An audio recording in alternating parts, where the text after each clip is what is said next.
Yeah, I need to turn in my card now. No, it's all right. Sometimes we get these things wrong, but we usually get them more right than the internet. So that's true. A couple folks to say hi to in the chat right now. Adam Gordon, one of our hosts, event hosts and competitors, is in the chat. Hi, Adam.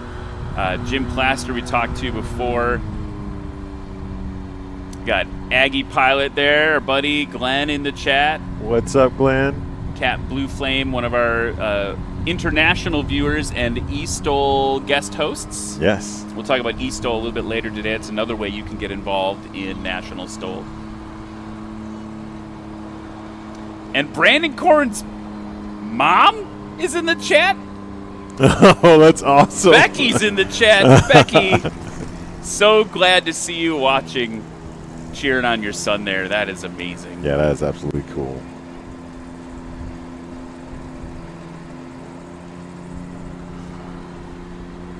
Right now, Jared Garetson is doing the changing of the guard in the Super Cub in front of the judges' tent. I wanted to call it the Super Country.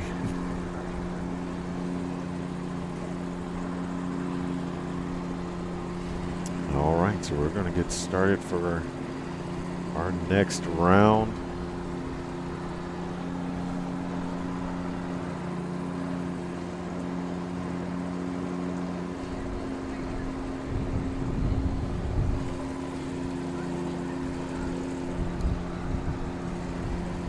All right. From Manhattan, Kansas, race number 603 in the 2024 Backcountry Super Cub, Jared Garetson. Jared Garetson says he competes today representing Manhattan and Freeman Field in Junction City, Kansas. So just over the border there. He is a very precise flyer. His whole family is surrounded by aviation, and you're going to see him fly a few times today. If he can fit in it, that kid can fly it. And he's not a kid. He's like a grown man with children. But he's younger than me. He's younger than us, for sure. Wonderful family. Again, flying this airplane, 330 horsepower, 3,600 pounds gross weight. That means how much stuff can the airplane, how much weight can the airplane and all the stuff you put in it, pilot, fuel, cargo, 3,600 pounds. It's like a Honda Civic almost. Yeah. Weight. It's pretty impressive. So that's Jared Garetson. He is going to be flying in that wilderness class, and then behind us you see and probably hear the adventure class. That's going to be flown by Clint Busenitz in a 2025 Badlands Traveler. He's from Oral, South Dakota, and Mike Babcock in a 2025 Badlands Traveler from Cottage Grove, Oregon.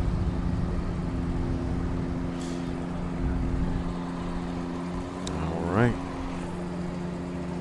And as Ryan said, race number 605 from Oral, South Dakota in the 2025 Badlands Traveler, Clint Busenitz. Now, if you're a pilot, you might know Clint Busenitz as the guy behind Vetterman Exhausts. Yeah. That's a big deal in the aviation world. But he's also the one kind of spearheading and designing the Badlands Traveler design. Yep. And that design, folks, you're going to hear us talk about it a lot, changed STOL competition kind of forever. A couple years ago at the Moses Lake Air Show, we saw the first one. It was called Warhorse. It was...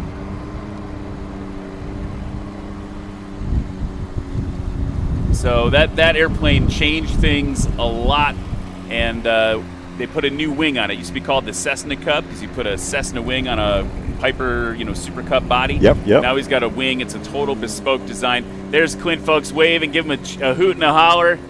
He's going to get ready to fly for you all in just a moment. Love how aggressive the tail of that airplane looks. So I don't want to aggressive. gush. I feel like I'm gushing right now. But it's changed things up for sure. Another guy that's changing things up, taxing up right now.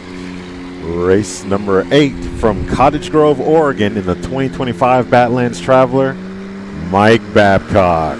Give Mike a wave and a cheer, folks. He is back after, I would call a somewhat trying day yesterday. This aircraft, another Badlands Traveler, but it sounds very different because it has a Yamaha Sidewinder engine on the front. It produces, I mean, I don't even know how much horsepower.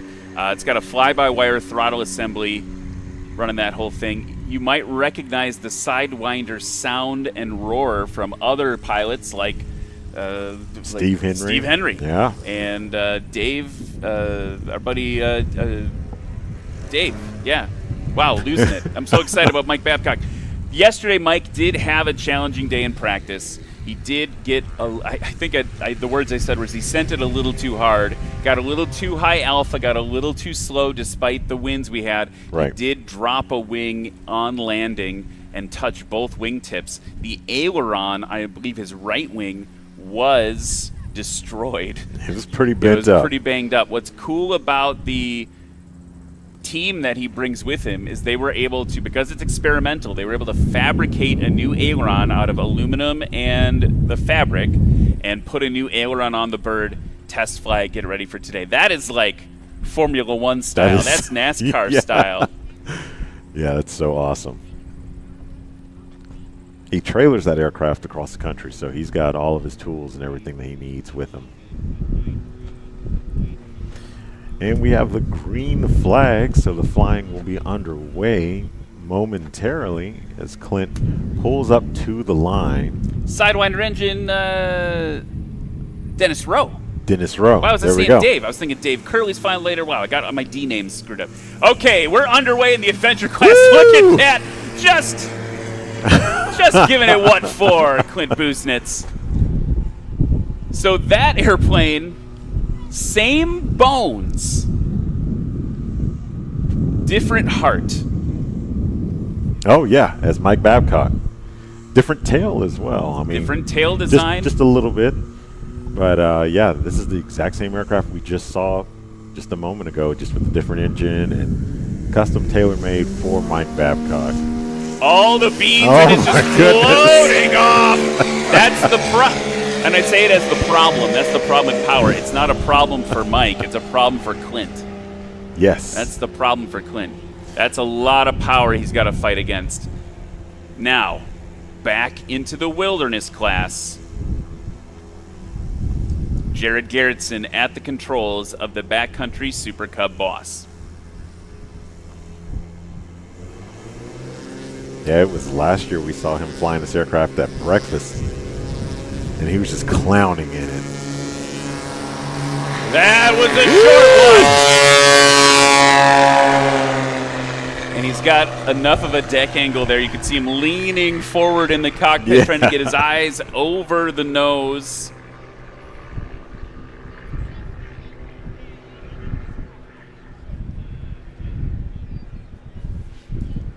So those numbers coming in. Clint Busnitz was with a takeoff of 74 feet. Mike Babcock with a takeoff of 29 feet. And Jared Garetson in the wilderness class with a takeoff of 103.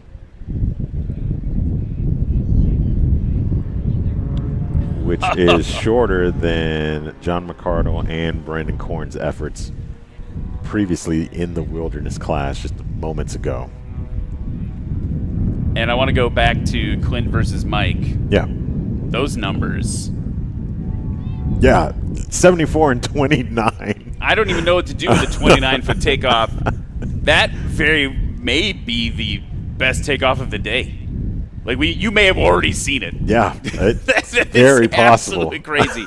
Now, where Clint might not be able to compete against a 29-foot takeoff, different airplane, different pilot.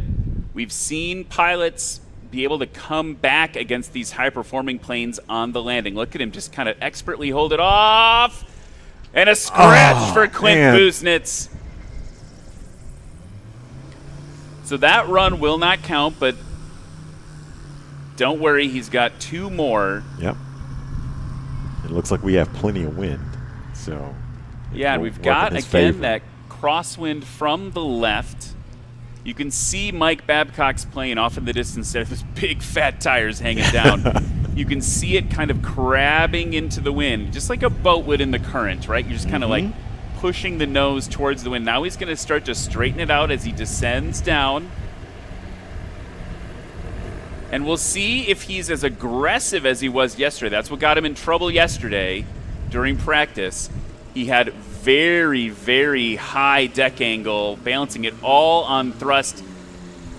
Very careful this time comparatively. Ooh, yeah. Dropping it in heavy on the brakes. Very nice for Mike Babcock. So yesterday he was just hanging it all on the thrust only, and that airplane got near helicopter mode. And then at a certain point, thrust just isn't enough. The wind drops out. I think in the recording you can hear me say, "Oh, we just lost the wind in the booth." Well, we're a little bit ahead of him, and then the wind dropped out for him, and it was too much, and he wasn't able to keep the aircraft airborne. Okay, so he's going to be on the board with 137. That's a 29-foot takeoff with a 108-foot landing. Here comes Jared Garetson now, back in the wilderness class. He's settling down, working that crosswind. He is an expert of throttle modulation. Look at this. Look at this thing hover in. Absolutely textbook. Oh. That was something else. And that was the kind of approach that Mike was trying to do yesterday during practice. Right. Just got a little bit away from him. I think I said, you sent it a little too hard. Yeah, just a little bit. That is going to be an upset already, not to spoil it, in the wilderness class. Jerry Garetson with a combined score of 184. Woo! Yeah, it's an 81-foot landing, folks.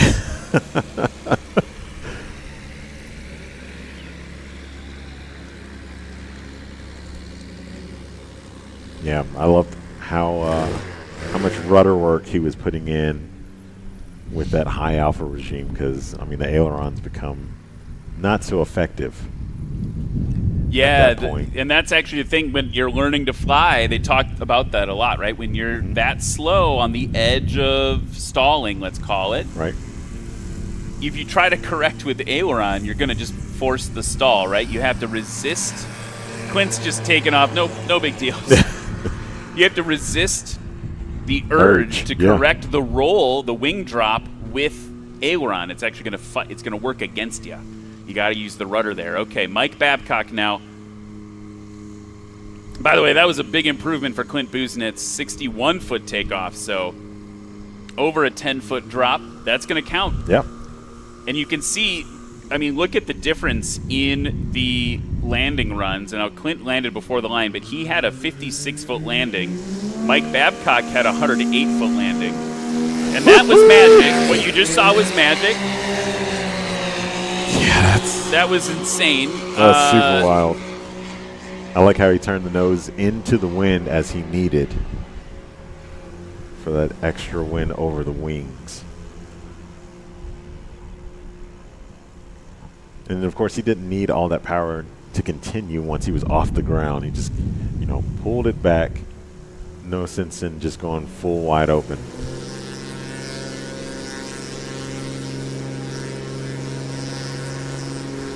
Jerry Garetson popping those flaps down, gets a little bit extra lift. I was talking to Jared's dad just before the competition, and he said, obviously he was talking about he couldn't make it to Valdez to see him compete and win up in Valdez. And he's like, every time I blink, this kid's doing something more impressive. He's like, I just always wonder what's the new thing you're going to surprise me with, And that's, you see the pride of a dad there. Yeah. That's pretty cool to see. I did some math, Cam, and if Clint had not scratched, I don't know how far in front of the line he touched down. I couldn't see from this angle. Mm-hmm. But let's take the landing number as good. He would have been equal or shorter than Mike Babcock. Oh, wow. Because Clint's landings are so much shorter than Mike's. And I think Mike can be shorter. I do think it's probably fair to say he's a little spooked after yesterday's incident. So here comes Clint Busenitz now. He has a 61-foot takeoff. Settling it down. Flaps dropped. Working that crosswind. Wind is light right now. Yeah. Not a lot to work with. Oh. Did he make it over? He did not. Dang. So another scratch for Clint Busenitz. It's going to be all on the third run for him. Yeah. That one was dramatically short, though. It's just an accuracy issue. And I feel a little bit like if Clint is Frankenstein, Yep. Babcock is his monster. Right. Right? It's like the creator fighting against the thing he created Yeah, right now. absolutely. So that would have been, it was a 61-foot takeoff and an 81-foot landing. A combined score of 142 plus or minus the scratch. Here comes Mike Babcock. Clint's just watching. Oh, yeah. Oh, a lot of power, a lot of power. All right. Yeah, I mean that's exactly what you. I mean, when you have that power, you can really apply it to get over the line. So did he get over the line? I didn't see Lexi's. Yes, she gave the double thumbs up. Double thumbs up. That was a 49-foot takeoff and an 84-foot landing. So a slight improvement by 4 feet, down to 133 for Mike Babcock. Oh man. Back in the wilderness class now, here comes Jared Garetson.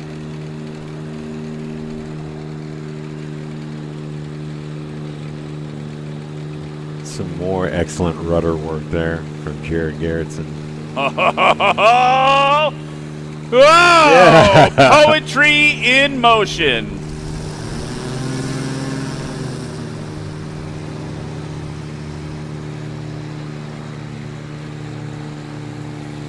All right, so now the third run for the wilderness class and the adventure class.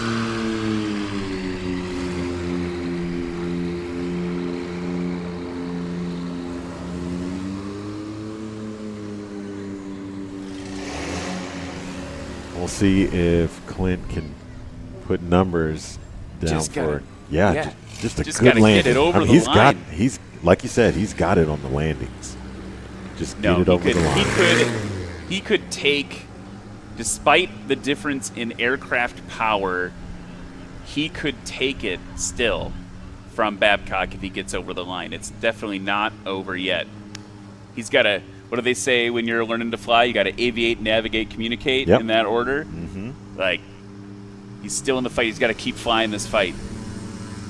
That's what I love about this sport. It doesn't matter what's on the front end of the airplane so much because you can turn around and do a crazy short landing. And that was a crazy short takeoff. Yeah. That thing looked like it had motors in the wheels. Yeah.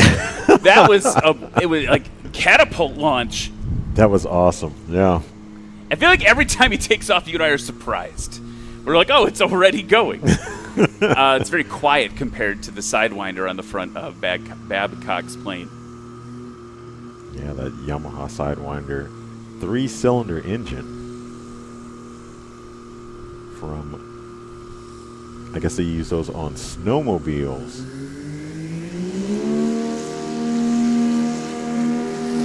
I mean, that thing just floats off. 60-foot takeoff for Clint.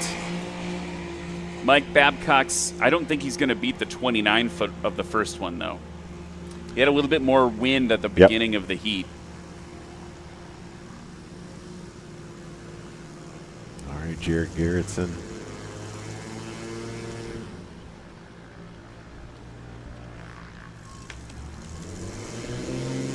So we've seen 60 feet and 55 feet from Clint Busnitz and Mike Babcock. We'll see what, I know he's in a different class, but it's always fun to watch what Jared does compared to all those other crazy numbers. The wind certainly helped him on that one. Yeah. It was right down the pipe right as he took off. 118 on that takeoff for Jared Garetson.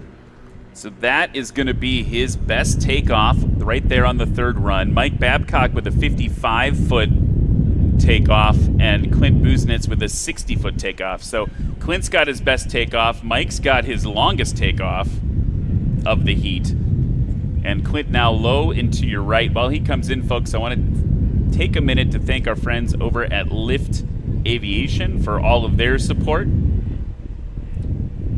Their love for flying drives them to deliver only the finest in aviation products to market, including helmets. You'll see our rookies wearing the Lift Aviation helmets. The folks at Lift generously provide those, as well as other prize considerations. Now, Clint Busnitz, hovering it in. Ooh. Look at him work the air in his favor. Can he get it over the line? Oh, Thumbs yes. up from Lexi. He's good over the line. What will the score be? It is short.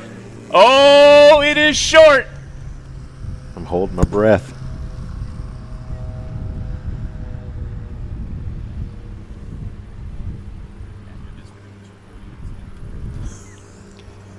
Oh, goodness me. Is that what they say here in Missouri? Goodness me. It's got to be something That's like how that. I'm feeling. That's how I'm feeling. I have a number. I don't even know if I should say it out loud. Mike Babcock now, high and to your right.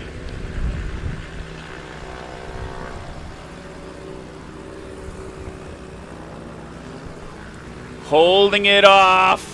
Feeling a little more aggressive. Yeah. Oh, lots of power to get him over the line. Good over the line. Sliding to a stop. Oh, man. And I can't believe I have to say this out loud. No, don't say it. They went through frame by frame to check Clint Busnitz's landing, and it was so close, but it was a scratch. So that is a triple scratch for Clint Busnitz, and it was so close. I think he would have clutched it. I think he actually had. He would have won. Clint Busnitz would have won by 20 feet ahead of Mike Babcock if he had not scratched. And my heart is burst in what do they say? In twain, my lord. It's like I've been stabbed in the chest on that one. Oh, we almost saw it. Look at this. You're getting a show. Yeah. Jared Garetson. Good over the line. Putting on an absolute clinic in physics in flight. Woo. I don't even know what to do. I don't even know. I'm still settling down from the bad news, but also the amazing performance. Look at that. Watch that on the replay. Good over the line. Touches the tail down just before the line, an inch above the line. There's a reason why that kid won Valdez. Man. That was... I don't even know what to do. That ended up being his shortest run. So that's that. Folks, we have to take a minute. I need to catch my breath. Cam, can you breathe yet? I can't breathe yet. I just did. So Finally took a deep breath. Oh my goodness.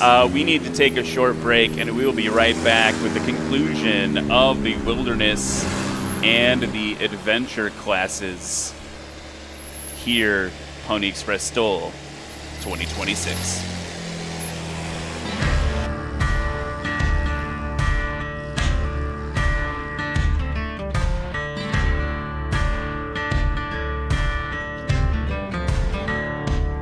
It's a kind of a different experience buying a Legend Cub because you're buying from the owners of the company.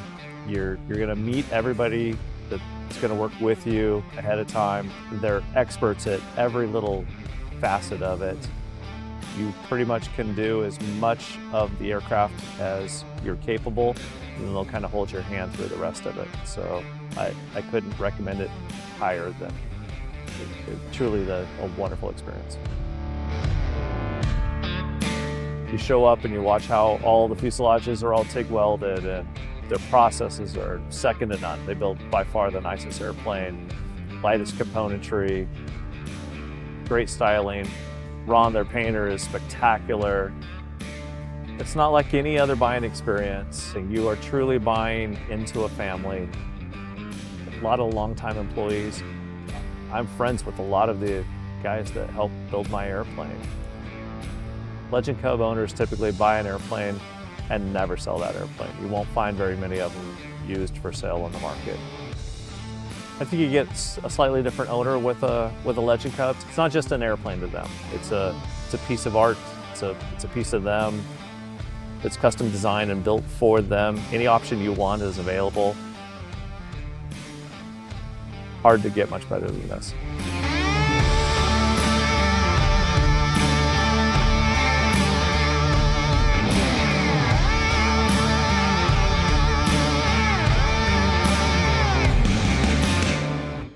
Sarasota was created actually back in the 70s, but we and Bert and Vince, my two partners, they've sold their business to Ryan and Sean, which is my two other partners now. We started around in 1999, 2000. Just had one little spot in this hangar, and we've built it up from there. So we've been here for 23 years now. So, and then we have 5 facilities now here in the state of Florida. First starts in Tampa, Sarasota. Venice here is our main headquarters, and we have Punta Gorda and then Fort Lauderdale, Lantana.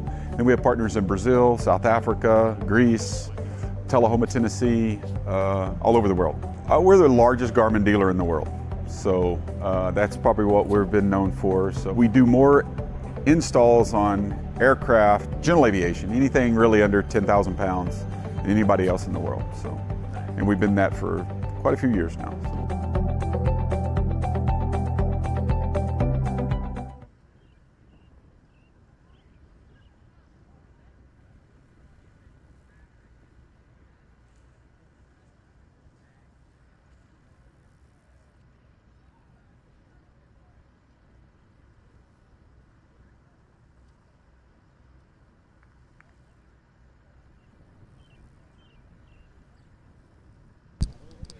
Okay, everybody, we are back here in St. Joe, Missouri. I'm joined by a special guest. Everyone, give it up for Rally.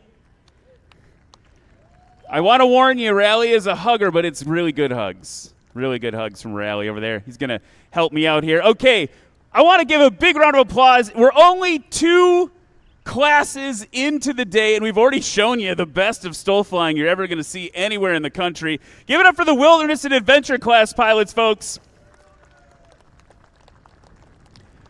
We're going to do the Wilderness class first. In 3rd place with a combined score of 328 feet. Give it up for Brandon Korn. In 2nd place with a combined score of 289 feet, John McCardle.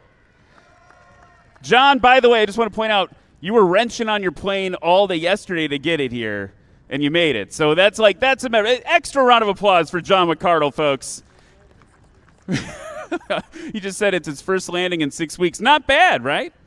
And in 1st place with a combined score of 176 feet, Jared Garetson.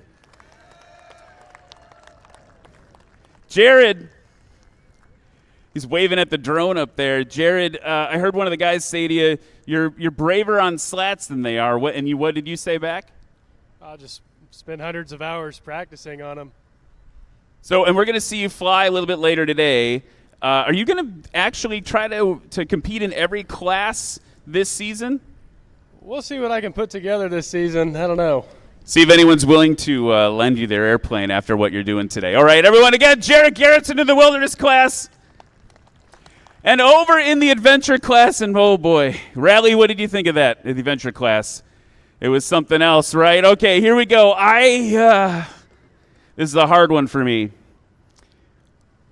In 2nd place with 3 scratches after review. I'm sorry. Give it up for Clint Busnitz. Yeah. That last one was like so close. Lexi called it good, but it was like just a hair short, which means with a combined score of 123 feet. Give it up for Mike Babcock. Mike, a bit of a triumphant return after practice yesterday. I just want to say, you guys put together a good team to get you back in the air. Well, if it wasn't for Ronnie and Aero Endeavors and my daughter helping out, yeah, it was quite an adventure so far. So looking forward to an event where we don't have to wrench on the airplane more than we fly it. That's the problem with being on the bleeding edge of technology there. So anything we can look forward to the rest of the season from you? Well, you get to see the airplane again on Unlimited. So Ronnie gets to show us his stuff, and we're looking forward to that. Awesome. We'll look forward to that. All right, everyone, give it up for these pilots. We're going to take a quick break and be back with more flying in just a minute.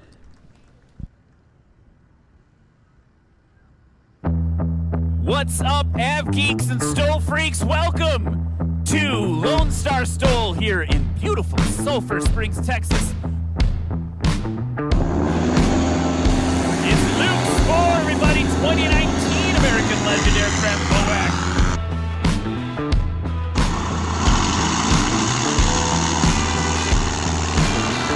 Round of applause for Chuck Olmstead. In the gray and orange MOAC, Brian Shirley, everybody.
you've been waiting for.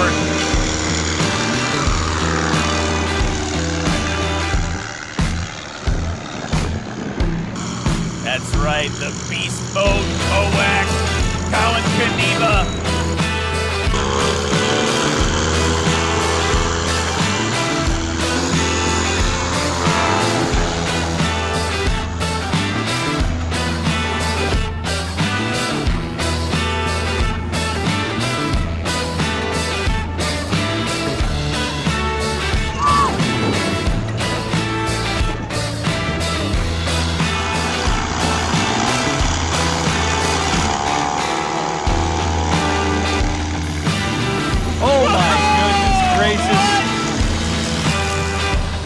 Frank Knapp showing that he deserves to belong here.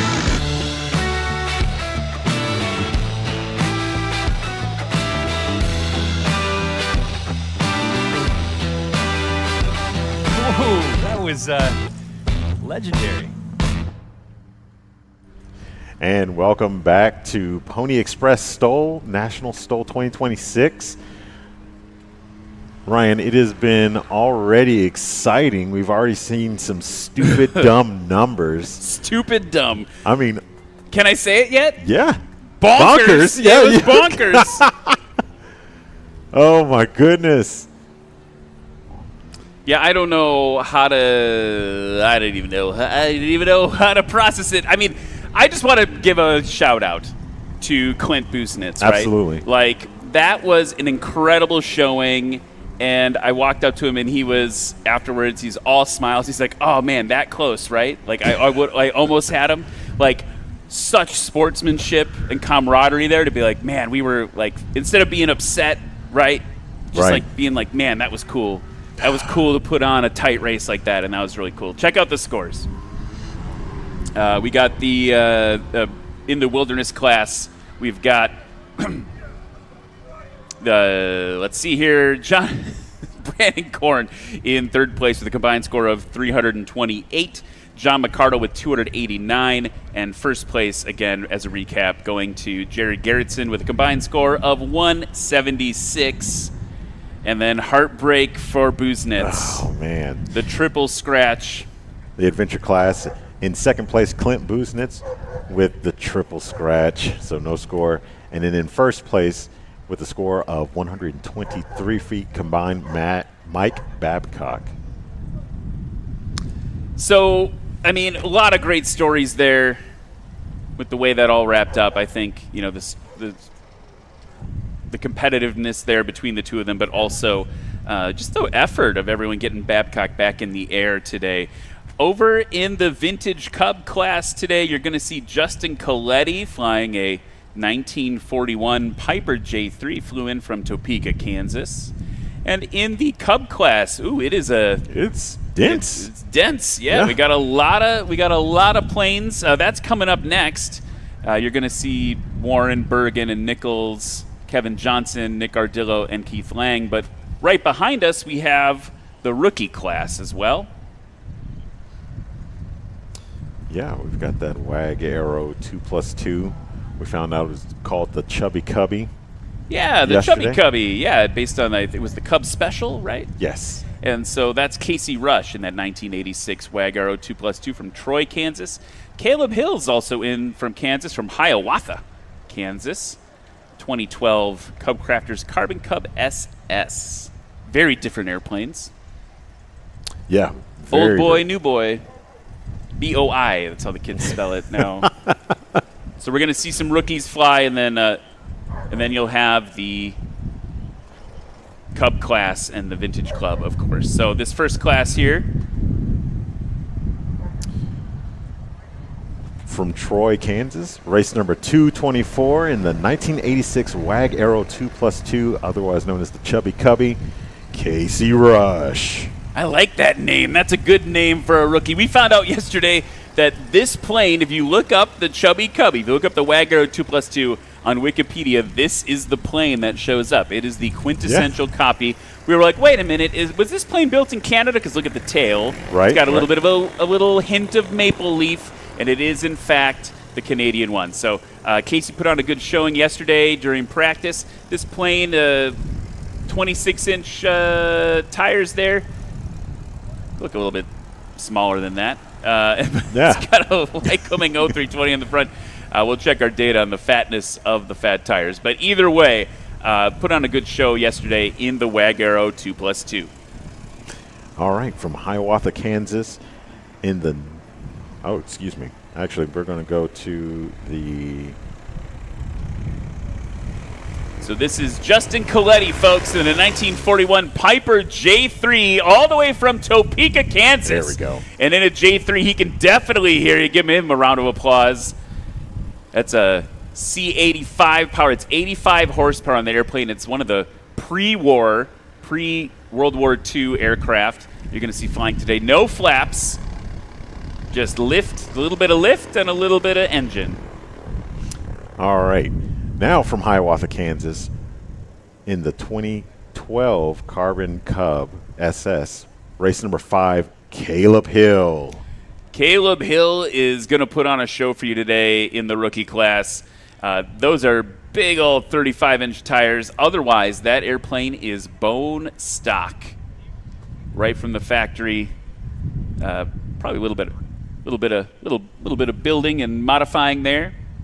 So that's going to be your rookie and vintage Cub class. The rookies kind of bookending the. If they were an Oreo, they're the cookies, and the J3 Cub is the delicious frosting in the middle. Yeah, the lemon frosting. Lemon? Oh, because it's yellow. Yeah. Well done, Cam. So I just want to point out to folks, the best part about this, watching the rookie and the vintage Cub classes, this shows two things, right? It shows us the accessibility of National STOL. You can come out as a first-timer, get a little bit of support from the more seasoned pilots, a little bit of extra time, and compete in front of a crowd your size, no problem. Here comes Casey Rush. First run of the day for him. Looking like it is sub 300 on that takeoff. And so that's one way that this sport is accessible. But the other thing I love about seeing a J3, especially a J3 like this, Justin's been working, I told us about this yesterday, to get the right, he's testing out various Cub yellows. There's like 5 or 6 different Cub yellows made by different paint manufacturers. Yep. He's testing all the different ones as he gets ready to recover this airplane. This is a very accessible airplane. You can buy one of these from anywhere from $30,000 to $60,000. Yep. 5 gallons an hour. Even with situations like now, that's pretty cheap to run. And he is off very short in a J3 Cub. No flaps on that bird, no extra little bursts of lift. He No does have slats on the front. right. He does have a C85 on that aircraft. Little extra horsies, yeah, 20 more horsies than what it came from in the factory in those early days. And now time for something completely different. Yeah, this 2012 CubCrafters Carbon Cub SS with a very simple but cool livery, the gray with the black stripes and then the checkerboard tail. And that is a very nice takeoff. You saw that tail come up real high. We're trying to get that tail up real high. One, the tail isn't on the ground. It reduces drag. We're not slowing the airplane down with friction. But 2, using that kind of like lever action, you can kind of like help force the airplane up into the air when you slam the tail down like that in a tail dragger. So, well, they go around the pattern, folks. I want to talk about our friends over at Flying Eyes Optics. Cam and I are both rocking our Flying Eyes today. Mm-hmm. We talked a little bit yesterday about this, but it's your secret. It's the little secret. If you're walking around an airport, maybe you're at an airport flying commercially, and you see that little eagle right there. Yep. That is the little.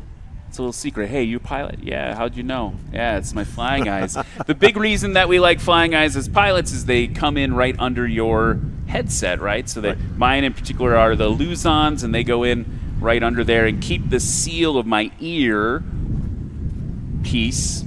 So like when I'm in a noisy cockpit, the sound doesn't seep in there. I also have magnetic. Check this out, folks. Oh. Super cool. I think Magic it's cool. tricks. Maybe not. Like, whoa, magnetic sunglasses. Yeah, that's so cool. Yeah, so I got the prescription glasses, but they become prescription sunglasses too. All right, big thanks to our friends at Flying Eyes. You can use coupon code National STOL to save money off your next order. Now, the Chubby Cubby Wag Aero 2+2 home-built design, Coming in a little hot, good over the line, gave up about 100 feet. Now heavy on those brakes, keeping the elevator, the control in the back, full up. That's going to help keep the tail down so we can brake harder and also provide a little drag, aerodynamic drag, like a big old speed brake hanging out there.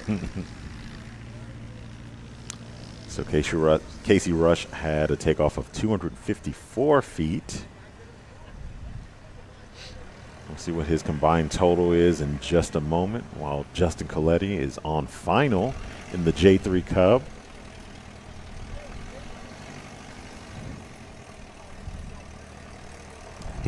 When he covers it, he should just do like, he should just keep it how it looks now. Like, I like the patina from that darker, well-used yellow.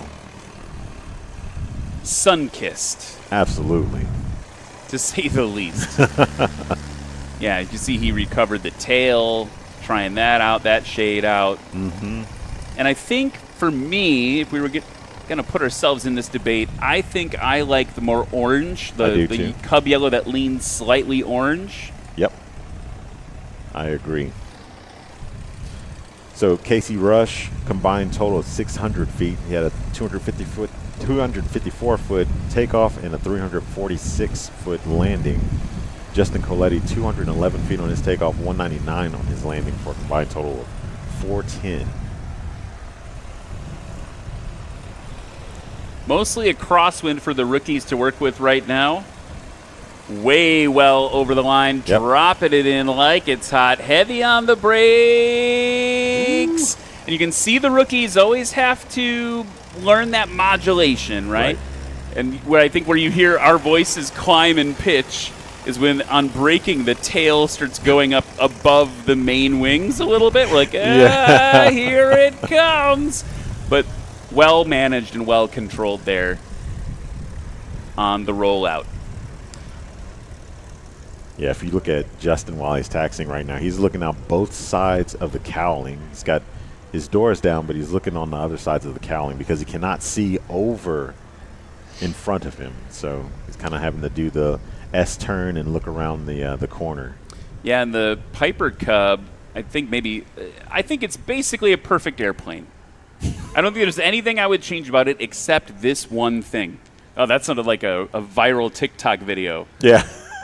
What's the one thing wrong with the J3 Cub? The one thing wrong with it is because the fuel is stored in the nose of the aircraft, right in front of the windscreen there. Actually, the fuel gauge is just a cork with a wire sticking out of the top. Yeah, the little bobber. It's like it's 100% a bobber. You have to fly it from the rear seat to manage the weight and balance. So that's one thing, the visibility. You're not looking out the front like you are with the modern Cub designs like the Carbon Cub behind him. So he's got a little bit less visibility right now. He can't see anything over the nose. He's got to do it all with the periphery.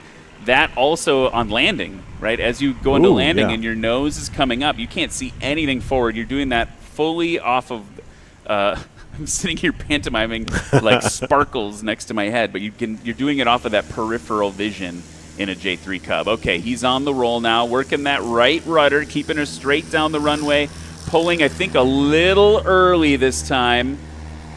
She wasn't quite ready to fly. Nope.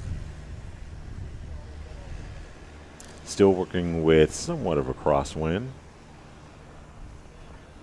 And I say that and it's starting to intensify just a little bit. I mean, we're almost winds calm right now. I've got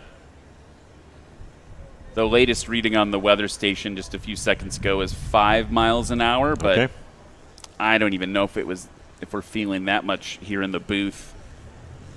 No, I don't really feel like almost completely crosswind though. Well short.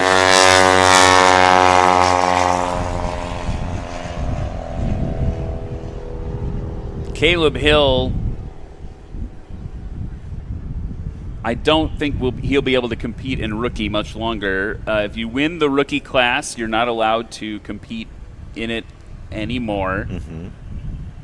And then the other thing I want to point out as the airplanes go around the pattern right now, you might wonder about what's the difference between the Cub class, which we're going to see next, and the Vintage Cub class. And the Vintage Cub class are aircraft under 100 horsepower So he's got 85 horsepower in that airplane. Right. And they do not have flaps. And the flaps, again, are those control surfaces on the inner part of the wing. They add drag and they add lift. You can see our pilots use that when they're taking off. A lot of times you see those flaps pop down. They're actually getting a little burst of lift when they do that. And they're used for short takeoffs, but they're also used mostly and most routinely in landing. And so you can see as the Wag Aero 2+2, Casey Rush comes in, his flaps are down. He's adding those to get a better descent rate without speeding the airplane up. The J3 is going to have to do what's called a slip to do that.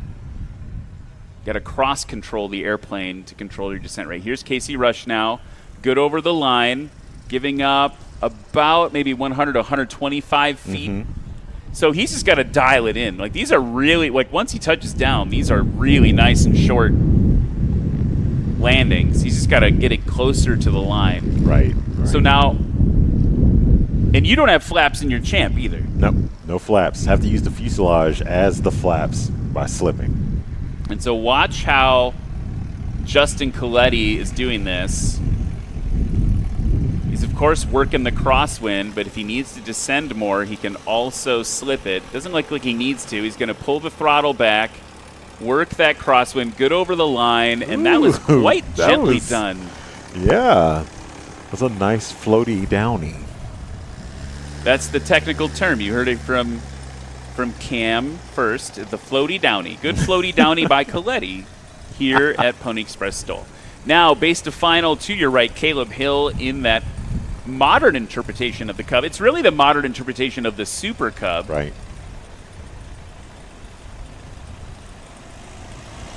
And they call it a carbon Cub because they've used a lot of carbon fiber to lighten it up. Less flap than the 2+2. Just in terms of the size. Right, right. And he's working that crosswind.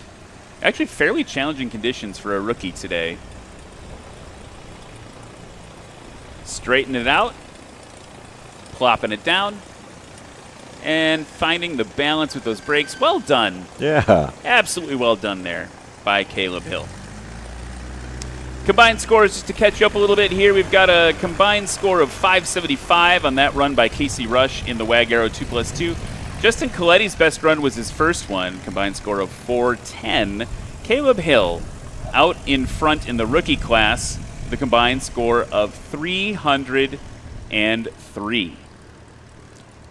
And I think what's interesting is then if you compare those with the Cub class, actually I was incorrect before. Next up will be the Backcountry class. We're back to the kind of like the certificated, like the Cessna 172s, 175s, the Scouts and the Huskies. After that, you'll see the Cub class. And I'm curious to see where Caleb Hill's performance as a rookie lands against the other Cub class competitors today. Like, would 303 be a competitive number? I think we're going to see probably like the hundreds to 200s. But in the course of the whole pack, I think he may be competitive against them. He definitely has a capable airplane, for sure. And the Chubby Cubby's on the roll. Pulling back on the stick. Wasn't quite ready to fly when he wanted to, but he got it taken care of. No problem.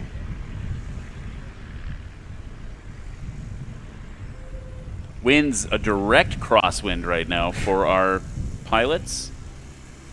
Yeah, you can see them on the far edge of the runway trying to turn their nose as far into the wind as they possibly can without any violations. Justin Coletti on the roll right now.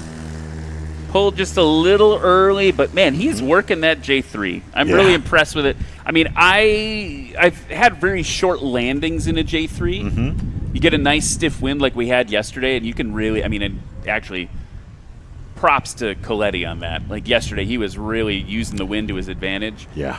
You get a nice stiff wind, you can land that thing. You're making the first turnoff every time. Oh, yeah, Let's absolutely. put it that way. Yeah. And he was definitely demonstrating prowess with that yesterday. The short takeoffs, though, are where I'm most impressed. I never, when I was doing my Cup time, wow, look at the tail on that one. Okay, all right. He must have heard us say, how competitive is he against the class? That was not a rookie takeoff. Has he been sandbagging it the whole time? Caleb, what are you doing? Oh. His best takeoff so far was 100 feet. He's down to 95 there. That little bit of aggression, that can make the difference. Right. While they go around, Cam, I want to talk about our friends over at Moza Flight.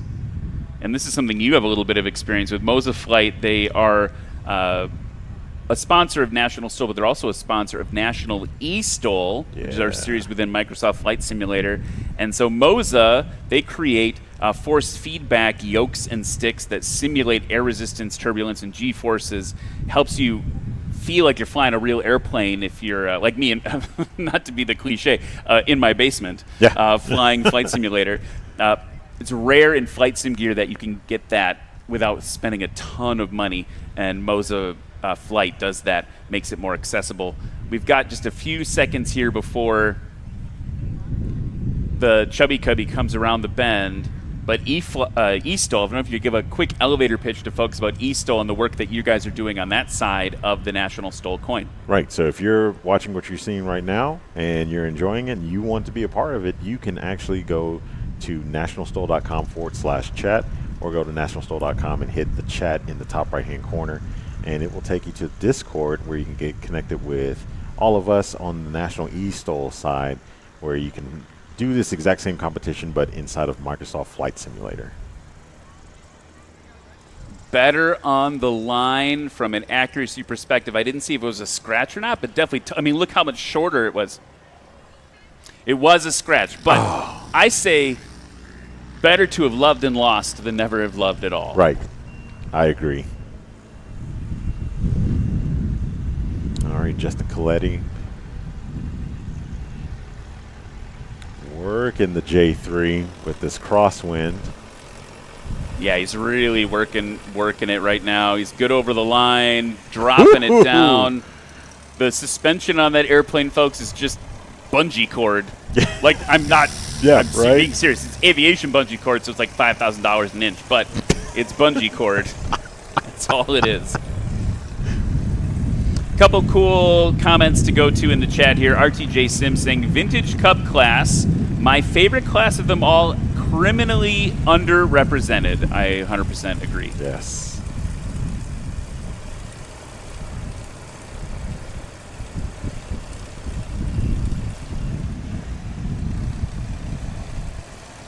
All right, Caleb Hill on final with a very, very aggressive crab right now.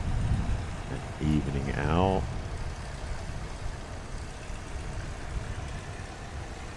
It's funny to see the front of the airplane from where we're sitting. We're at like a 45-degree angle to the runway.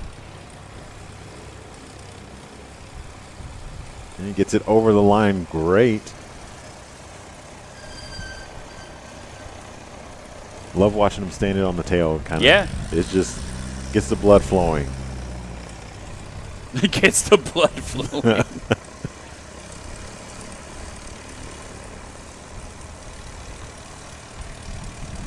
Some other funny things in the chat here while they taxi as we get ready to close this out. Cat Blue Flame in the chat. She's a co-host with you sometimes on eSTOL. Yep. She's got the phrase "looking for pennies," and so said it about our friend in the Carbon Cub here. And then RTJ Sims said, "Yeah, look for pennies. Just don't find any. Don't find any pennies." So we are going to take a quick break, folks, with the rookie and vintage Cub class coming to a satisfying, I'll call it, conclusion. We'll be back with more from Pony Express STOL here in St. Joseph, Missouri in just a few minutes.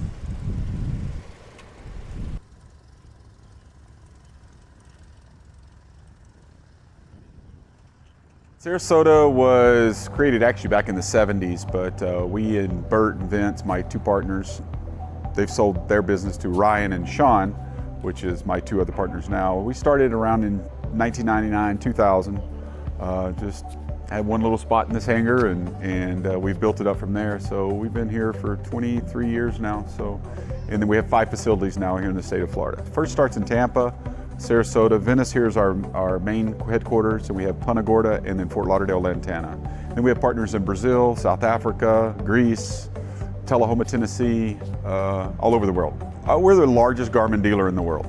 So that's probably what we've been known for. So we do more installs on aircraft, general aviation, anything really under 10,000 pounds than anybody else in the world. So, and we've been that for quite a few years now.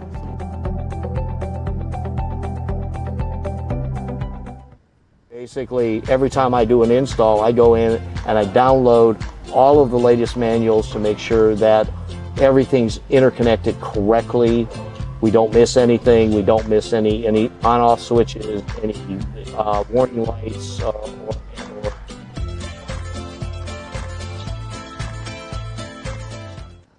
You said that the most common position for the CEO Guardian's over there on the right side? Yeah, it would be generally somewhere in this area. And, you know, if you went into the panel, and obviously you can go into the panel, and with this particular one I showed you the panel, he's basically got a 275, a 275. His ELT is going to be here.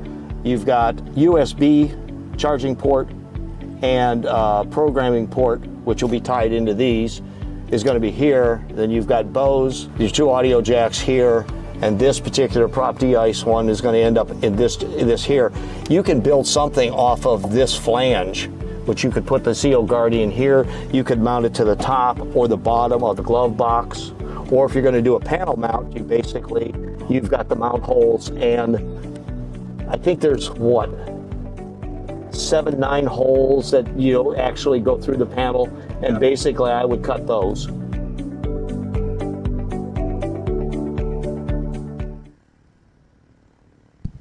And welcome back, folks, to Pony Express STOL 2026 here at Rosecrans Memorial Airport.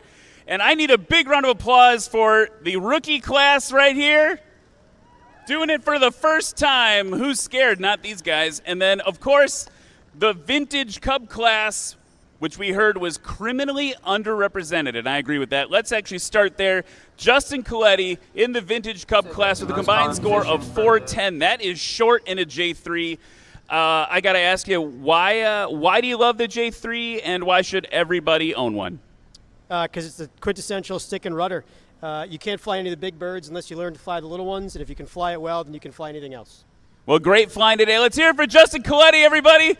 I love that. You're a flight instructor, aren't you?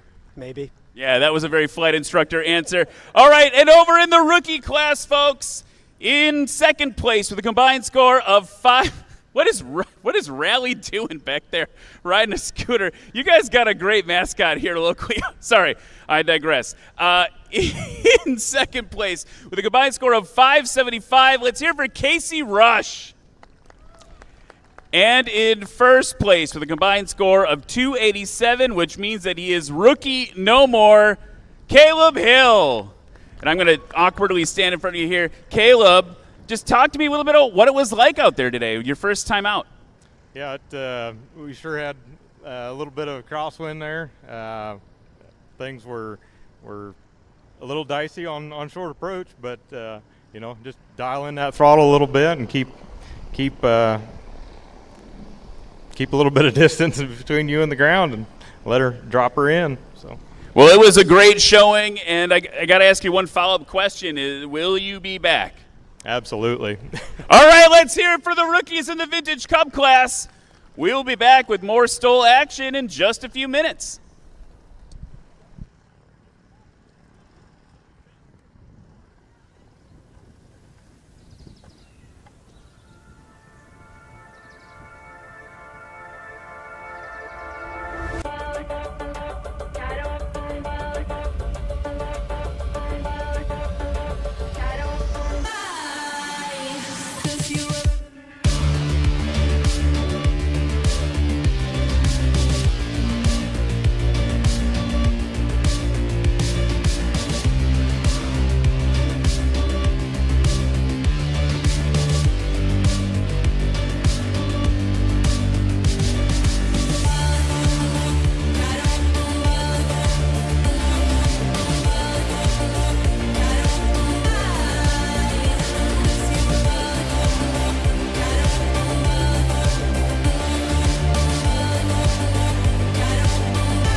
And welcome back to Pony Express STOL 2026. Ryan Dabrowski and Cam Walton here with you in the booth as we continue the epic journey, trying to follow in the footsteps of the Pony Express riders. No rain, no sleet, nor death of night could keep them from completing their mission, and our pilots are much the same. Everyone's working real hard today in the wind. We're about to head over into the backcountry class. This is another really fun class for me because it features some really quintessential airplanes in the backcountry world, and it also features some very standard airplanes. And you're going to see a 172 fly in just a second. You're also going to see some Aviat Huskies. First up, though, the scores for the rookie class. In second place was a combined score of 575 for Casey Rush. And in first place, Ricky No More. You heard him there. It's a little squirrely, but we made it happen. 287 feet, putting Caleb Hill in first place. And then over in the Vintage Cub class, we had Justin Coletti with a combined score of 410 feet. Now, backcountry class, this is what I was talking about. We've got a great lineup, Cam, of pilots. Yeah, we got race number 42, Matt Peterson from Louisiana in the 172. Race 44, Jay Urish in the 175 from Texas. Race number 19, Jeff Harrell in the American Champion Aircraft Champ Scout. Dang, I did it. He added the second champ. Yeah, that's a problem. We got to, It's a 2016 ACA Scout. Race number 16, Brad Crawford in the 2011 Aviat Husky A1C. Race number 259, Phil Shearer in another Aviat Husky, the A1C, but a 2016 version.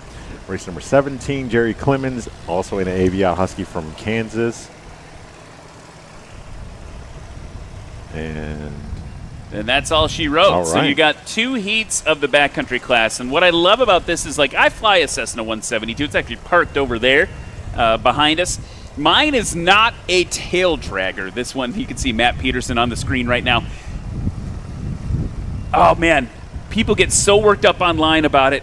They think it's not real. They think it's AI. But you can look. You can see there right now on the screen.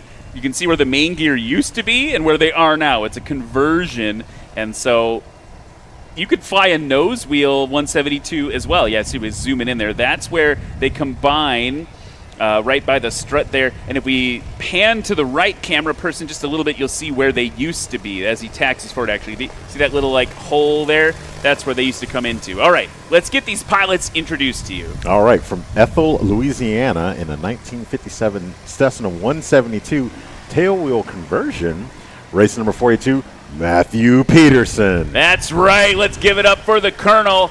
He just came back from, I think it was like days, if not weeks long, backcountry flying trip back into Utah, and he said, you know, everything I've learned in the years I've competed, it's 6 years of competing in National STOL, he finally got to apply in real-world backcountry flying. He's like, I never used more than half any strip. He felt so confident and prepared because of all the competing he's done here. You're going to see it firsthand when he competes in just a second. All right.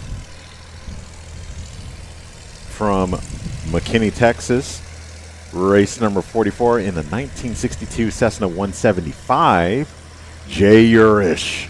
You might know him from online as Wolf Pilot. You can check him out as wolfpilot.tv. Some people trolling me yesterday like, oh, like, Ryan, this is a Cessna 182. No, it's a 175. It's got a geared engine. It's one of those more rare Cessna types. Love watching him fly. Also, check out him later. He's got his own wolf with him, his dog named Rudder. All right.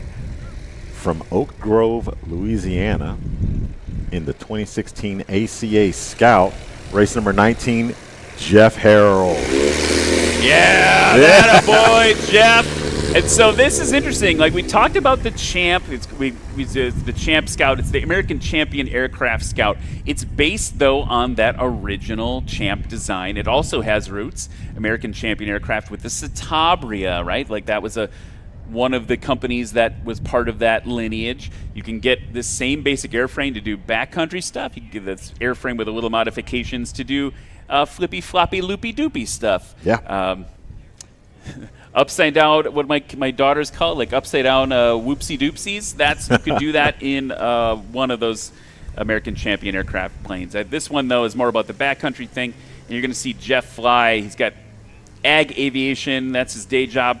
You're going to see him use those skills against these other pilots. And then there's a second heat, which is just going to basically be the Battle of the Huskies, still in the backcountry class. Up front now, Matt Peterson in the 172. Old vintage 172 with the straight tail, giving it full beans, rolling down the runway, sipping on avgas.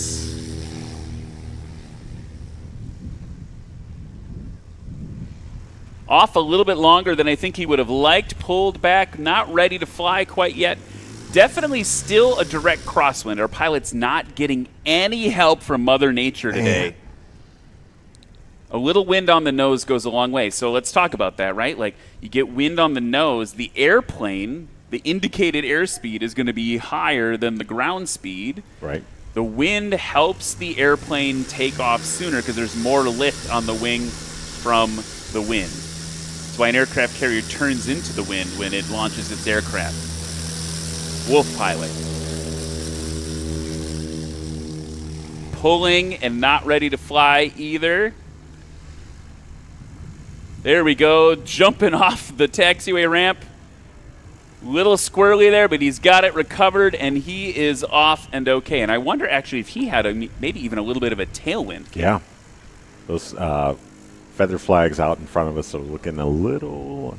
Actually, they're not all matching. They're not in agreement, so winds are doing some funky things right now.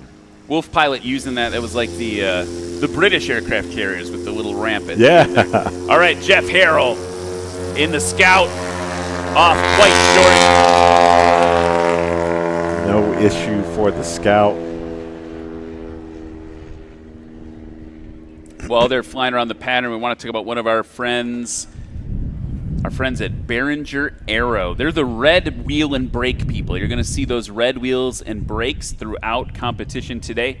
The company Wag Aero has been manufacturing wheels and brakes in the same spirit of quality and performance for 30 years. Everything from ultralight airplanes to the certified aircraft and as big as the PC-6 all the way down to a Cub. Yeah. You see them on Cubs and experimental aircraft all over there. Matt Peterson now high and to your right, working that crosswind. Also want to talk about our friends at Tundra Tailwheel. The brakes on the front help. The tailwheel on the back is also super important. If you're fed up with tailwheel shimmy, looking for a sleeker design, added security of a locking function, check out Tundra Tailwheel at tundratailwheel.com. Here comes Matt Peterson. Good over the line. He's going to do a go-around. Carrying a little extra energy on that landing, and it didn't look good to him, so he's going to go around. Go-arounds are free. They do help. We actually have to train for those. We actually have to train for those as well, getting our private pilot. And looks like Wolf Pilot is going to be going around as well.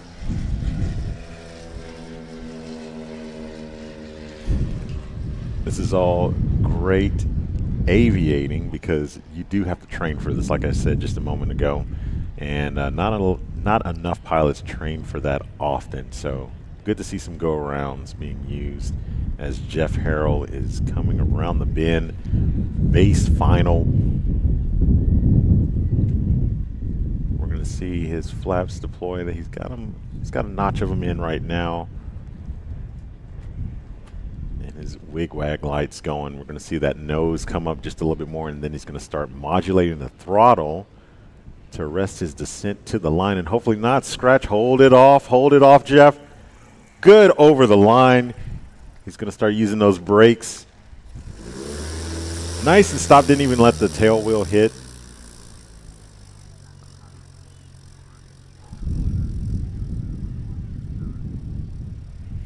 All right, so it sounds like race control is telling us that Matt Peterson is not going to compete anymore. He ran out of rudder is what we were told, so he's going to play it safe instead of cause any dangers on the ground.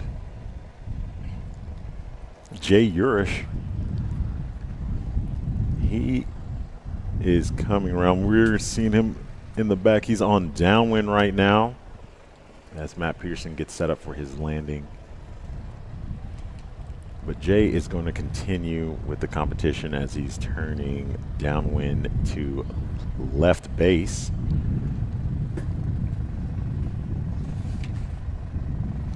Really cool to see a 175 in competition now. He's rounding out his turn from base to final. Got a little spice there. He is cooking around base to final right now. But that is showing where our crosswind is coming from. So, I mean, we are having a left crosswind. It looks like he's going to go around again because that was pretty spicy as far as energy goes. Yeah, so I think what's happening right now is you're seeing the, bigger airplanes in this class right now struggling with. You heard the report that Matt Peterson said he ran out of rudder. And so I actually experienced this on my approach to this airport on Thursday. Okay. I had just enough. And so when you're doing a crosswind landing, you're putting in left, let's say today, you're putting in left aileron, right, rolling the airplane into the wind, but then the airplane wants to turn to the left, so you have to counteract that with rudder to the right to keep the airplane flying straight. I was not on the competitive runway. I was landing on that big old C-130 Hercules runway off in the back there. And what was happening is, as I was turning and putting left aileron in, my foot was almost completely to the floor to try to keep the airplane going straight. Yeah. And I was still drifting. Now, luckily, I had a very wide runway. That's a very wide, hard surface runway. So I had room for it to kind of crab into the wind a little bit. But you push your foot almost all the way to the floor, and the airplane is still sliding, in the opposite direction that you want. That's what's happening for Matt in the 172 right now. We've also heard that Jay Urish is going to make the same safety call. He's running out of rudder as well. I think the other thing we're seeing is that winds aloft have picked up. We saw that when Jay came. My flight instructor, Jay, calls it chooching like a train. Man, we are chooching. He was coming around real fast base to final. He's getting pushed by that wind aloft. And so now we've got a heavier crosswind right now. Some of the aircraft aren't going to have enough rudder to keep it straight. I do think some of it also is, and here's Jeff Harrell coming. Yeah. He's going to keep going in the Scout. Different type of airplane, right? 172, very different from the Scout or other backcountry airplanes. And Matt Peterson, by the way, recovered on the more crosswind-oriented runway over there on the hard surface. You see him taxiing off in the distance. So he is down and safe. I believe Jay will be the same plan. Looking to see where he is. He's over on extended base, looks like. Oh, yep, there he is in formation with some birds. Yeah. Not actually, but that's what the perspective looks like. So really want to say just thank you to those two pilots for saying, you know what, this is beyond where I'm comfortable and where the airplane's comfortable. I think the other thing to point out is for Matt, relatively new tailwheel pilot. He's got a lot of experience in that airplane, but the tailwheel changes basically this year, and so he is expanding his envelope, and it's really cool to see him say, you know what, I don't need to do anything extra today. It's a little too sporty for me, and the airplane we're going to go around. So Jay's going to go get recovered. We've got, there's Rudder. There's Jay's dog. What's up, Rudder? Out. Rudder's watching Dad. People call it Dad, Dog Dad. Yep. Watching him fly, and so getting some pets right now. It's awesome.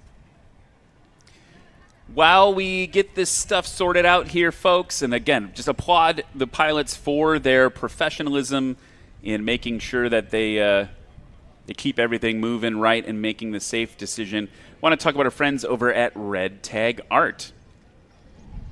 They are providing prize consideration this year. Red Tag Art features innovative and handcrafted art and home goods with red-tagged aircraft parts. You can learn more at redtagart.com. Get a bottle opener made from a valve cover, or if you really want to go hard, you can get a Turbine coffee table. Here's Jeff Harrell now, and man, the wind is blowing through the booth right now.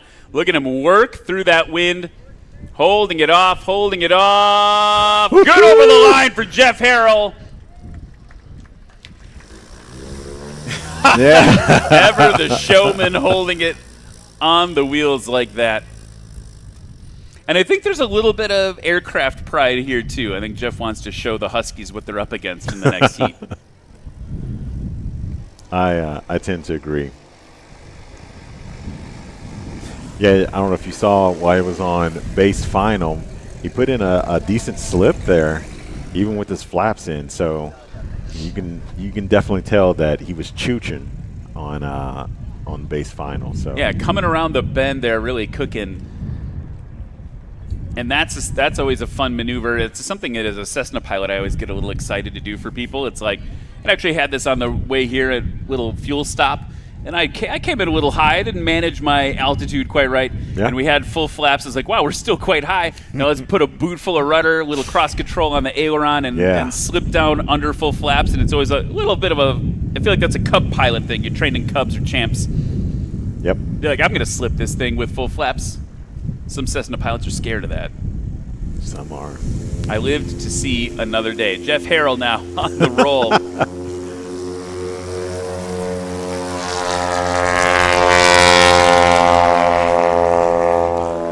Good looking takeoff from Jeff Harrell.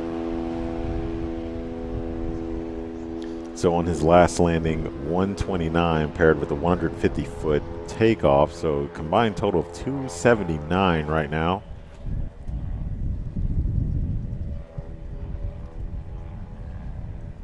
Yeah, he was super excited last year when he got that new prop because he was like, yeah, these numbers are going to be completely different from what they were the year prior. And he showed up and showed out. That prop really helped him out last year. As he's on downwind, you can see him on screen. Definitely feeling some extra wind now. We're getting to that part of the day. Right, we got a little more sun coming out, especially compared to the morning and yesterday. And things are definitely changing around with the thermal energy. Folks, by the way, if you have a child who wants to do the paper airplane competition, now would be a good time to go make that paper airplane. That's going to be in just a few heats. So go make that paper airplane. Show us what you got. Here comes Jeff Harrell. Yeah, he's definitely battling that wind. He's doing an excellent job of it. Of course, he's an ag pilot, so he's used to that. Good over the line. He's getting it stopped. That elevator's up, tail standing up.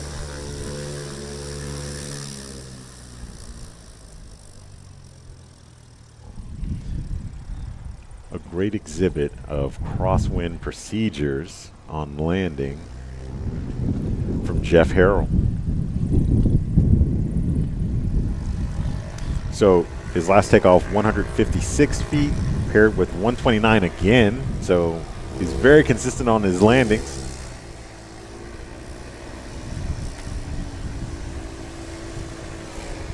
So yeah, 279, his shortest run.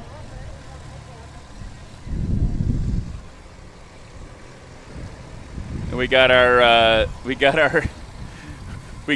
Cessna pilots taxiing by here. I think they deserve a round of applause for good decision making there, folks. Yeah, absolutely. If it's not working, 100% good decision making there. So they're going to taxi back and we're going to get ready for the next heat of the backcountry class. And I said it during the beginning of the day, Cam. I hope you don't think I was being too dramatic.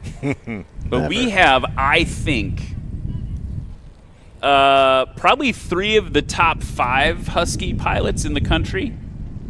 Agreed. Yeah. Jerry Clemens is here. Brad Crawford is here. Phil Shearer, the newcomer to the series.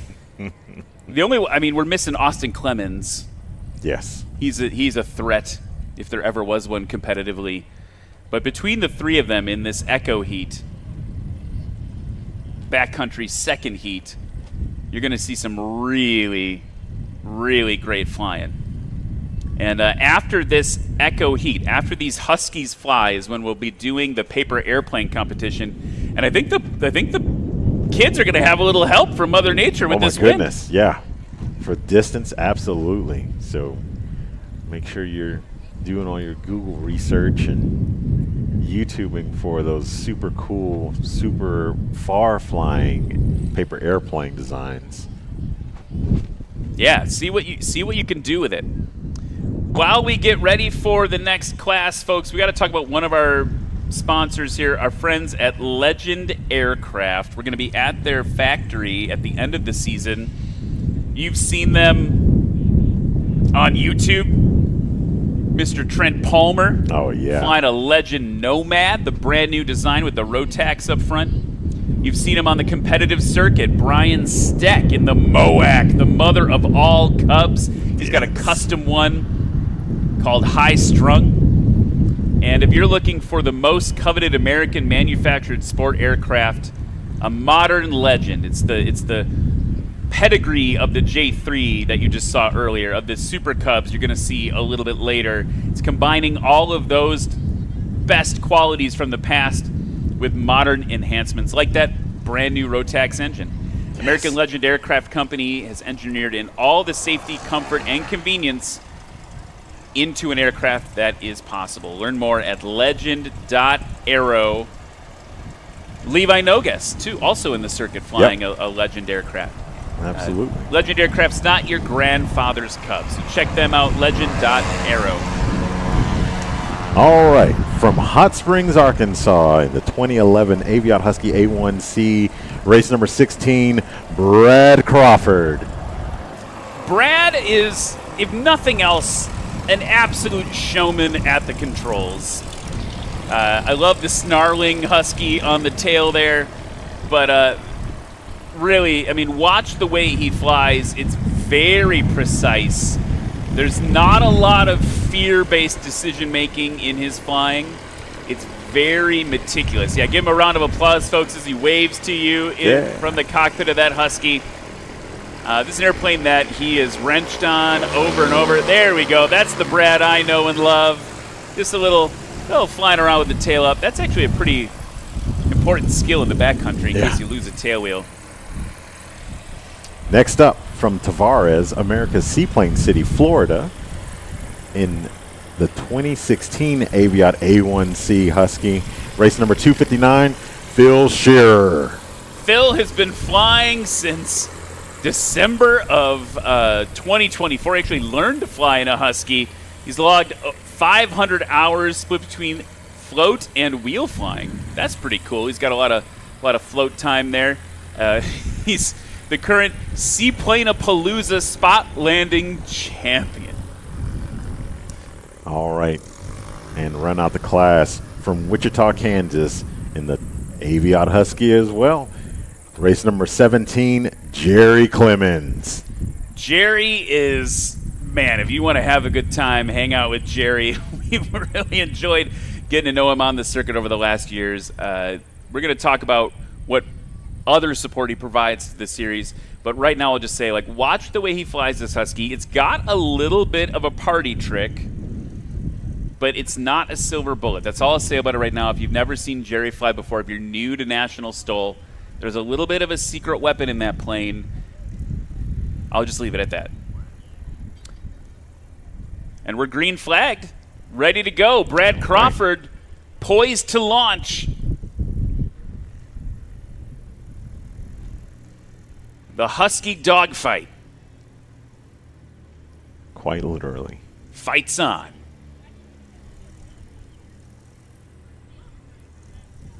Probably waiting for some favorable winds, maybe a gust to happen. Or actually he's going to get lined up. That's what's going to happen. Yeah, just waiting for his turn. Waiting for air bosses to clear us for activity here.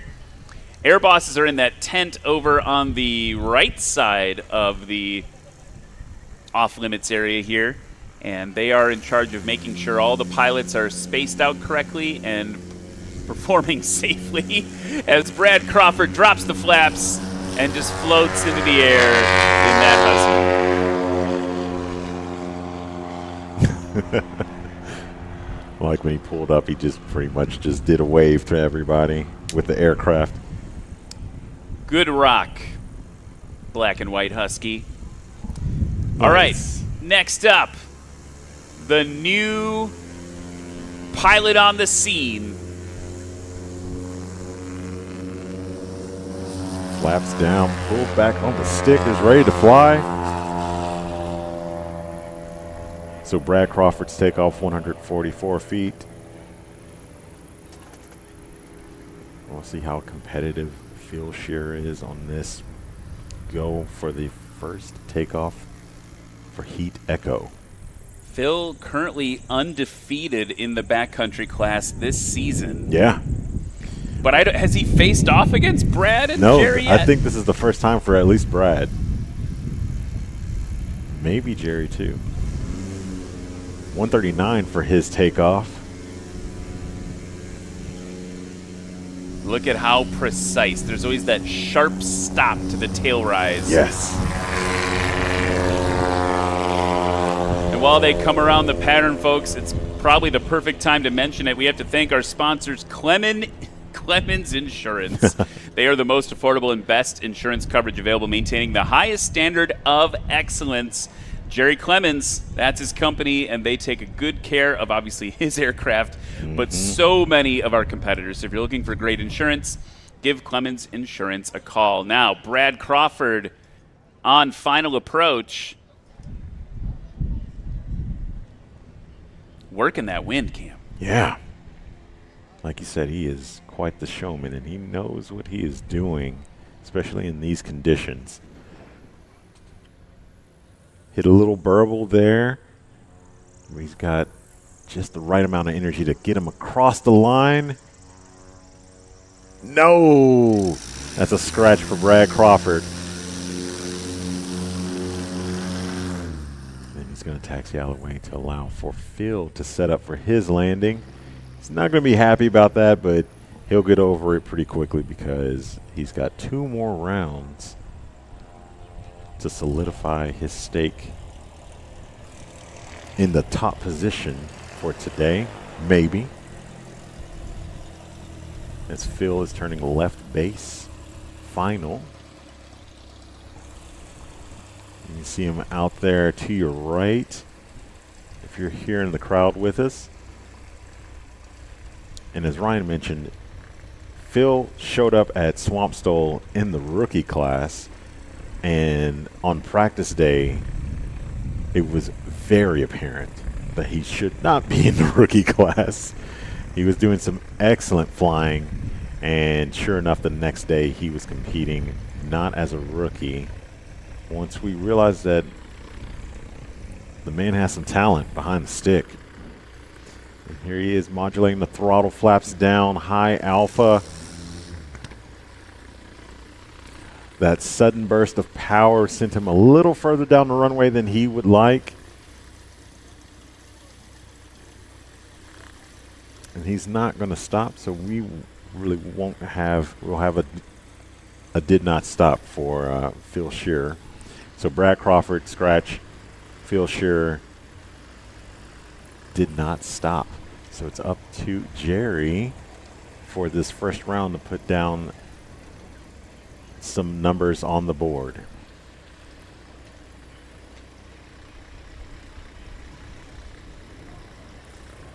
All right, so right now the winds are 5 knots at 56. So it's a quartering tailwind for Jerry.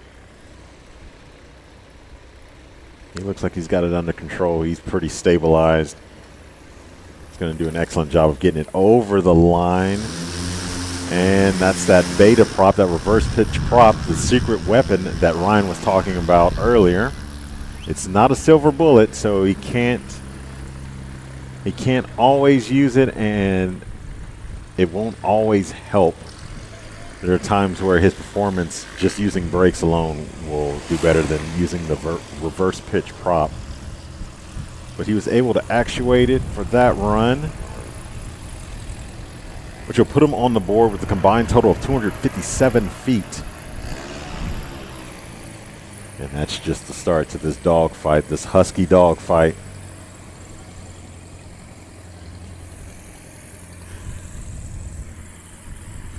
As he gets taxied by the booth here. And they set back up once again on the attack for the backcountry class, this Echo Heat of aircraft.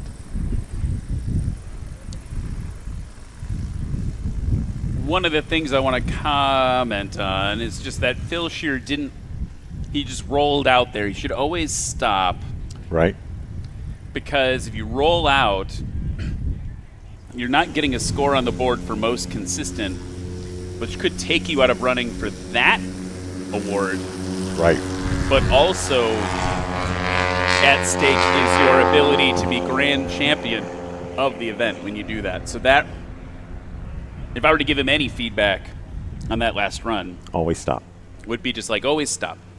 He might not have scratched. That one he just rolled out because it was very long. Mm-hmm. Just always stop because it's going to affect the math. Right, right. Especially for grand champion.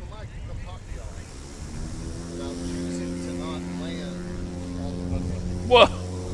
Oh. Okay. So, sorry, just like, what?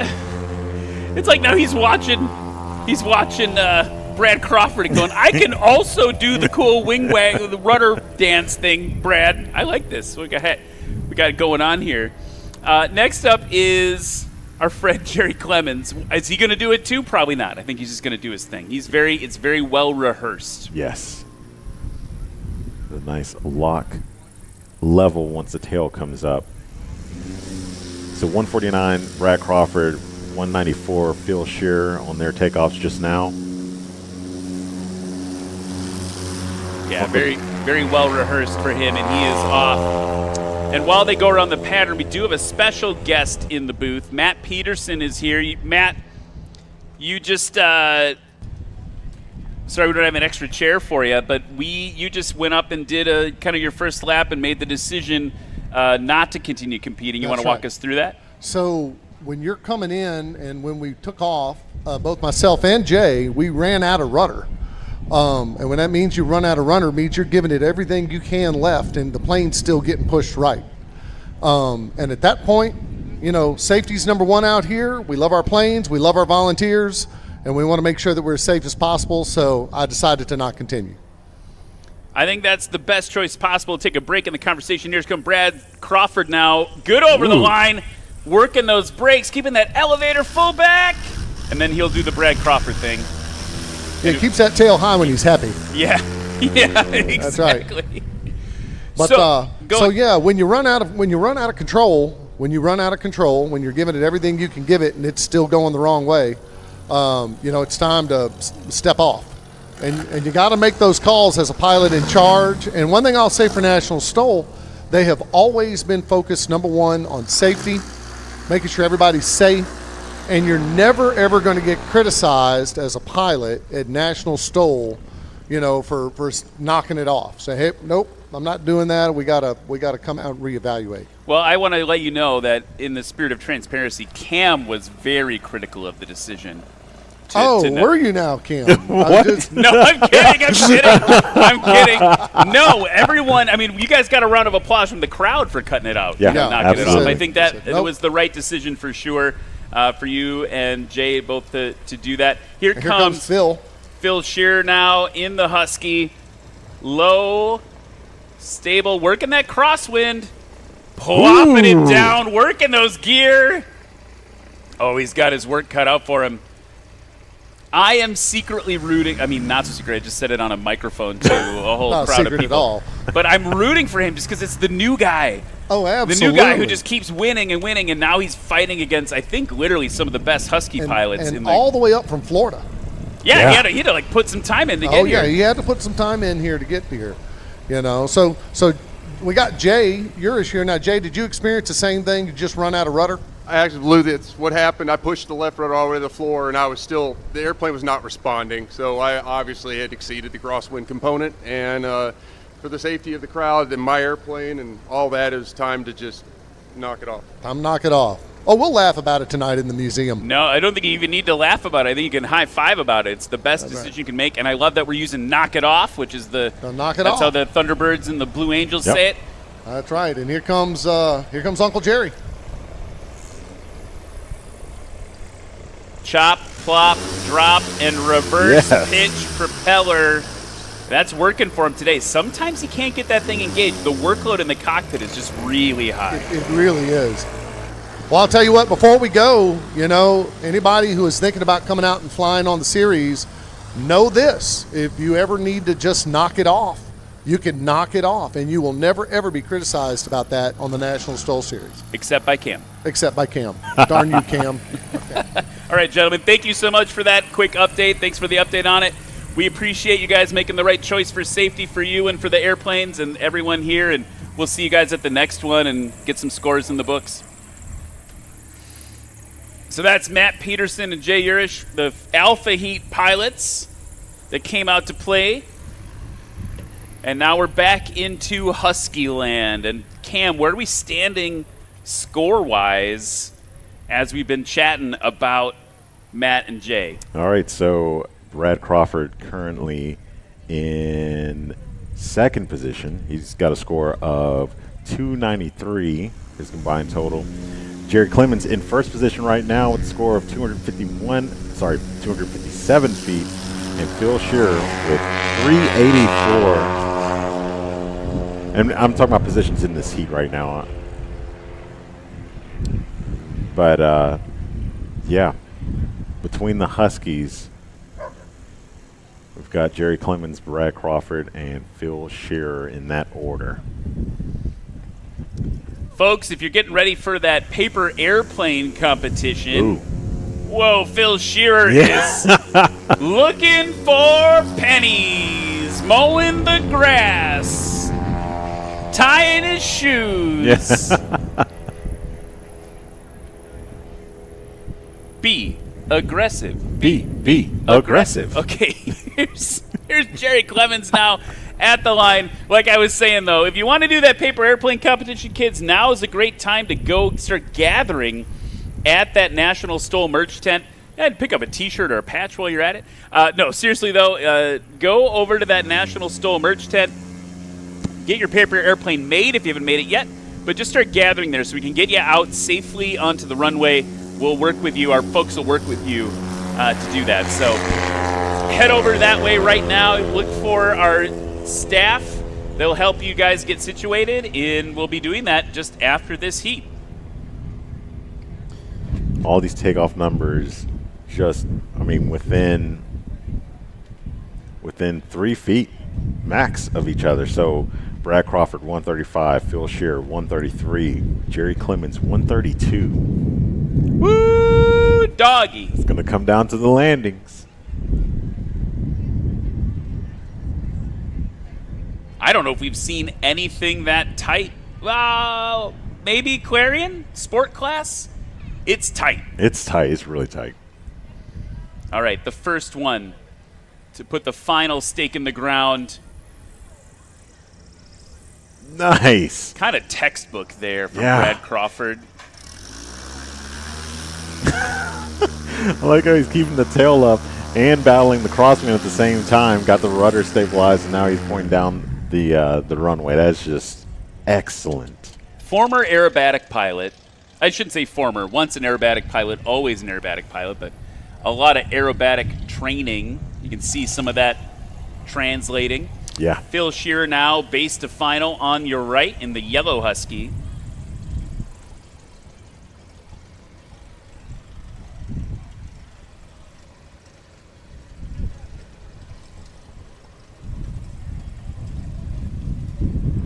He's getting set up way out there, or at least way out there for us. But he's getting his landing stabilized, especially now that we've got a little bit more stiff crosswind happening.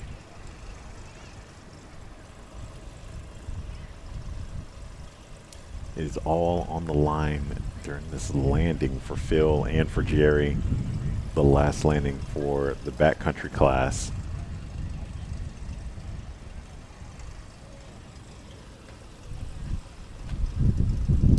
nose coming up. Just gonna pull back the stick. Okay. Yeah, so Lexi doesn't know. So we're gonna have to go back to the replay camera and see if he was good over the line. He did get it nice and stopped.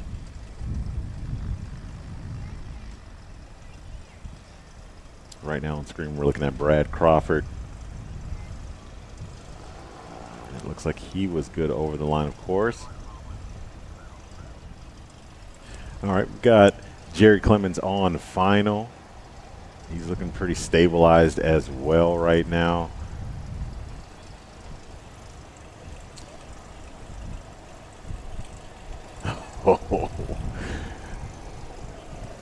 Right down into the pocket there, holding it off, folding it off. Yes. Good over the line, reverse pitch.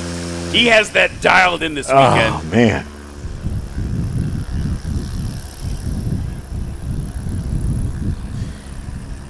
And this is guaranteed to be an exciting conclusion to the backcountry class today. Oh my goodness. Things were competitive, folks. Yeah. I don't know if we've had. I mean, I want to spoil it. Let's not spoil it, Cam. Let's not spoil it. We're gonna take a break. We're gonna catch our breath. That one kind of snuck up on me. Yeah. And how competitive that got in the last run. That was the backcountry class. How exciting, these quintessential Huskies versus the training planes and the Cessnas and the conversions and the geared engines and all that stuff combined. Oh. We will give it just a minute for us to catch our breath. Look at that replay. Yeah. Beautiful, beautiful action there. We'll be back with just a little bit more backcountry class action in just a minute. Montgomery Tower, Warrior Flight 1, holding short of 2 right for a straight up departure. Warrior Flight 1 will be the first ones out. You excited? Yeah. So now we're just waiting for the tower to release us for takeoff.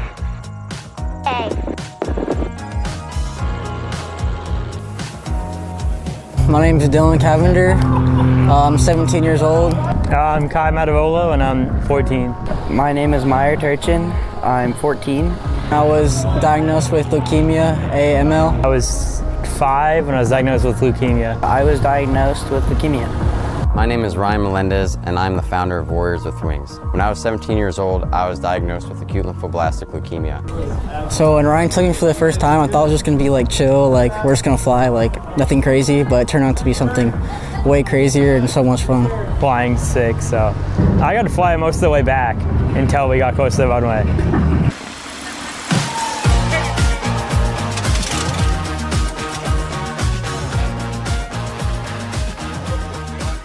Eventually, I'd definitely be interested in getting a pilot's license or something like that. Maybe not for like a job, but just to have for fun. You just see everything. It's sick because everything's so small, but like you're only at like, we were at like 1,400 about like max.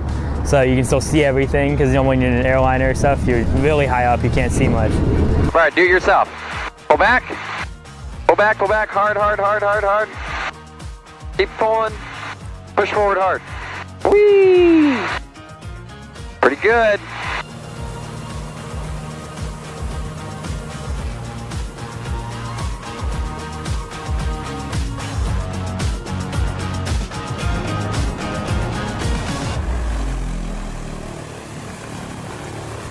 He was super excited to come and be a part of this wonderful day. I was having a blast being out here flying today. I don't think he ever really thought about flying or what that meant before. I think like the closest he came to really being in like a small plane or helicopter was on his Make-A-Wish trip, and he fell asleep in the helicopter.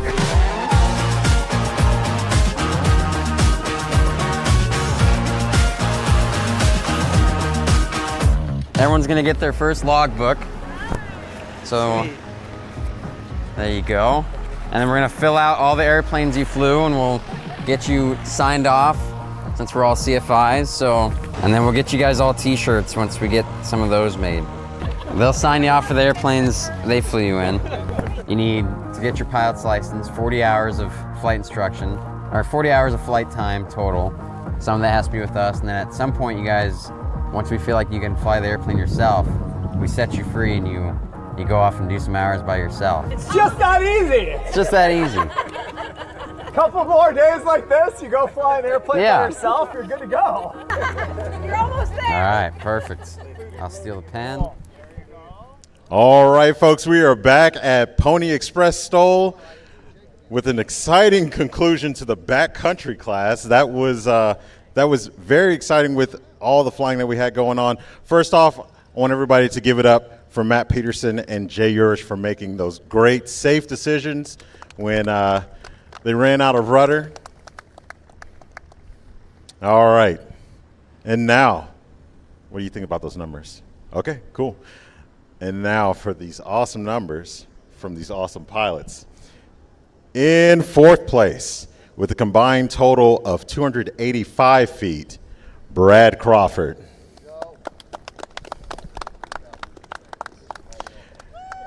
In third place, with a combined total of 279 feet, Jeff Harrell. And in second place, with a combined total of 278 feet, so 1 foot difference between Phil Shearer in third place, in second place, Phil Shearer. So 1 foot difference between Jeff Harrell and Phil Shearer in second place. And in first place, with a combined total of 252 feet. What do you think about that rally? Jerry Clemens. Come on up, Jerry. How'd you feel about flying today? How were those conditions? It was a little dicey, but fun. Dicey, but fun. You heard it from the man himself. All right, so that's it for the backcountry class. We'll be back with you in just a moment.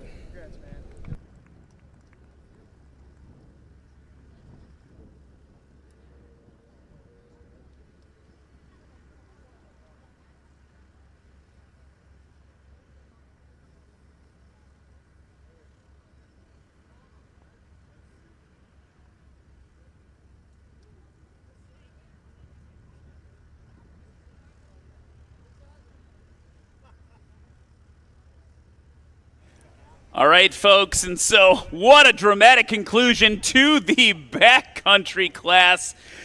Separated by a foot. What an amazing thing. We're going to clear these airplanes off of the runway, and then it will be time for the paper airplane competition. So give us just a minute, kids.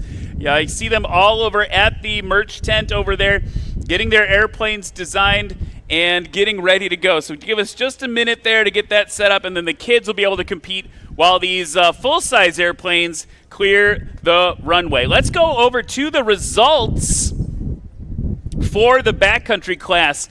Again, with that safety-based decision, I think they're in first and second place in my hearts, but in fifth and sixth position, or I guess tied for fifth, Jay Urish and Matt Peterson. In fourth place with a combined score of 285, Brad Crawford. Jeff Harrell with 279, behind Phil Shearer with a combined score of 278, just a foot separating them. You don't see that every day, folks. And then out in front, Jerry Clemens with a combined score of 252 feet. So, also, I don't know if there's anything more beautiful than three Huskies in formation. Yeah. They look like the mighty, well, not the Mighty Ducks, the mighty Huskies. Mighty. Delta formation, left echelon, right echelon. I don't know. I'm not a formation pilot. That is a beautiful looking squadron of Huskies right there as they go tail to tail. And then we'll be getting the paper airplane competition up and running in just a second. All right, so give us just a second, folks. We will be back with the paper airplane competition. See which kid designed the best paper airplane in all of St. Joe, Missouri. Bring it.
And welcome back, folks, to St. Joseph, Missouri. We're in the middle of Pony Express STOL 2026, and we're about to do the paper airplane competition, but we need to do, I wonder if the kids can help me, and the whole crowd. Do you guys know the song Happy Birthday? There's like one kid's like, I don't know. If we could all sing Happy Birthday, we got a very special birthday we need to celebrate here. In that trailer back there is Tom Wolf, our broadcast producer, one of the founders of National STOL, and it's his birthday today. So if we could all sing Happy Birthday for me, okay? Ready? 1, 2, 3. Happy birthday. I don't want to sing on the mic. Happy birthday to you. Happy birthday, dear Tom. Or white box with Tom in it. Happy birthday to you. All right. We did it. Happy birthday, Tom. Now it's time for the competition. You guys ready? Gals ready? What's this first age group? 8 and younger. Here we go, folks. 8 and younger. I'm going to count off, and you're going to throw them as hard as you can. Here we go. In 3. Oh, wait. All right, good. 3, 2, 1. Throw! Whoa! Whose green one was that? Go stand by your plane. Go stand by your plane. Look at that. Who's down at the end there?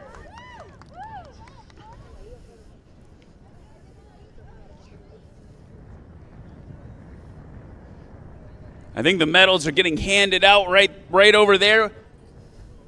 Yeah, come on over me. Whoa, what happened there? That was awesome. How about a round of applause for that showing?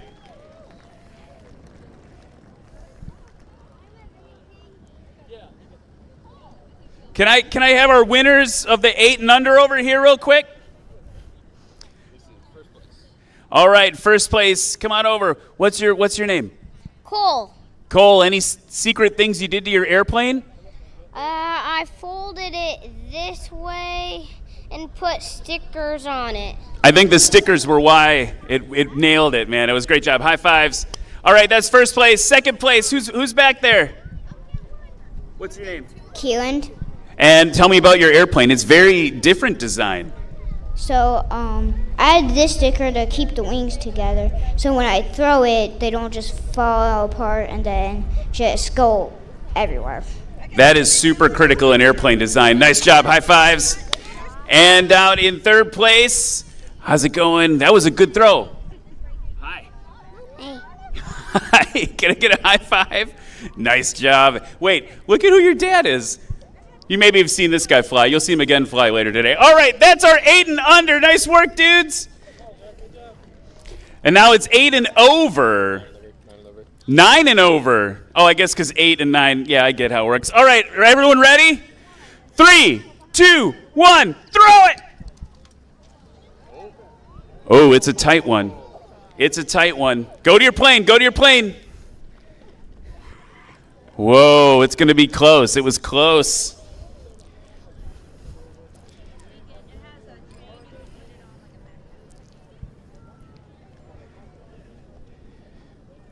And then once we get the first 3, come on over to say hi to everybody. Whoa, who's that? Yeah, come on over here, guys. Let's hear it for all the 9 and ups.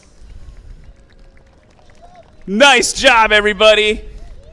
Okay, we got a buddy in a Pokemon shirt. What's your name? Nicholas. Nicholas, tell me about your airplane. I got a little bit nervous when we started going line up there. And yeah. Well, it seemed like it was okay because you got first place, right? Yeah. Nice. High fives. Nice work. All right, who's in second place? Nice National STOL shirt. What's your name? Jaron. All right, Jaron, tell me about your airplane. I just picked a new design this time, so I tried it out, and I guess it helped me win. Yeah, anything special about it that's different? No, I did fold these for more support, so it didn't roll around. Yeah, you got like these winglets here. Awesome. Nice work. High fives. Cool. And in third place, who we got? My name's Cohen. And tell me about your airplane. You went like needle approach. Yeah, just a little bit so it cut to the wind. So. Yeah, it like pushed through the wind. Yes. Yeah, very like sleek, very like SR-71 style. Nice job. High fives. All right, let's hear for our 9 and ups paper airplane competition. And next up, I don't even know what's next. Cub class? I think we got Super Cubs coming at you next. So we'll be back in just a few minutes. Sarasota was created actually back in the 70s, but we and Bert and Vince, my two partners, they've sold their business to Ryan and Sean, which is my two other partners now. We started around in 1999, 2000. Just had one little spot in this hangar, and we've built it up from there. So we've been here for 23 years now. And then we have 5 facilities now here in the state of Florida. First starts in Tampa, Sarasota. Venice here is our main headquarters, and we have Punta Gorda and then Fort Lauderdale, Lantana. Then we have partners in Brazil, South Africa, Greece, Tullahoma, Tennessee, all over the world. We're the largest Garmin dealer in the world, so that's probably what we've been known for. So we do more installs on aircraft, general aviation, anything really under 10,000 pounds than anybody else in the world. So, and we've been that for quite a few years now. So.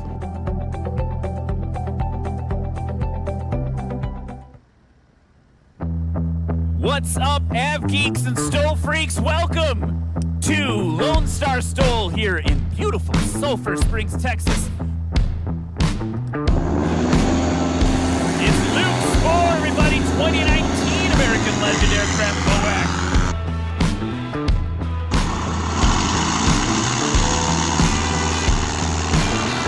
Round of applause for Chuck Olmstead. In the gray and orange Moag, Brian Shirley, everybody.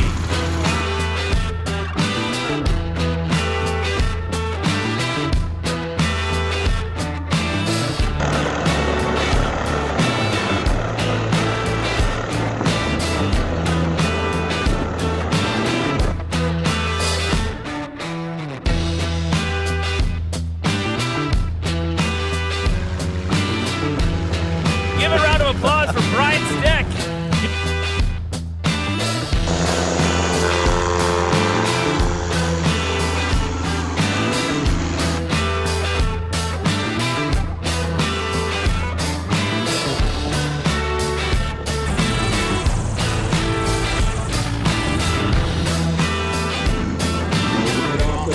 It's good. Textbook.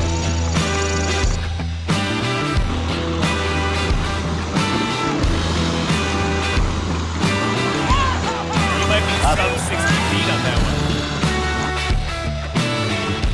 It's an unlimited class. It's what you've been waiting for.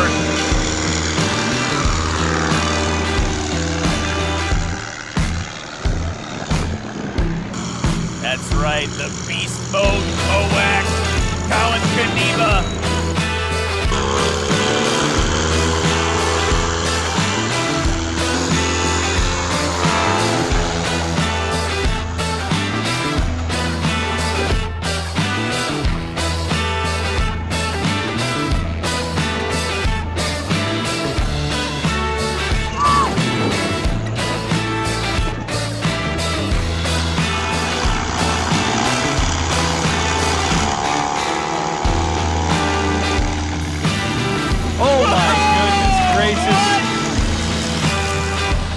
Frank Knapp showing that he deserves to belong here.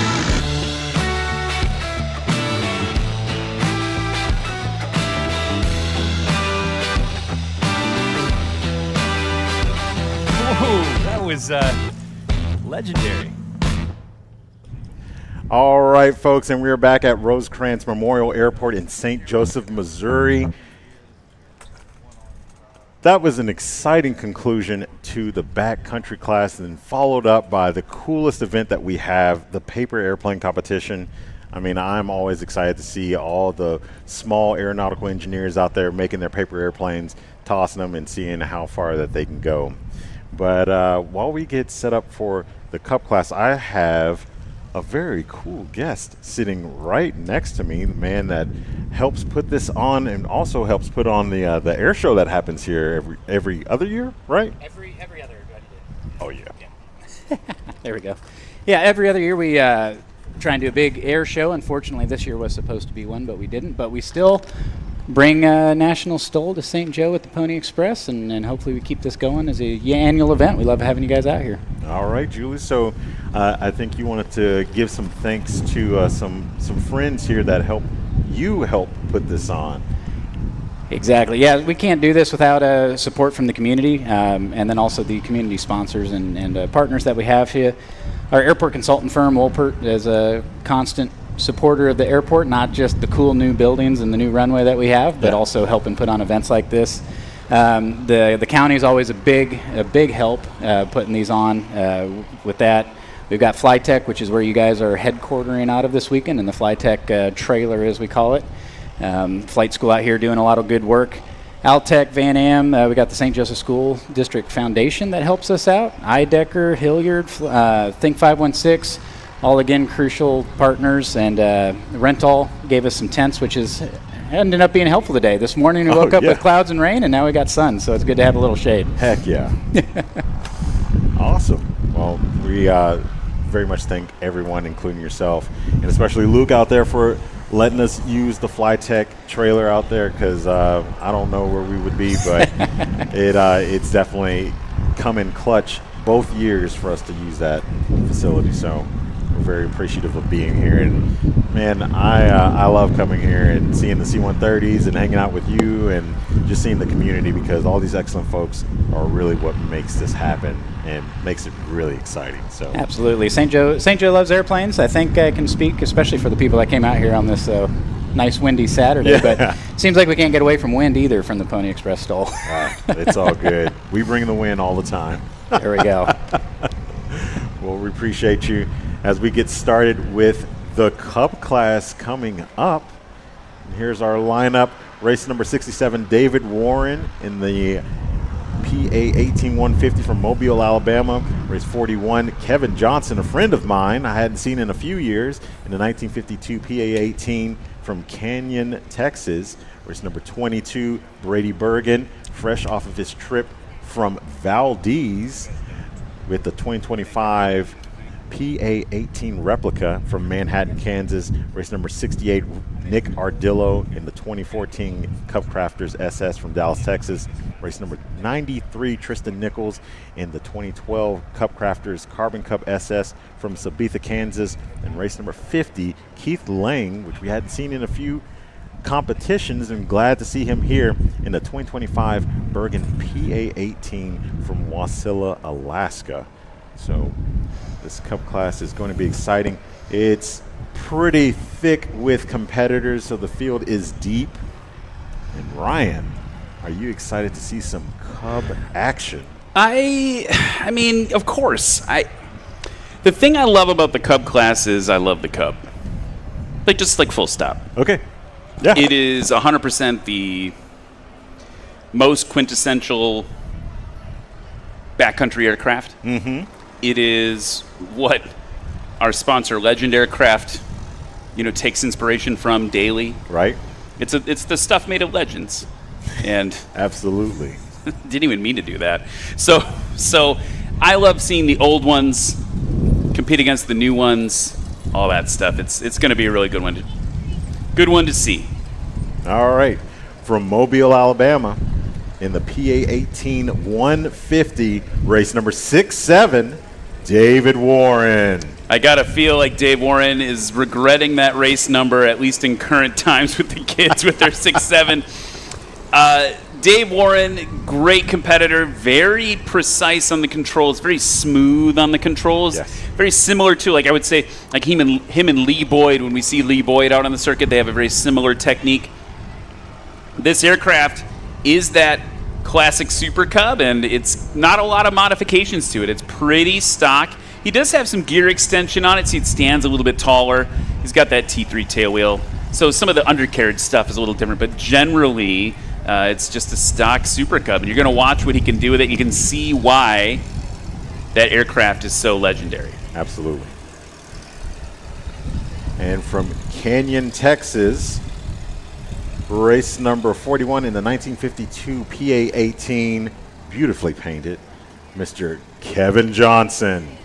So Kevin, I think he's newer to the circuit, right? And certainly this plane I've never seen it before, because I would definitely remember it. He's got the big bush wheels on it, pistol flaps. He's got the extended gear, VGs, all the stuff on it. Standard Lycoming 320 up on the front, and the paint job look at the callbacks to the classic Cub paint scheme. He's got the white kind of lightning bolt thing, and then the Super Cub kind of like acute angle logo kind of buried in there. Fun little Easter eggs.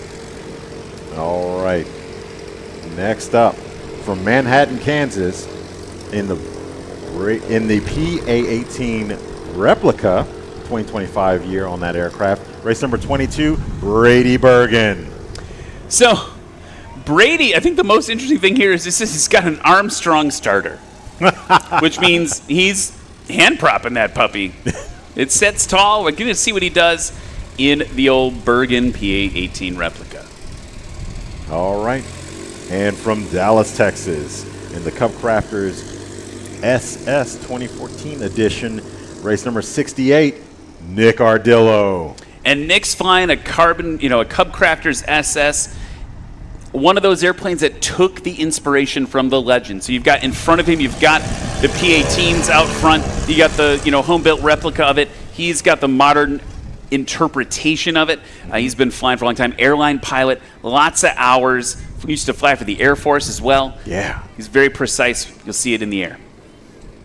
Next up, from Sabetha, Kansas, in the 2012 CubCrafters Carbon SS, race number 93, Tristan Nichols. Another one of those inspired by the PA-18 aircraft. This one, of course, it's got his initials in the end number, Tango November. Yeah. You saw this plane fly earlier today in the rookie class at the hands of his colleague there, Caleb Hill. And now you're going to see what the owner can do with it. Yeah. Really excited to see him fly. He put down some pretty impressive runs during practice yesterday. Yeah, so the Cub class is going to, it's going to be cubbing. It's going to be growling. It's going to be mama bearing. It's going to be, it's going to be pretty cool. So this to me, right, like if you look at this right now, this to me is backcountry aviation. I feel that, I say that a couple times today, right? But like, feel that way when I see the Huskies. I get a wave of nostalgia when I see the Cub class. Yeah.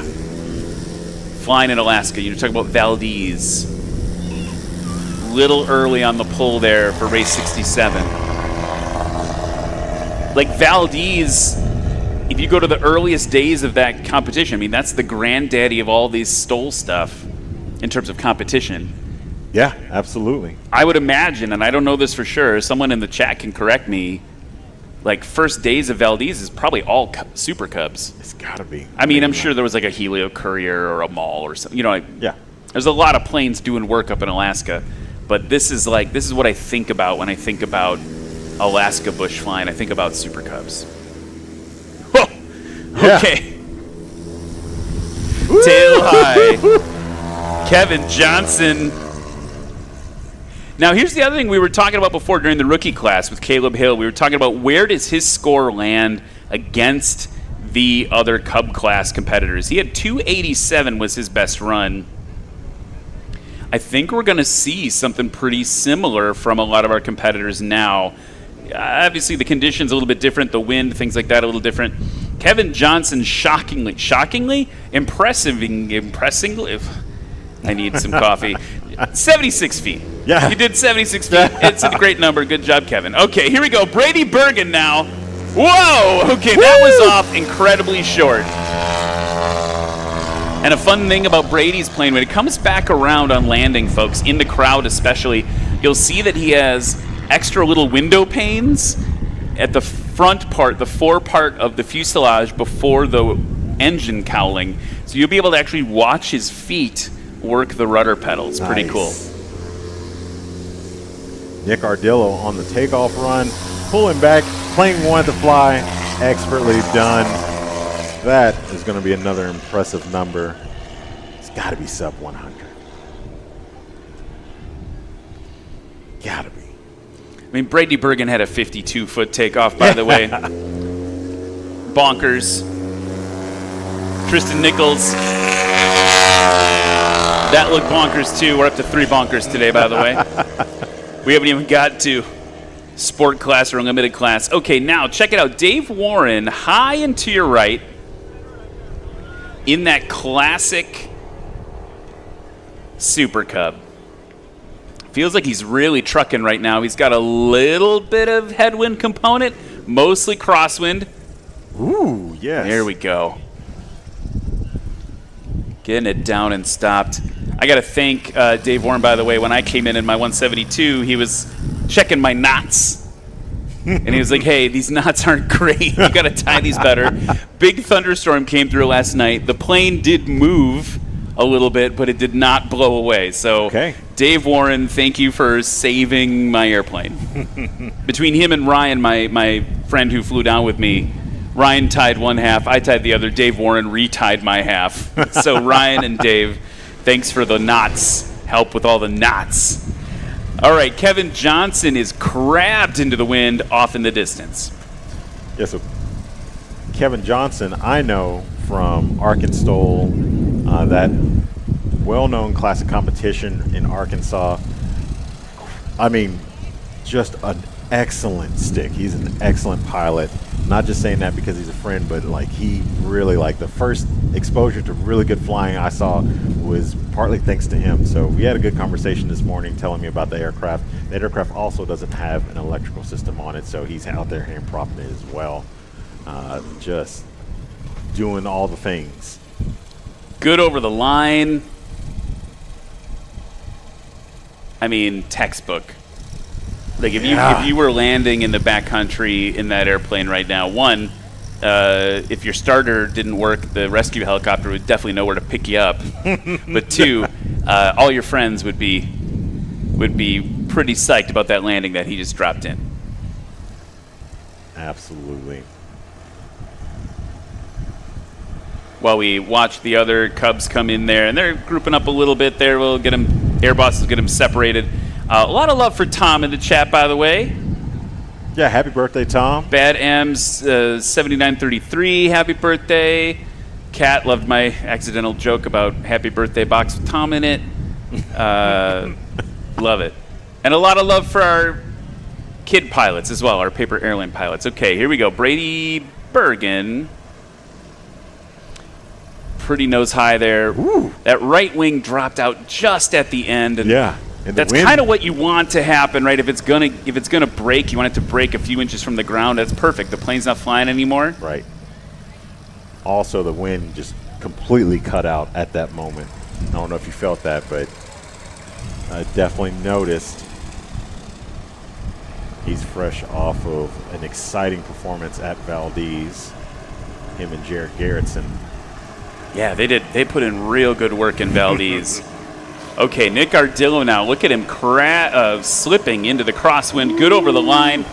A little bit more energy on it. He's got to do that, right? When you don't have as much of a headwind on the nose of the aircraft, you got to carry a little bit more energy.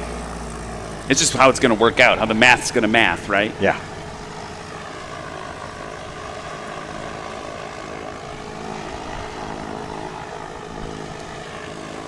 All right, Tristan Nichols up next. Things, by the way, as we come into the completion of the first run, things definitely pretty competitive here.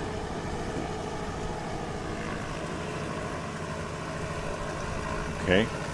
Gave up about 75 feet. Yeah, I'd say so. And he gave up about a foot at the end, battling the tail wanting to come up as he had to let it roll out. As I'm watching here, going back to that question I was so excited about, where's Caleb Hill as a rookie? Where would he have been? And he would be like squarely in the middle right now of this pack. So I think as Caleb moves on out of rookie class into Cub class, he's going to be excited to know, at least after this first run, his score is competitive against the rest of them. That's really exciting to see. Right now, everyone on the board except Brady Bergen, who did scratch, and that's a bummer because his numbers were, I mean, he had the bonkers, that's the fourth time I've said it, bonkers takeoff, and honestly, equally bonkers, fifth time, landing. With a 76-foot landing there. Now, he did scratch. But that's, I mean, run 2 and 3 for him are going to be really exciting. 52 feet, by the way, is just 2 feet longer than an F-14 Tomcat is long. Ooh. So right there, folks, if you're keeping track at home, if you're playing the National STOL adult beverage party game, I just gave you like 6 reasons to have an adult beverage. All right, Dave Warren. Some debate among the judges of where that one took off. One of the things that we have to watch on all the judging is if in a crosswind situation particularly, like one main tire may come off the grass before the other. And so you got to measure from the one that stays on the grass the longest. That's something that might cause a little bit of discussion among the judges. All right, Kevin, just putting on a clinic out here with the crosswind and the sub 100-foot takeoffs. And Brady Bergen's going to do the exact same thing. Another clinician. And we're definitely feeling some crosswind. Look at this, direct crosswind from the left. Yeah. It was enough to kind of shimmy and shake our announcer's tent, but as quickly as it comes, it is gone. Oh, yeah. Brady Bergen. Yeah, there's some exciting things happening in that Cub.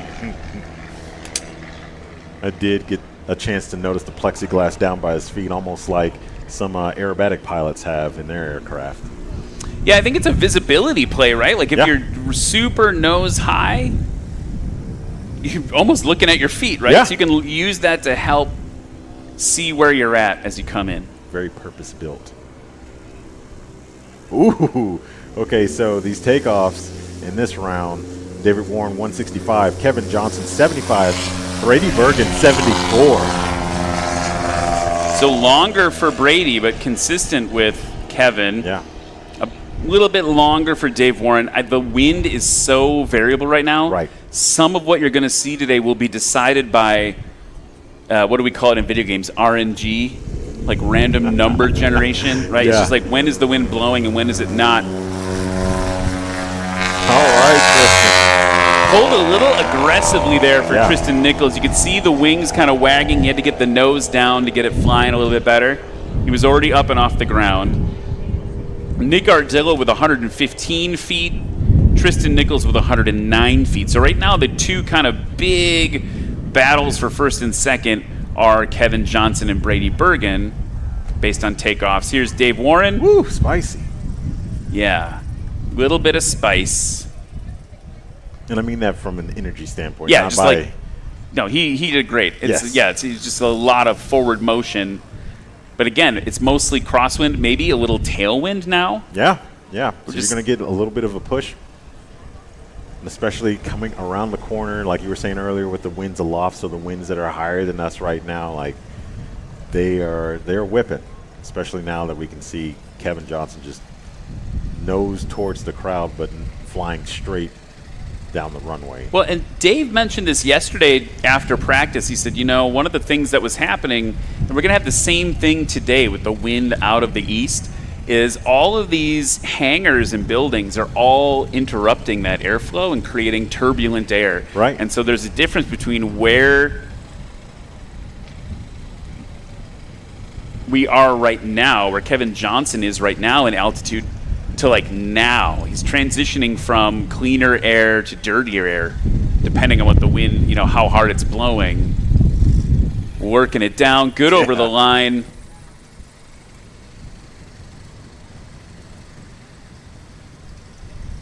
And that's well stopped. That's looks like 150-ish from here. Yeah. 146 foot There we landing go, there, yeah. so 221. So that's not better than his first run. His first run was still the best at 218.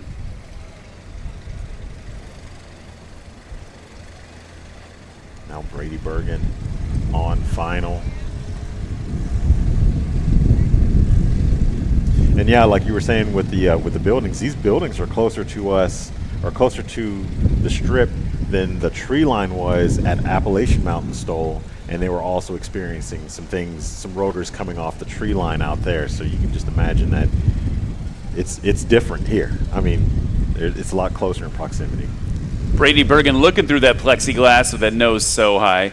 Touched down in a 3-point attitude, Yeah. kind of perfectly. And I want to see, I did not see if that was a scratch or not. 74-foot takeoff.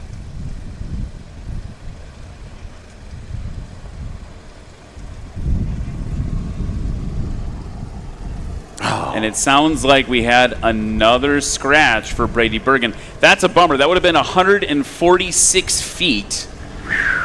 145 feet had he not scratched. So that would have been good enough for first place. I feel like we're in adventure class all over again with Clint. All right, here's Nick Ardillo. Look at him work that crosswind. Yeah.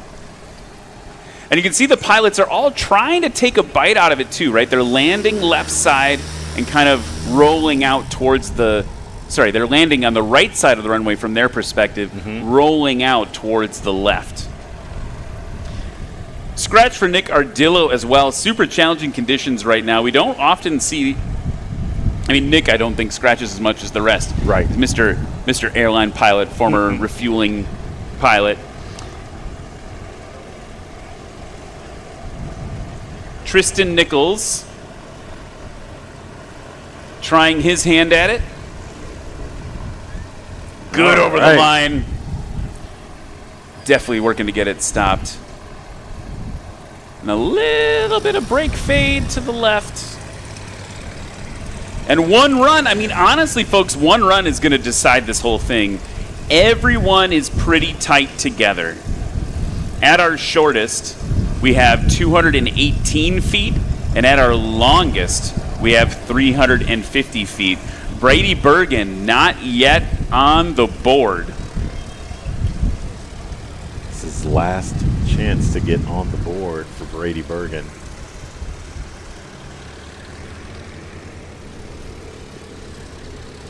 And he's just going after it. At this point, I feel like now he's got that super confidence from excellent performance at Valdez. Like, he's just going for it. Yeah, I wonder a little bit about strategy. We talk about this sometimes where maybe sometimes it's good to get just like a safe one in the books. Right. The problem is that then you're not dialing in your more aggressively targeted passes.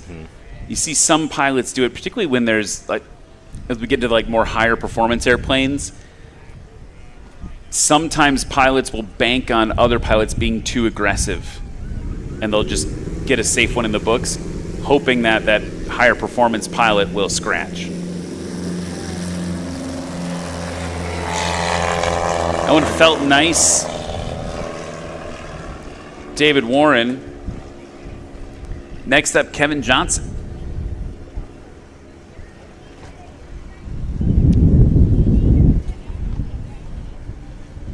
It's a good-looking bird. Just that livery with the lightning bolt and the Supercub angle in the back. What is that called? I don't know. There's got to be a name for that angle thing. Yeah. Was that just the Piper aircraft logo? We just... Oh. Tails back up. then? It's a triangle now. Yeah.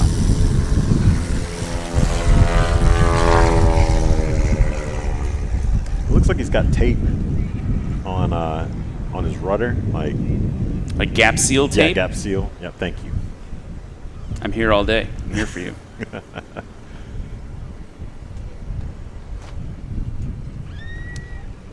Brady Bergen. I really want to see Brady get on the board. Yeah. It is absolutely heartbreaking to me when someone does not get on the board, especially when they're performing at the level Brady Bergen is right now. Man. Yeah, look at that. Look at that. His first takeoff was 52 feet. Nick Ardillo trying to grab every bit of that headwind he can.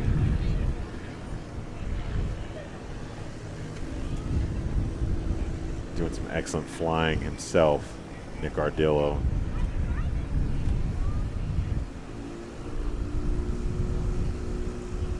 You can hear that introduction of power, and here comes that tail up.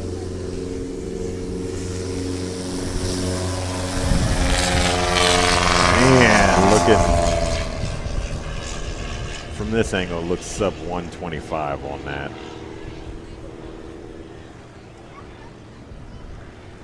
Dave Warren already coming in base to final. Tristan Nichols about to launch.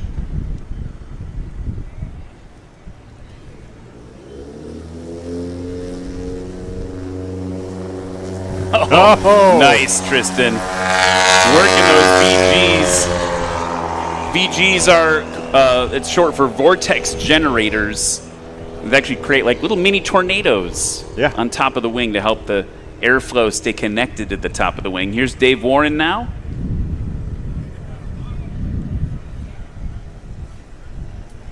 Oh,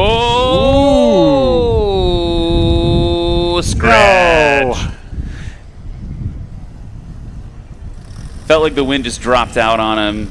You saw that kind of like dramatic, not dramatic in a true sense, but that dramatic drop of the airplane the last couple feet. Faster than he would have liked, not as stable as he would have liked. Now, coming around the bend, Kevin Johnson.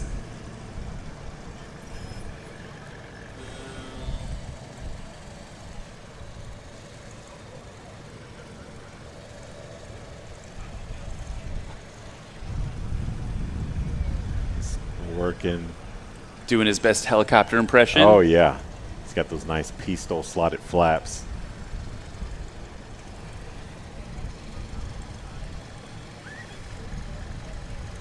Good descent rate, resting where he needs to with an introduction of a little bit of power. He's going to be good over the line.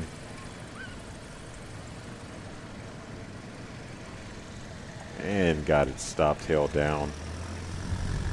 While they come in, folks, as the Cub class continues here, don't forget to vote for your favorite pilot. Vote.nationalstol.com. That's vote.nationalstol.com. Also, don't forget to hit up all our great vendors that came out here to make sure you had a good time today. Go check out a Corvette. Go get some coffee from Winnebago. Go say hi to the Chick-fil-A folks. They've been providing breakfast for us. Yeah, it's been delicious. I didn't know I liked chicken on a biscuit for breakfast.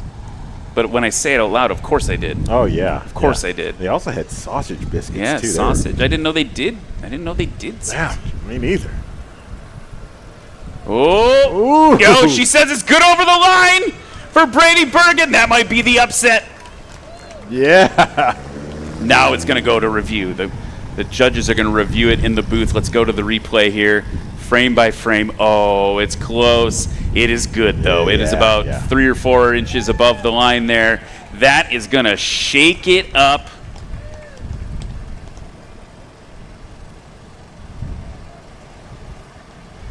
$67-foot takeoff combined with a 63-foot landing. Woo! Great. Not bad. So that's going to shake it up a little bit here on the third runs now. Nick Ardillo looking to solidify his spot. Lexi's not sure. That one was too close to call. We'll have to go to the replay on that one as well.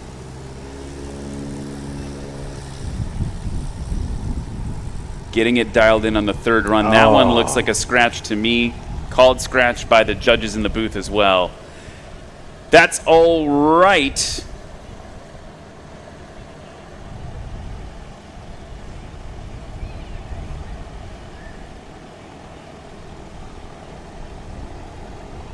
It's going to help him hold his spot. So now Tristan Nichols.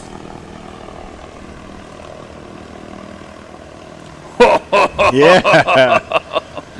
Working those gear.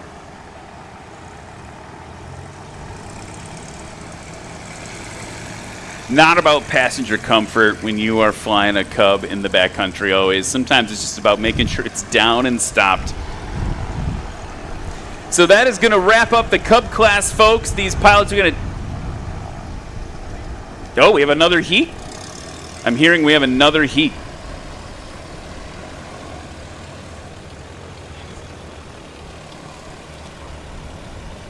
I stand correct. My correction is corrected. This is going to wrap up the Cub class. So we're going to take a quick break and be back with the dramatic conclusion. Pony Express STOL Cub class 2026. Let's go.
And welcome back to Pony Express STOL 2026. How about this Cub class, right?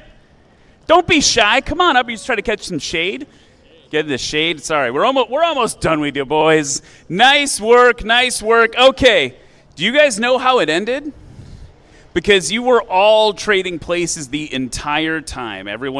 Almost everyone was up in the top of the podium at one point or another. Okay, I'm going to do the whole crowd because it was great. In 5th place with a combined score of 350 feet, give it up for David Warren.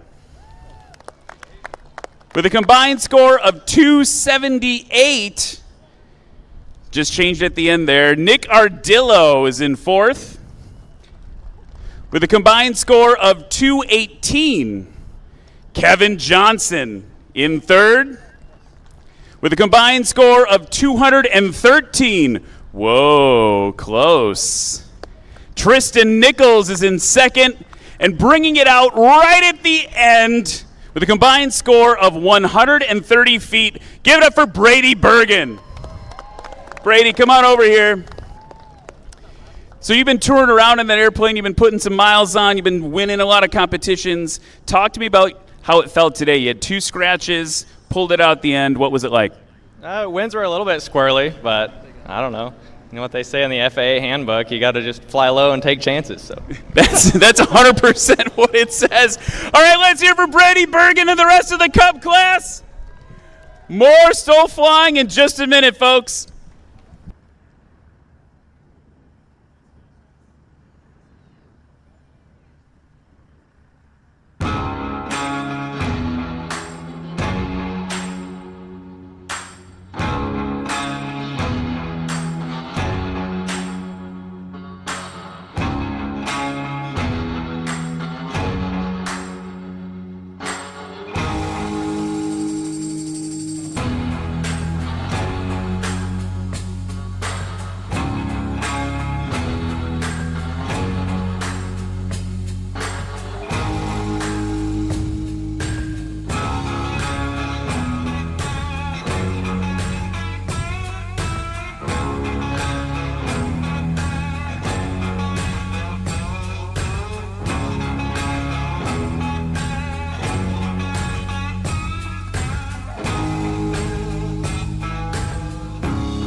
And welcome back, everyone.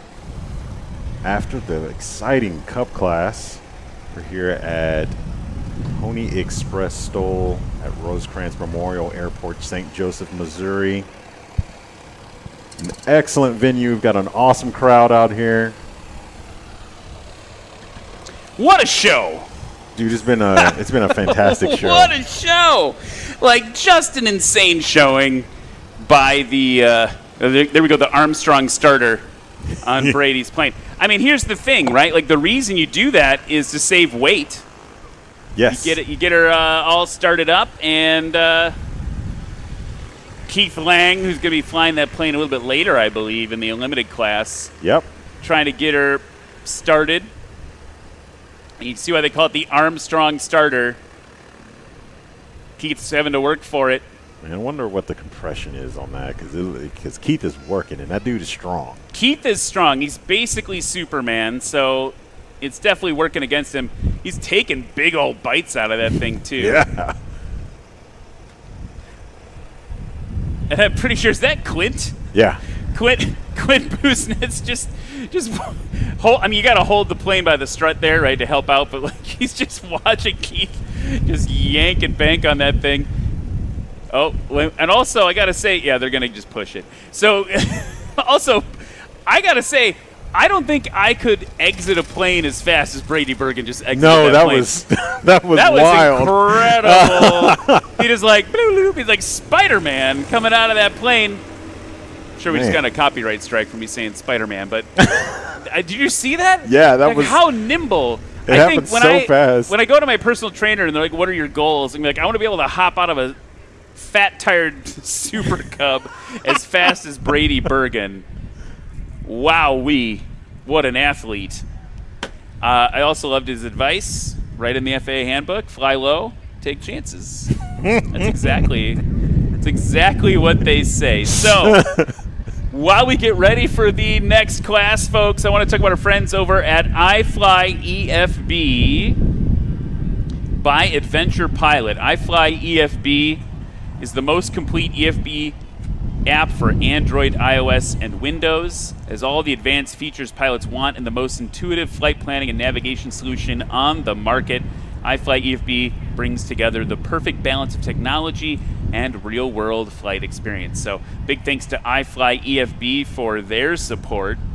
Now, Cam, do you want to walk us through the results as a recap of the Cup class? Absolutely. In 5th place, David Warren, combined total of 350. 4th place, Nick Ardillo, combined total of 278. 3rd place, Kevin Johnson, combined total of 218. 2nd place, Tristan Nichols, combined total of 213. And in 1st place, Brady Bergen, combined total of 130 feet. Woo, dog. Man.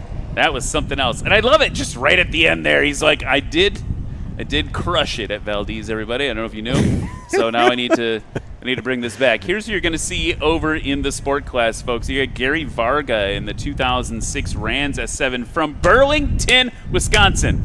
I used to live in a neighboring town called Waterford, and Burlington were our rivals. They also just always basically beat us. Race number 289, James Johnson, a 2023 Rans S7 Courier.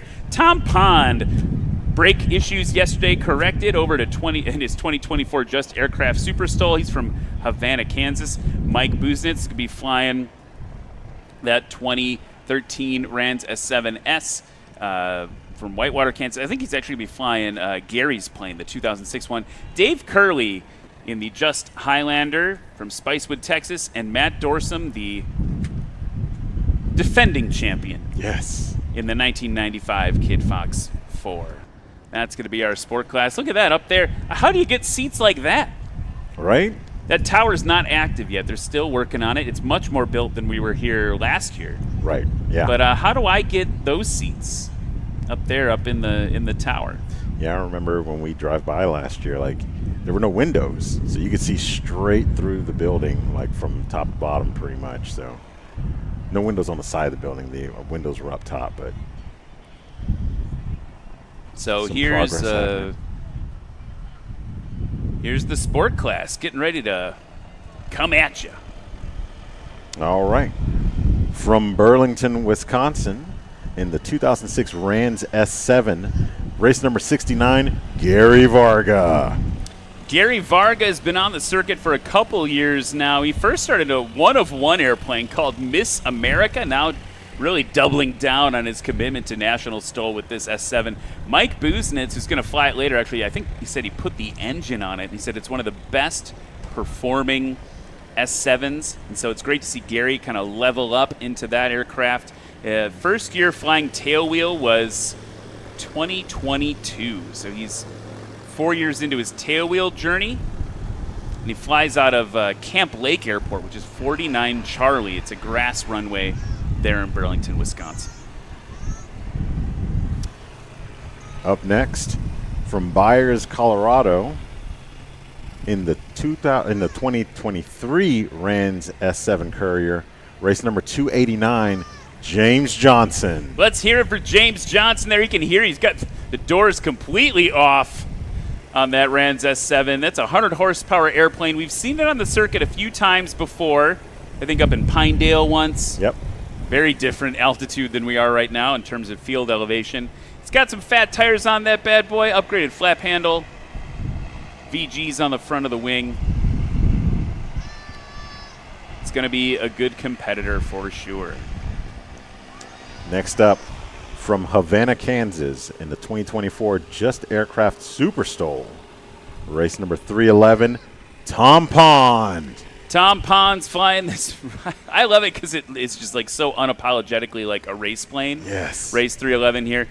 Received his tailwheel endorsement in late September 2025. So we're not quite even a year into his tailwheel journey, and he is making an impression on everybody. Yesterday during practice, he did have some mechanical issues with his brakes. You were right, Cam. I talked to him this morning. Yesterday you were guessing that maybe what was happening was it wasn't the left brake that was giving him trouble. It was the lack of right brake that was giving him trouble. That is exactly what happened. There's some sort of balance issue between the brakes, something about the anti-skid and some other stuff that he's got like worked in there, and in the end it was just not actuating correctly. So he's definitely been working on that. He said the brake position in the cockpit a little different. He had to kind of change the pedal position a little bit, but in the end, we should see more consistent braking from Tom Pond today. Gary Varga now on the roll under the green flag, pops those flaps down. And he was taking a bite out of crime on that crosswind angle. It may have been too deep of a bite for the judges. Technically, what you need to do, cannot aim any closer than the end feather flags here, the National STOL ones. And that, to me, looked like Gary Varga may have been aimed a little bit too far to the left towards us in the booth, frankly. So we'll see what they say about that. May just let him off with a warning this time. Here is our friend James Johnson now, the other S7. A little less aggressive in terms of like the pull, but off nice and short. Right. And Tom Pond pulling up to the line. Oh yeah, sorry. He had a little bit more speed, so when he pulled back, he didn't have to take that bite out of crime like Gary Varga did. That's a 90s reference. It's a millennial.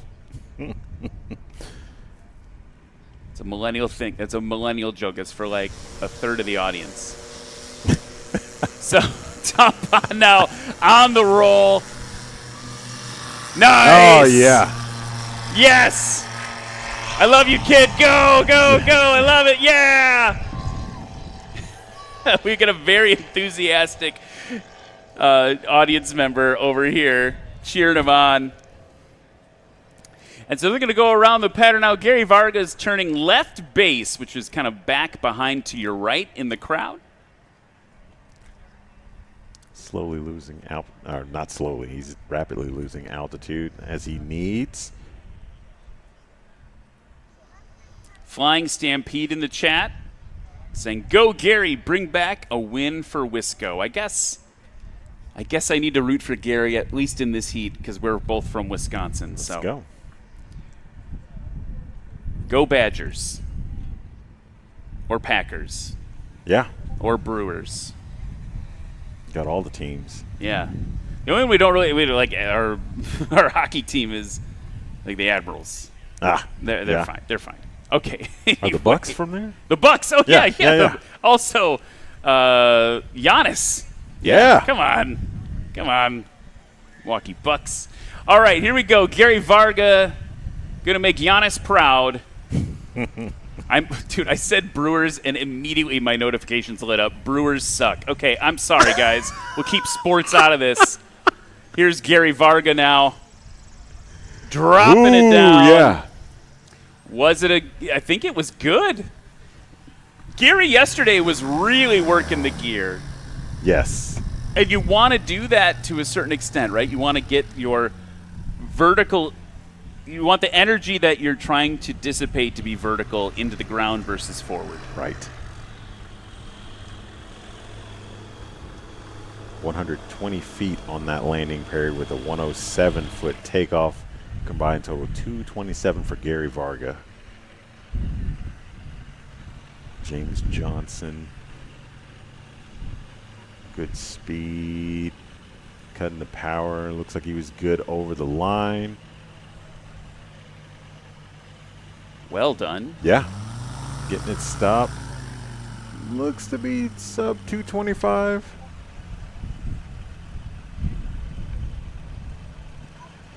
That would be paired with a 118-foot takeoff.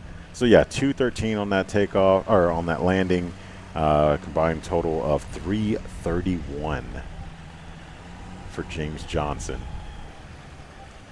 And we have Tom Pond on final.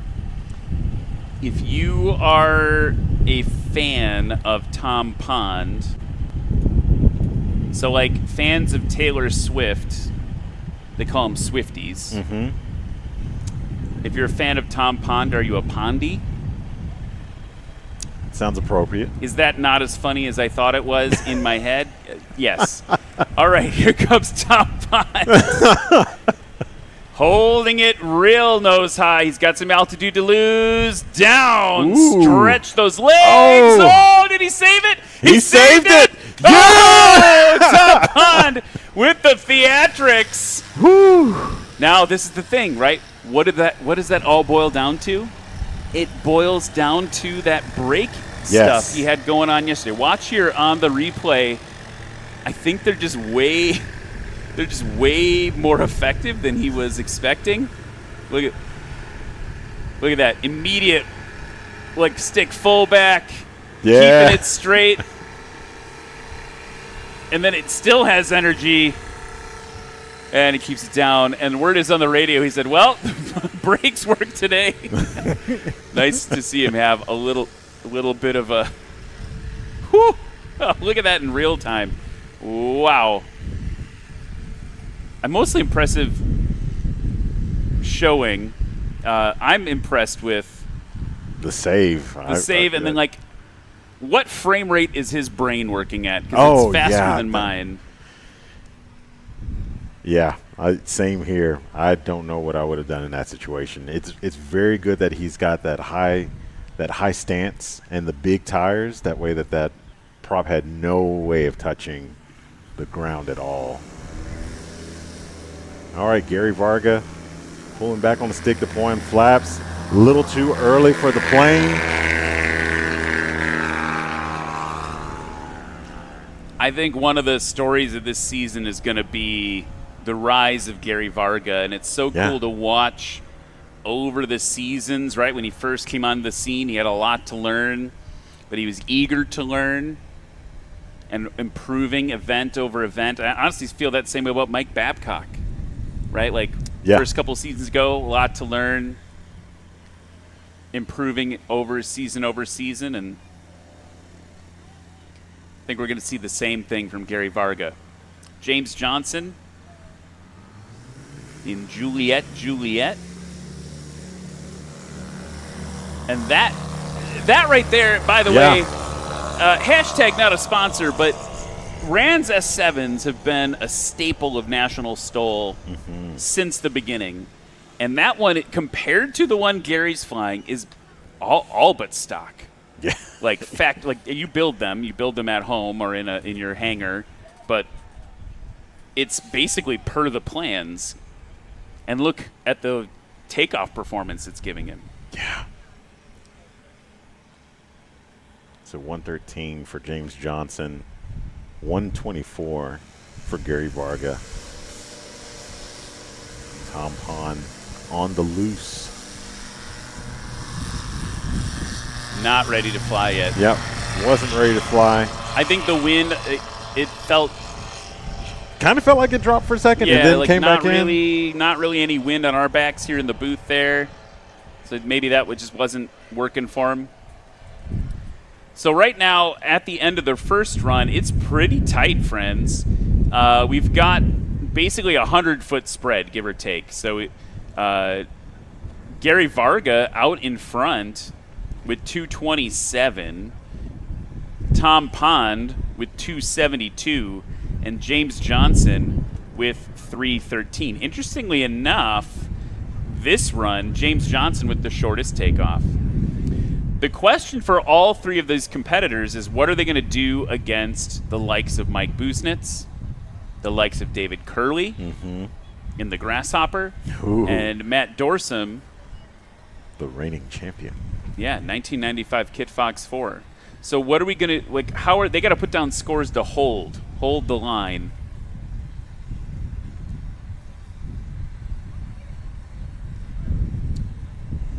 Gary Varga bringing it in.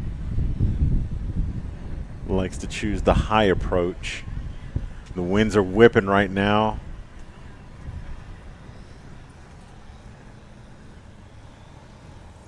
And burst of power there is going to help him. There was dirt in the air. He worked that. It's going to be an inch shorter after that one, but no, I mean, but like you could see him figure it out in real time, right? Like he starts to descend a little too fast. That little burst of power, it's also going to get him across the line, soften the blow. Yes. I mean, the shocks on the thing are huge, right?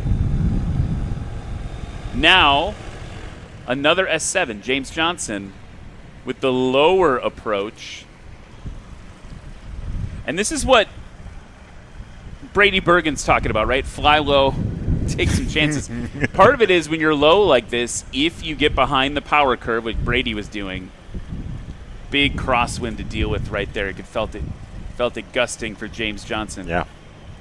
When you are low like that, you can play behind the power curve in what I'll call not a risk-free environment, but like a safe environment, right? If you're a foot or two off the ground, you're hanging off the prop like the pilots did.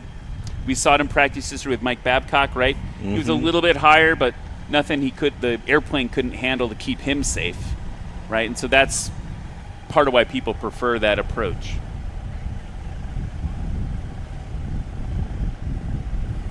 And in competition, people say it in the chat all the time, it is different, right? We're not simulating this perfect, like a lot of these things you wouldn't necessarily do in the backcountry when the risk factor is a little different.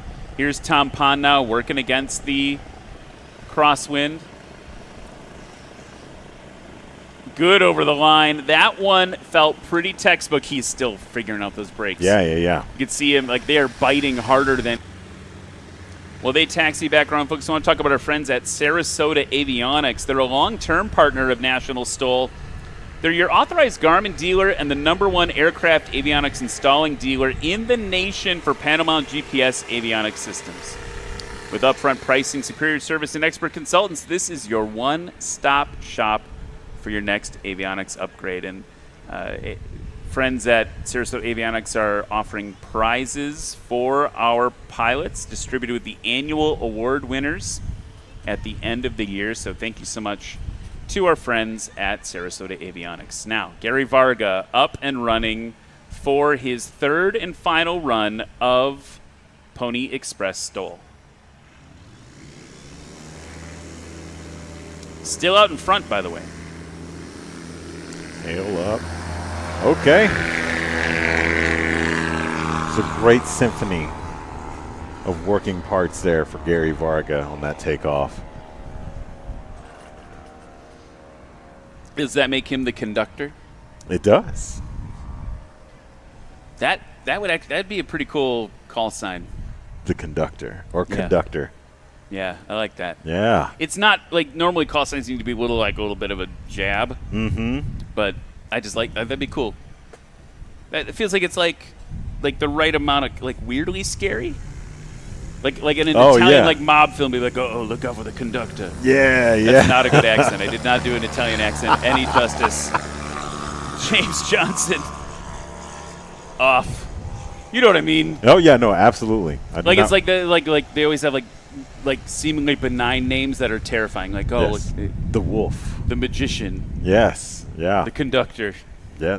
All right, thanks for coming to my TED Talk on this. James Johnson just put down a 97-foot takeoff. Ooh. And Tom Pond, now we've got 2 scratches. That one was under review. It's another scratch in the book. So we're in that place we've been a couple times today. Yeah.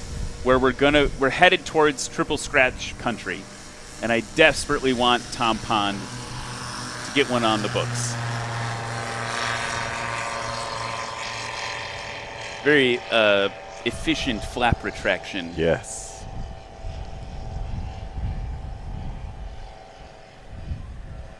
Gary Vargas turning left base. While he does that, let's talk about our friends over at EarthX Batteries. EarthX lithium batteries save weight and provide insane cranking power. They're available both for experimental airplanes like Gary Vargas. I don't know if he has an EarthX battery, but like an experimental plane like Iran's S7, you can throw an EarthX in there. Or a certificated aircraft like mine, a certified Cessna 172. EarthX could be in there too.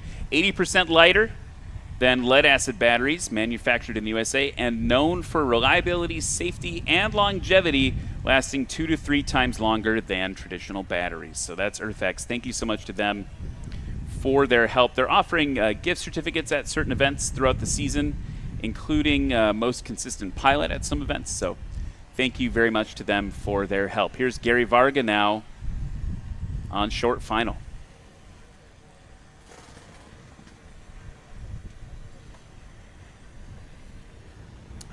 Right, working that rudder.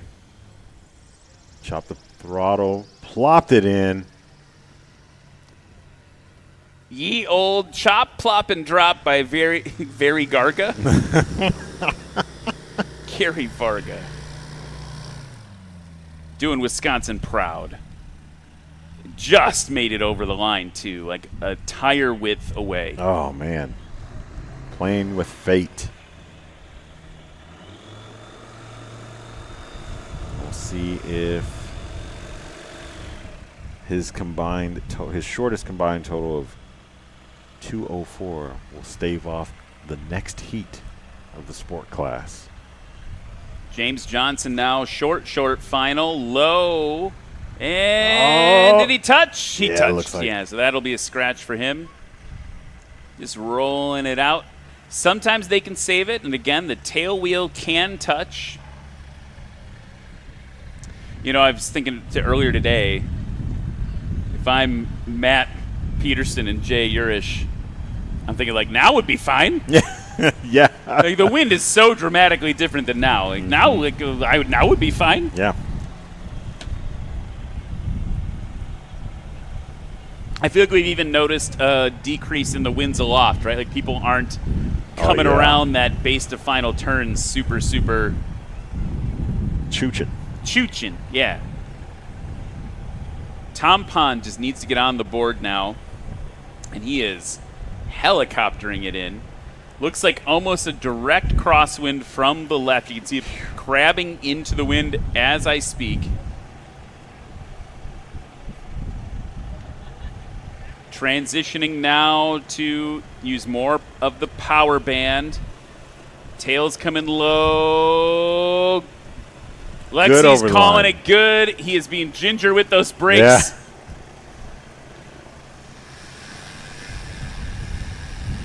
And Tom Pond hopefully has one in the books. Let's see here, waiting for the score to come up and the judges to review. If he does, that'll be good for 259.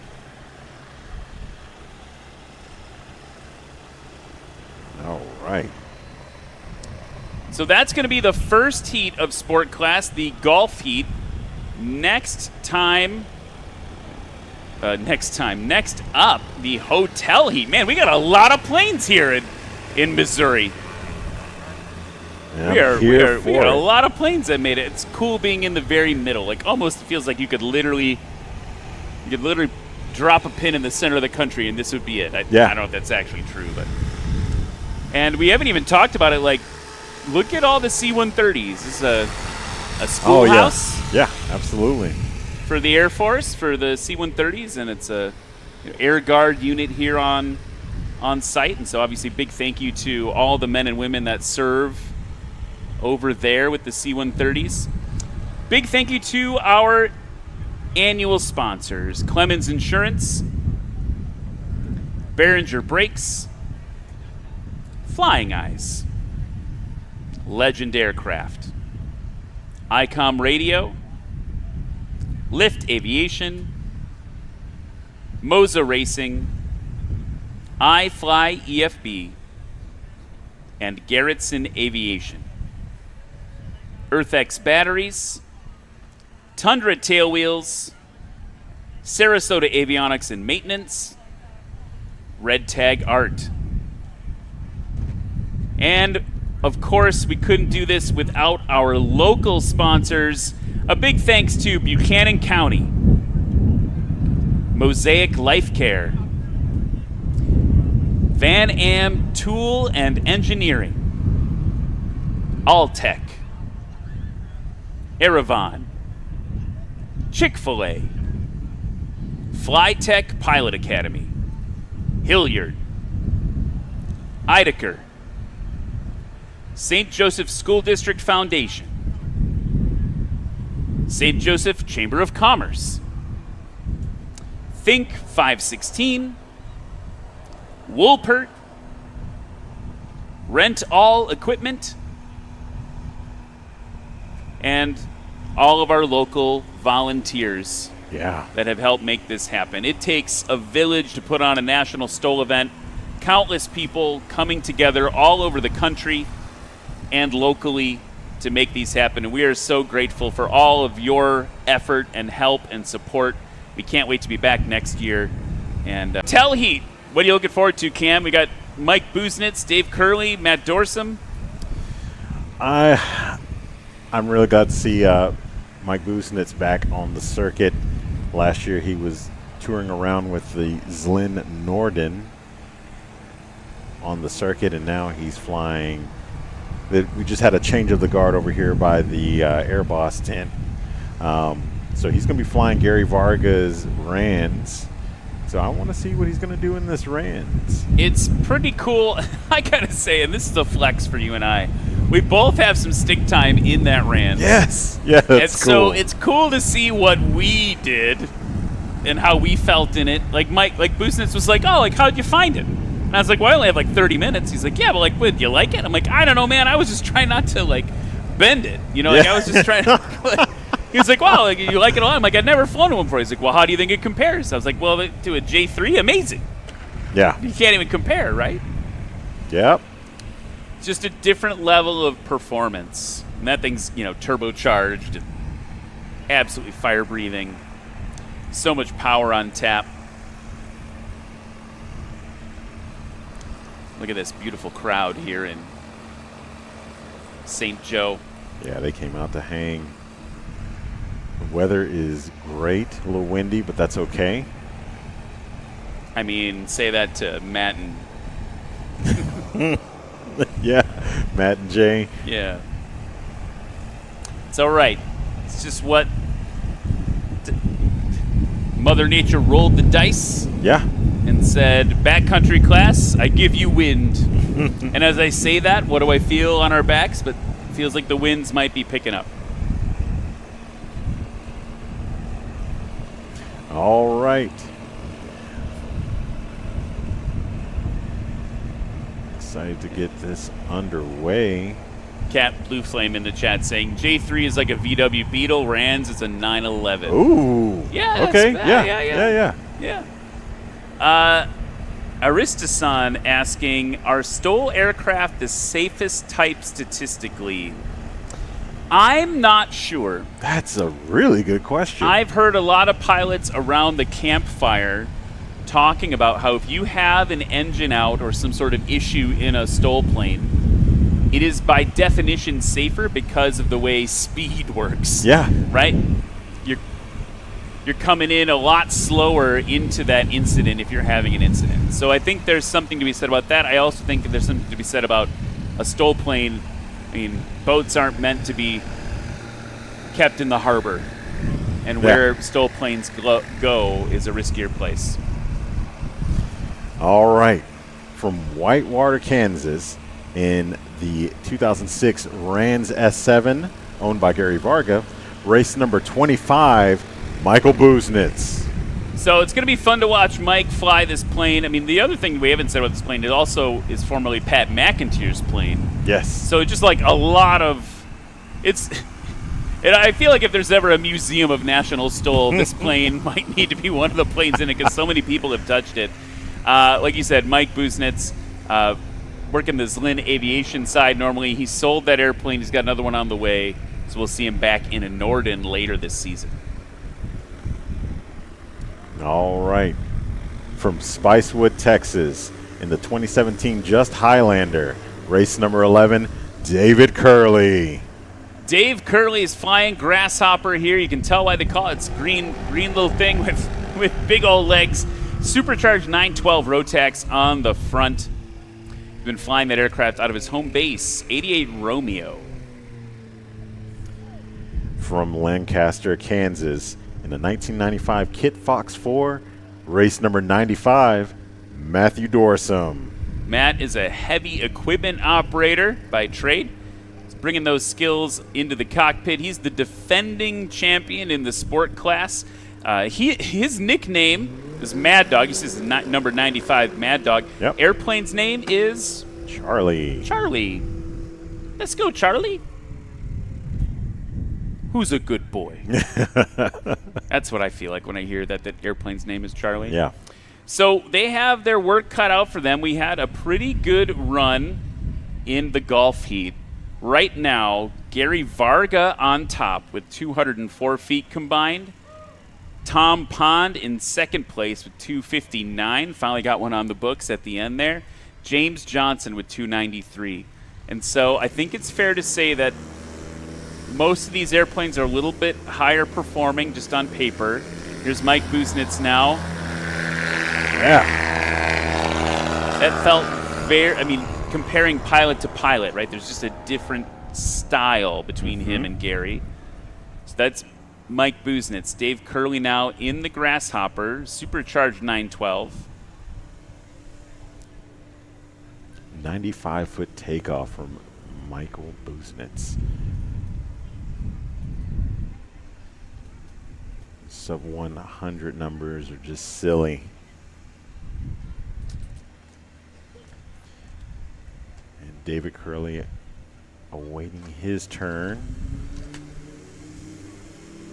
You see the tail come up on Grasshopper. Not your normal 912 on the front of that aircraft. He's up.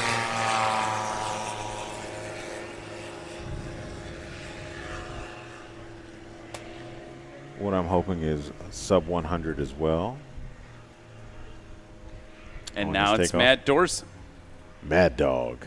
So Curley was 108, Busenitz 95.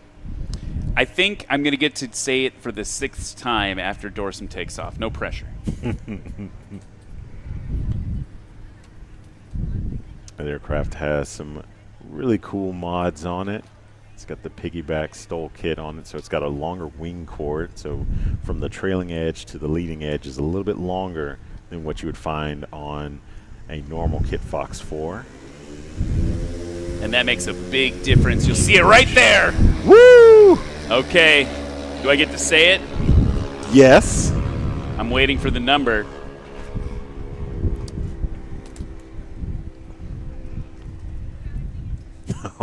I mean, that was, here's the thing.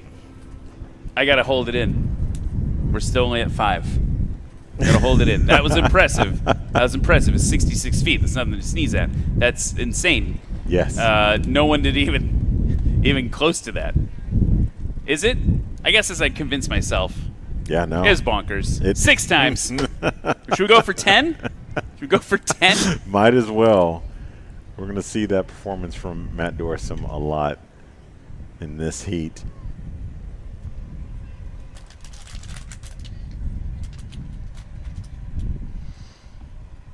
Okay, so Mike Busenitz now, 95-foot takeoff, looking to pair it with something pretty aggressive. 204, the current score to beat by Gary Varga.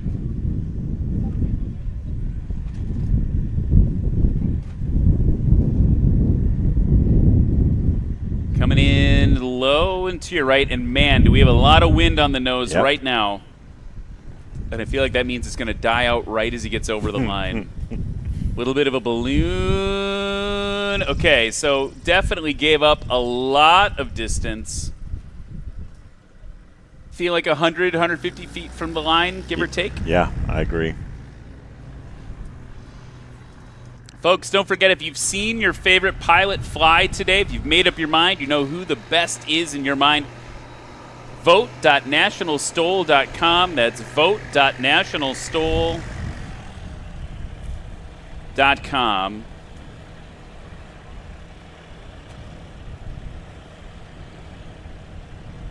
Vote for your favorite pilot.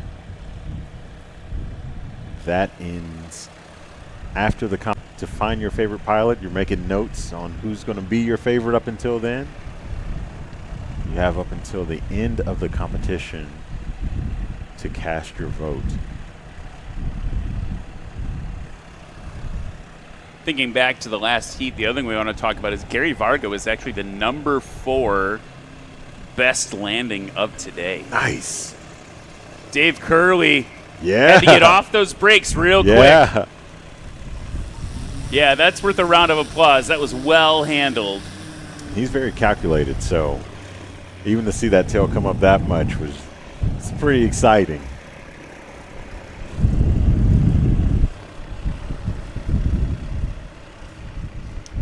I have a question. Are we allowed to vote as announcers? Can I go to vote.nationalstol.com and vote? I think so. Is that okay, or is that against the rules? Here's the problem: there's so many people I want to vote for. This is true.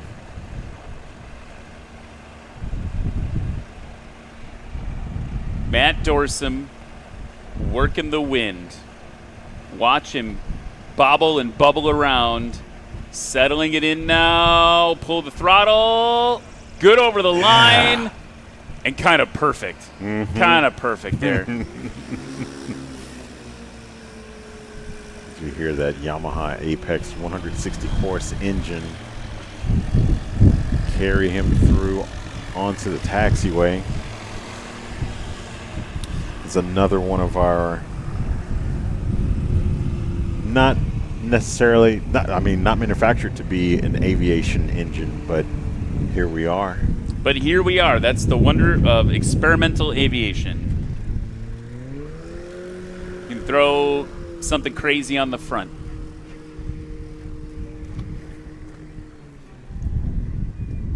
Yeah, and what's cool about that is we got a 4-cylinder snowmobile engine, the Yamaha Apex, usually rated for 150 horsepower, or at least it came from the factory at 150 horsepower, and his is 160. There is a bug that is so big. Oh yeah, it's a horsefly, man. It's one of the biggest I've seen in my life. It is frightening. It's frightening. It paid us Somebody a visit. save us. So please help. I need a can we're of good. Raid. We're good. Don't actually come running over here. Sorry, gotta be careful. We are fine. Meanwhile, Mike Busenitz takes off. Okay, scores are in now for the first run. And we do have some shifting on the podium, and I think you would expect that. What's interesting is Gary Varga still hanging on in third place from the heat before. Matt Dorsum currently out in the lead with a combined score of 151. Dave Curley 183. Gary Varga 204 with that fourth best landing of the entire competition. Dave Curley now spooling the grasshopper up, holding that tail off. That is calculated. And what a perfect departure. Oh, yeah. Busenitz had a big improvement from 95 down to 88 feet.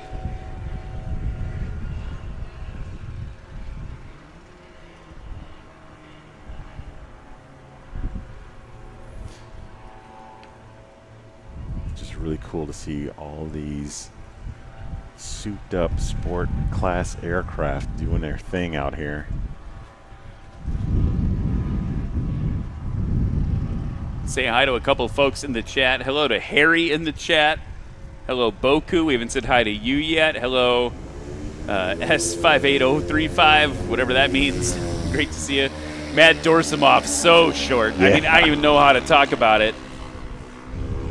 So we had a big improvement in takeoffs there, that run. 88 feet for Mike Busenitz. Dave Curley, 76. Matt Dorsum, I think we're going to be into the B-word territory on this one. He had 66 feet the first run.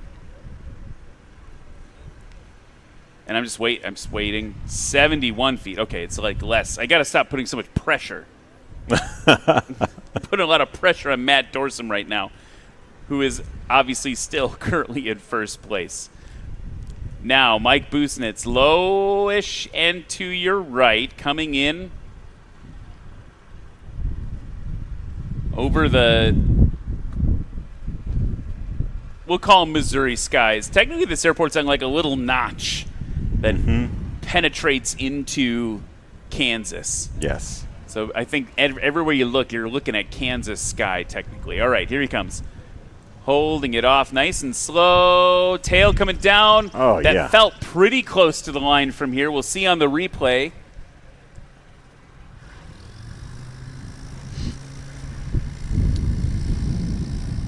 His previous landing, 267. This will be well short of that.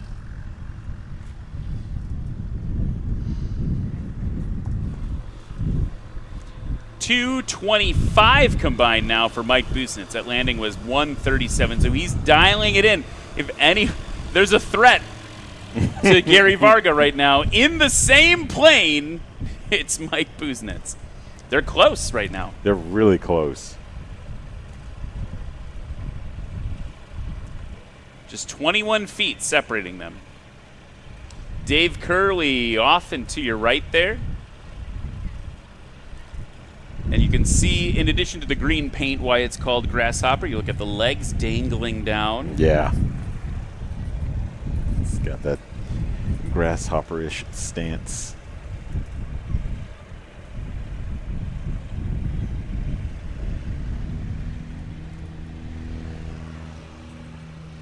And he's battling the wind. A lot of rudder input in there. Hold, plop. Ooh.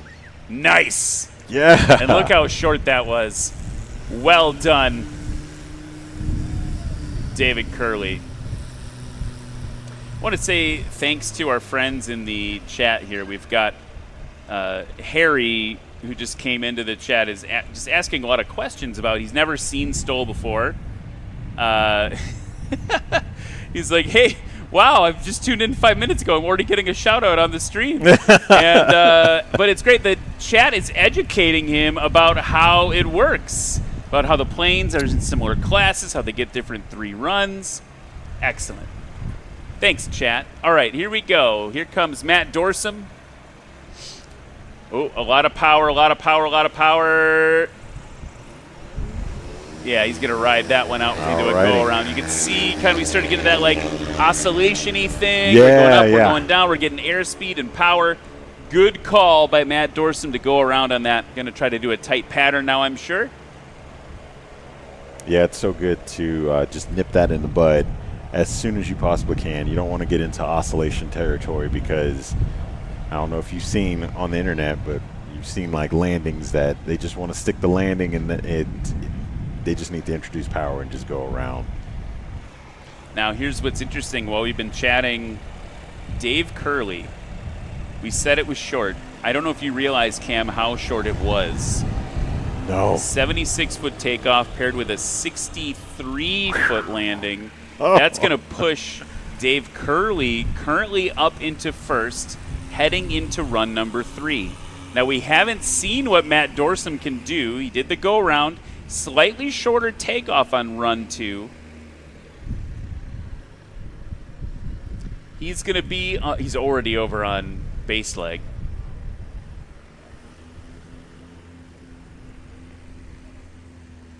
Here he comes, base to final. Man, that looks so cool. I'll never get tired of watching an airplane turn base to final. Especially here.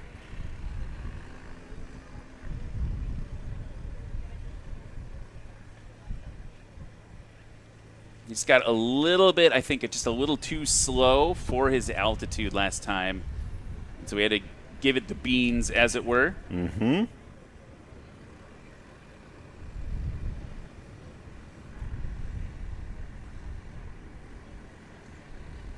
With those wig-wag lights.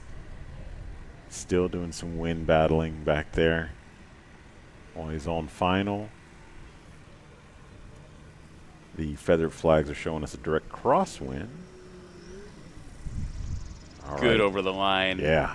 And getting it straight and stopped.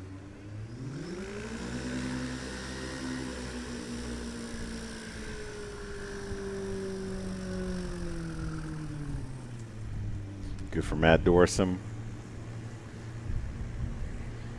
It's always a relief to touch the ground after a go-around. And here's the thing. That was not his shortest run. His short was still his first run with 151. So right now we have a bit of an upset. Dave Curley holding on to first as we head into run 3. Matt Dorsum in second with 151. Gary Varga from the first heat still holding on to third. So we've got a lot riding on this last final run here in the sport class. Can Gary hang on to third against Mike Busnitz? Maybe. That takeoff felt like Mike pulled a little too early. It wasn't quite ready to fly. Can Matt Dorsum come back and push Dave Curley back into the silver spot? We're definitely going to see.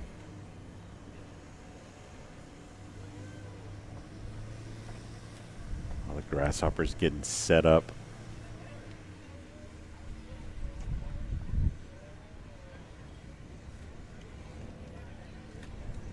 We'll hear that 912 that's supercharged go underway. Here he goes, tail's coming up.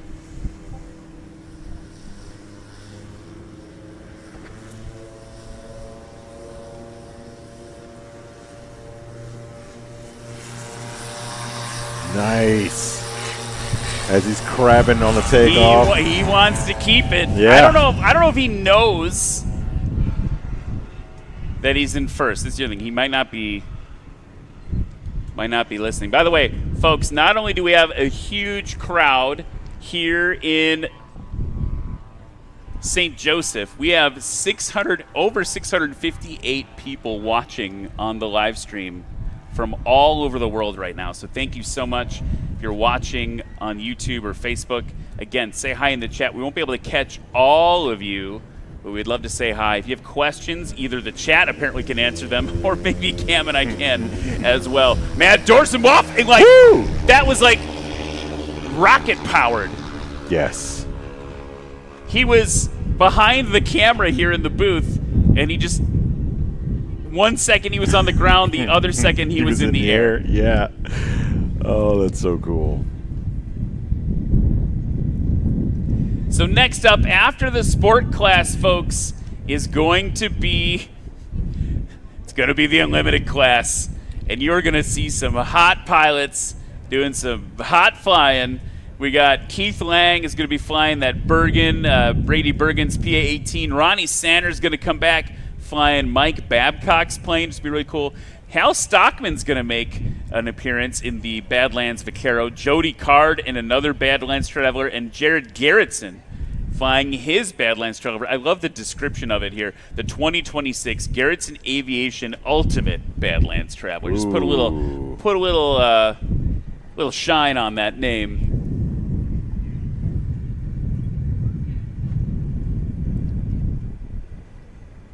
And the Unlimited class planes are definitely the baddest planes, the hardest working. And it's cool because you're going to see some of the ones you've seen earlier kind of elevated up to a new level of performance. Here comes Mike Busenitz trying as hard as he can to get out in front of Gary Varga. 126-foot takeoff might make it a little bit harder. Good over the line. Got it stopped short. I don't know if it's going to be short enough.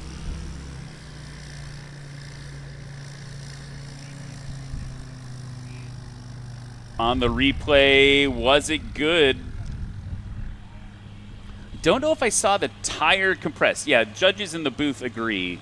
No tire compression there. It hadn't touched the line at all. So that's one thing. Will Mike defeat Gary? The people online know the result. The people in the crowd here do not. So we'll keep them in suspense. Next up, David Curley coming in the Grasshopper.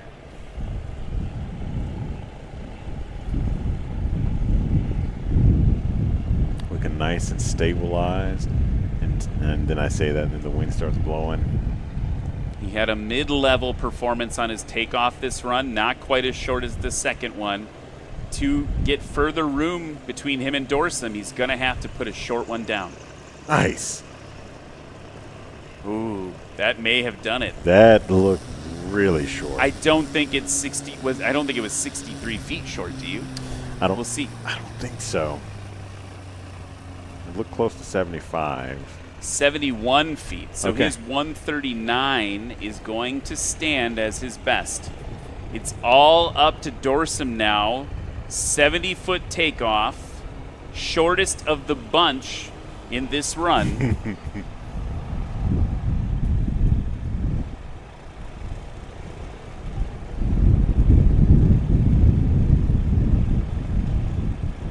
I love how the anticipation builds the closer he gets to the line.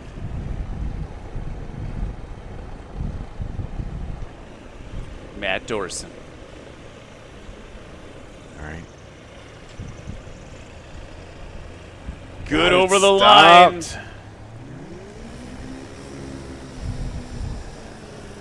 Don't know if it will be enough. It's gonna be close. It was excellently positioned over the line, though, in terms of the main gear.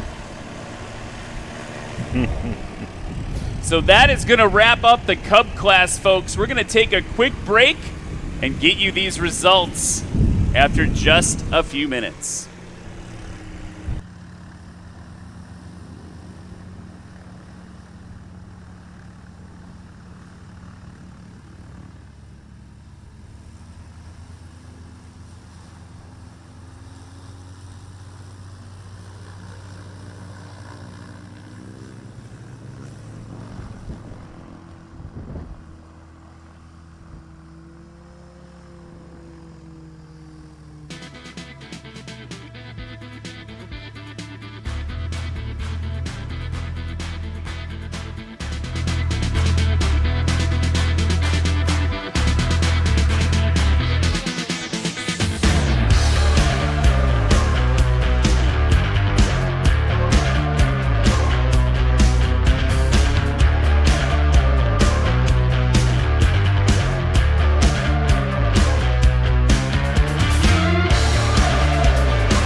All right, folks, we are back for the results of the sport class for Pony Express STOL 2026.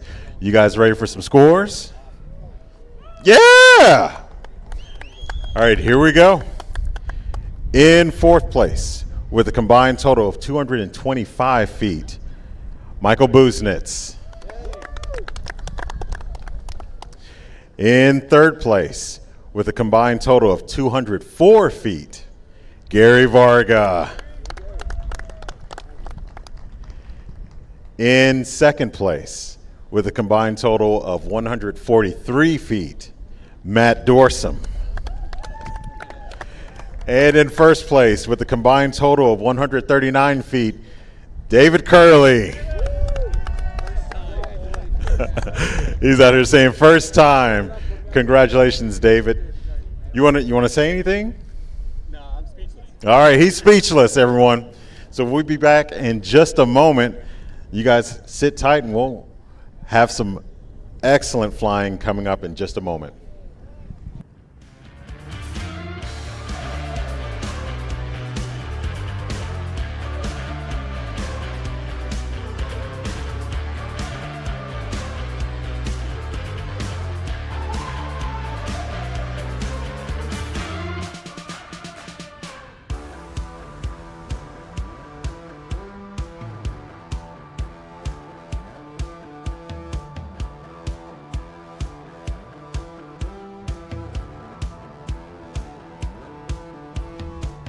So that is going to wrap up the sport class here at Pony Express STOL.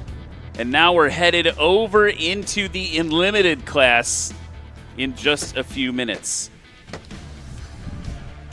Let's go over to the results for sport class. We'll give you the full results here. Check out that tower. Check out the beautiful Brands S7 that Gary Varga flew in sixth place with a combined score of 293 feet. James Johnson, 259 feet. Tom Pond in fifth place. Fourth place, Mike Busenitz, combined score of 225. Gary Varga in third place, combined score of 204 feet. Matt Dorsum, a combined score of 143 feet. And David Curley up there just by 4 feet, separating the two of them, with a combined score of 139 feet. And one thing I want to point out while we look at this results graphic here, the best takeoff that they each did and the best landing might not be from the same run. We want to just give you the context of the fact that they put in these crazy numbers. And so best takeoff for David Curley, 76. Best landing, 63. Check it out. Flip-flop it, 66 to 73. On the Matt Dorsum side. So close one there in the sport class as we head over to Unlimited. Who's going to be flying for you? You're going to hear and see Keith Lang in that 2025 Bergen PA-18. Ronnie Sanders is going to be flying the 2025 Badlands Traveler. He's from Hayden, Idaho. Hal Stockman from Elko, Nevada, the 2024 Badlands Vaquero. Jody Card in the 2026 Badlands Traveler. And race number 603, Jared Garetson, hot off the heels of his performance in Valdez in his Badlands Traveler. And Unlimited is kind of becoming the battle of the Badlands right now. They're the current, what the kids call the new hotness. I think they still say that. New hotness in STOL aviation right now. The new airfoil on that airplane provides a lot of slow speed characteristics and a lot of faster cruising speeds than the traditional Cub type. So everyone's very excited about that. Excited to see the way the aircraft works. And then check out our windsock there, blowing pretty hard still directly from the east. So we have a lot of crosswind action, and those conditions today have been a little challenging, as anyone here in St. Joe can attest to.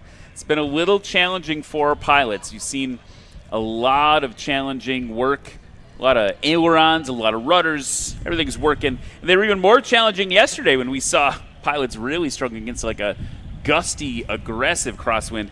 And this place, this airport, home of the Hercules, home of the Giants, last year also proved to be very challenging for our competitors, even challenging for the C-130 pilots. We saw them have their wings get lifted up on rollout as well. So this place, you know, I can attest to the landing I had on Thursday coming in. It was sporty. There's a lot of wind here, and I think that's what I love the most about National STOL being a circuit that travels all over the nation. Is we're everywhere from basically sea level at Swamp STOL. Yep. All the way up to, you know, over a mile up into the sky in the mountains of Wyoming.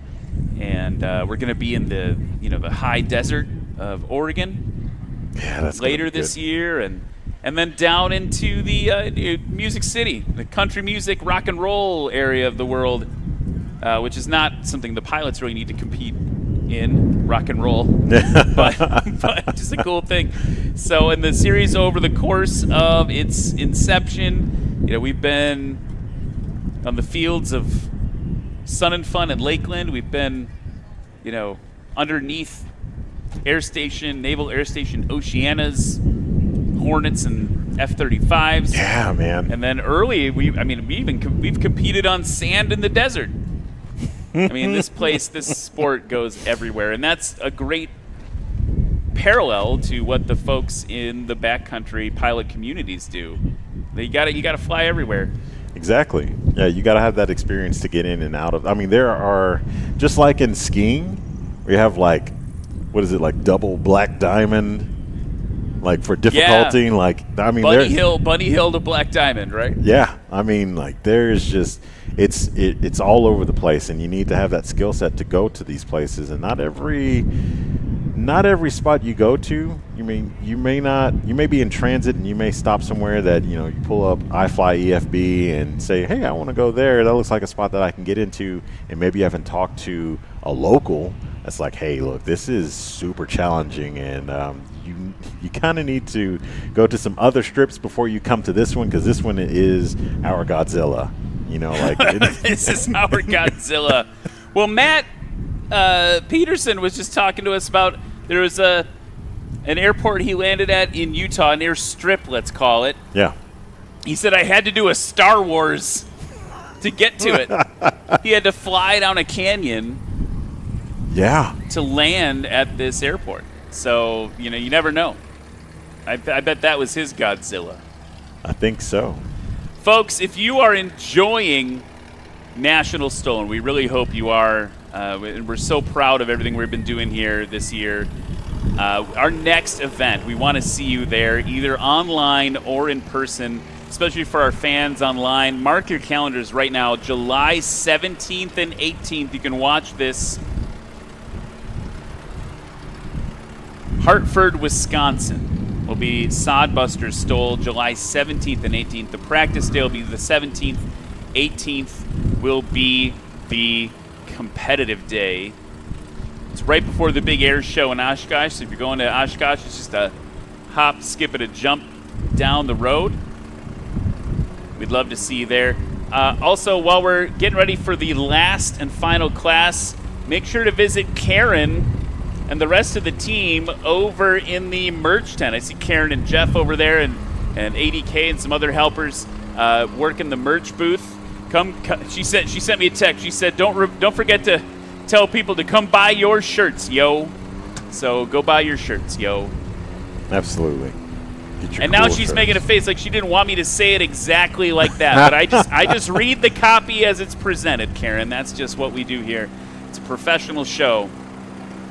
Okay, getting ready for the final event of the weekend, Cam. Ooh. It's time for the unlimited class.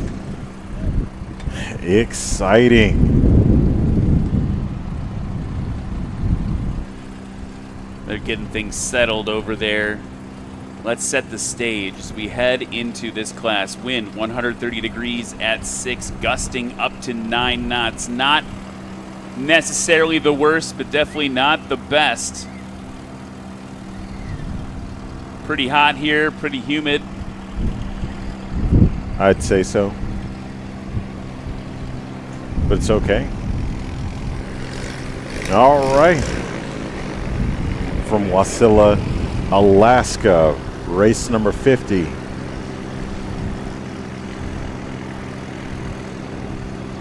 In the 2025 Brady Bergen PA-18 replica. Give it up for Keith Lang, everybody. Lone Wolf STOL. You've seen him fly his twin Super Cubs on the circuit, Pepper and Salt. This dude's everywhere. He's flying everywhere, and I don't think we've ever seen him fly an airplane this big. He tends to stick to the more classic PA-18s. He's got something secret in the works he's been working on.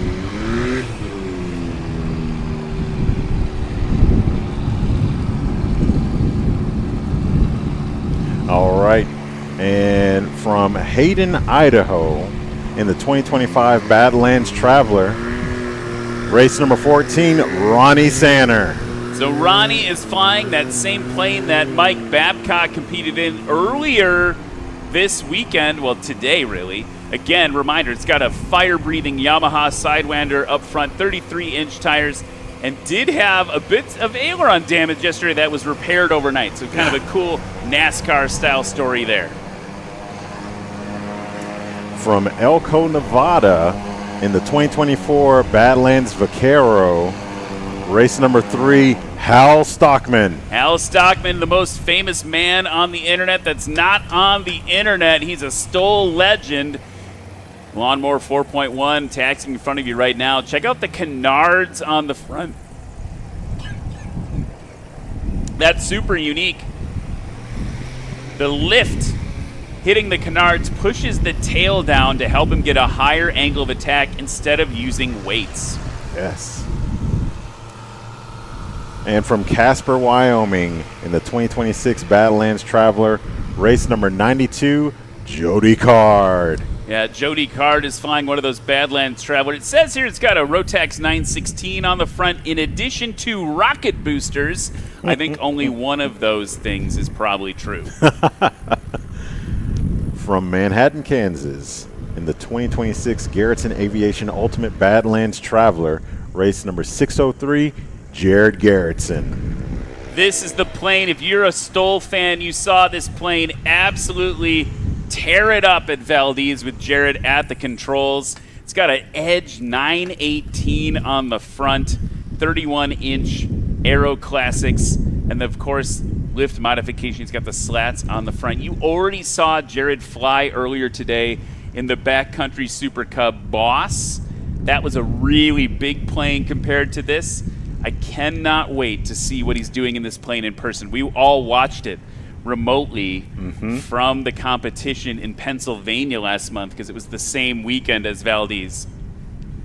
So we've got a green flag. It is time for the unlimited class, folks. Let's get pumped up.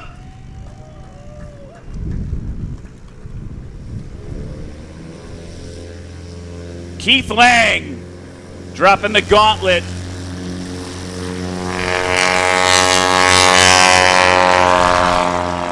Keith is going to absolutely just set the tone. He's a seasoned aviator.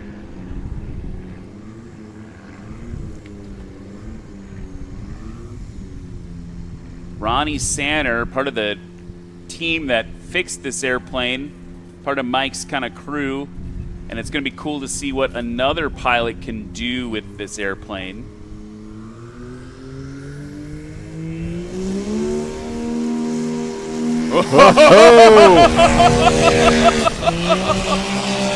Oh, she is a fire-breathing beast. So if you're watching the broadcast, you'll see all the best takeoffs on screen for the day as we are in our unlimited class looking at what's supposed to be the shortest takeoffs of the day. We'll see. I mean, we had, I think, maybe a little bit more wind during Adventure Class. Look at Babcock there with 29 feet. Yeah. Ronnie Sanner just popped up into second place for best takeoff with 42 feet. Dorsum with 66. Brady Bergen with 67. Hal Stockman now off in the Badlands Vaquero. It's a slightly different design. he tends to prefer lightness. I used to talk about him when he was always facing off against Steve Henry as like the Lotus, right? It was like the Lotus of our sport, always like very light. Yeah. Add lightness seemed to be his theory versus just drag out horsepower. Yeah, absolutely. Not to say he doesn't have a powerful plane right now. I'm just saying he picks that first. Here we go, off, and couldn't even count fast enough with how fast Jody Card was off in the 2026 Badlands Traveler. And now here comes Jared Garetson in what they're calling the ultimate Badlands Traveler. It's certainly got a pretty cool paint scheme. Yeah. And look at how tight things are already. Ronnie Sanner, 42 feet on the takeoff. Jody Card, 41 feet on the takeoff. Man. Let's see what Jared is going to do for us as he's on the go right now. Definitely in the wind.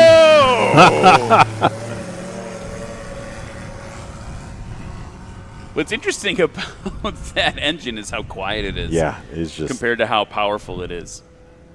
And that was, folks, it was absolutely bonkers. We just had a 39-foot takeoff in the unlimited class. That is something else. You're in for a show. Yeah, so let me just break this down for you, Cam. 39 feet for Jared Garetson. 41 feet for Jody Card. 42 feet for Ronnie Sanner. I don't even know. I don't know how to talk about it. All right, here's Keith Lang now. Longer on the takeoff, but it's also like a new airplane for him. I think that was a scratch based on the fact that, yeah. Okay. Sometimes you can tell it hurts. Yeah, Lexi's like, I don't want to say it. That was a scratch for Keith Lang. It did not stop. Ronnie Sanner now the next up in the gate. So basically, another way to explain this story is we've got the Brady Bergen built PA-18 replica against 4 Badlands aircraft. Unlimited class might as well just be the Badlands class.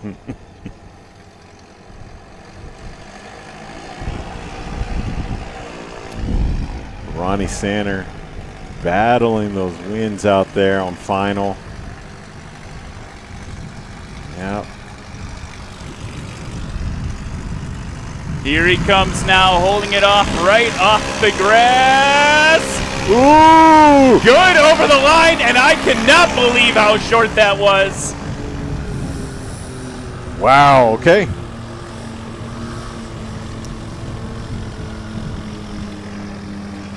That. See what these numbers are coming in. Oh, man. Yeah, that's... What a showing. Yeah.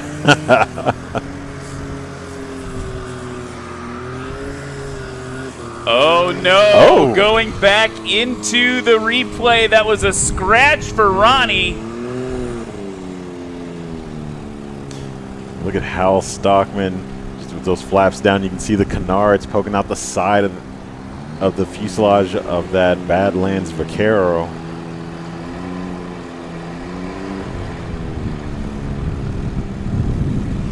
Okay. So Hal may be up in first now by virtue of not only his performance, but also not scratching. He looks like he got it. Oh, they're calling that a scratch. Yep, look at the replay there. Also a scratch for Hal. Oh, Mother Nature is biting back. She's being at cruel. The unlimited class. Jody Card looking to get on the board.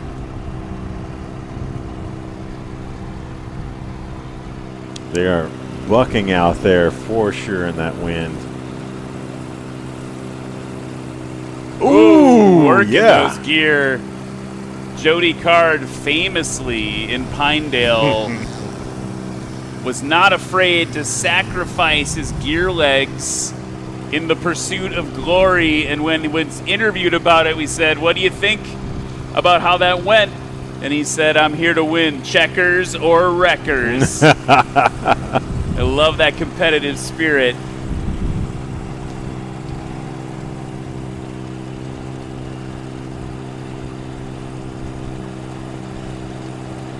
Whew, 74 feet on that landing for Jody Card. So we've got a scratch from Keith Lang, a scratch from Ronnie Sanner, a scratch from Hal Stockman. Jody Card now on the board with 115. Jared Garetson working this plane. Working it. Tail can touch, that's fine. Yep. Is it touching? There it goes. Good over the line. Stopped incredibly short. Absolutely bonkers. Oh. I'm going to punch through this table. That was insane. 39-foot takeoff combined with whatever the heck that was. A 51-foot landing. That's a 90-foot combined score for Jared Garetson.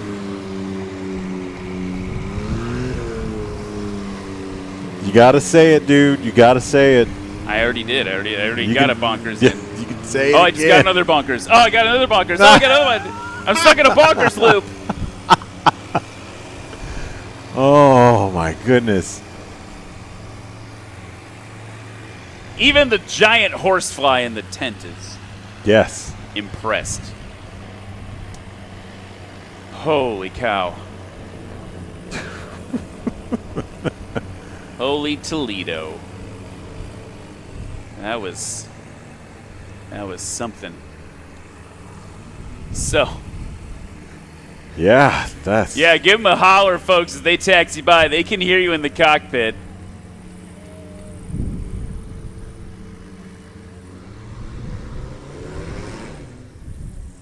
I don't even know if I can. I don't know if I have enough Pepto-Bismol for the next 2 runs.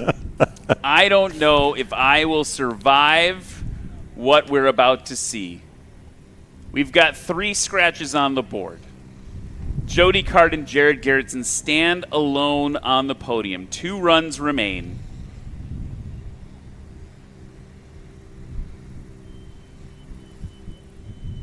I don't even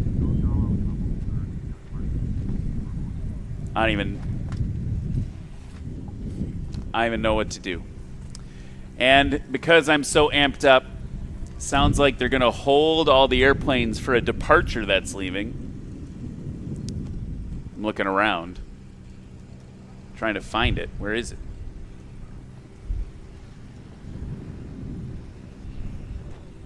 Can't see it from the booth. All right, so I mean, there's so many ways.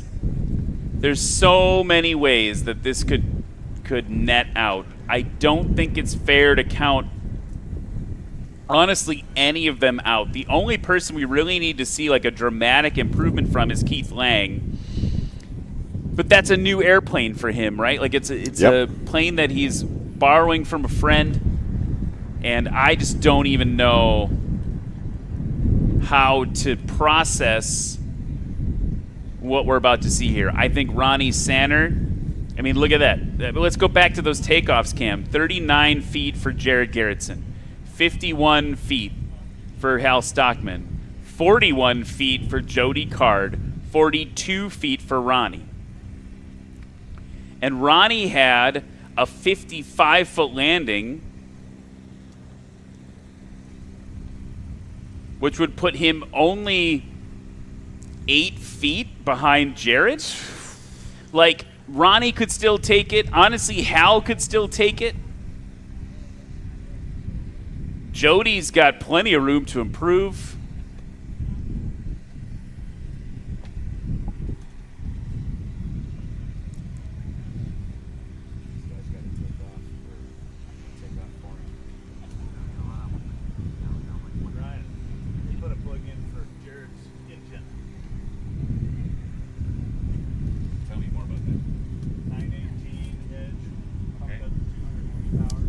Looks like we got a Cirrus departing.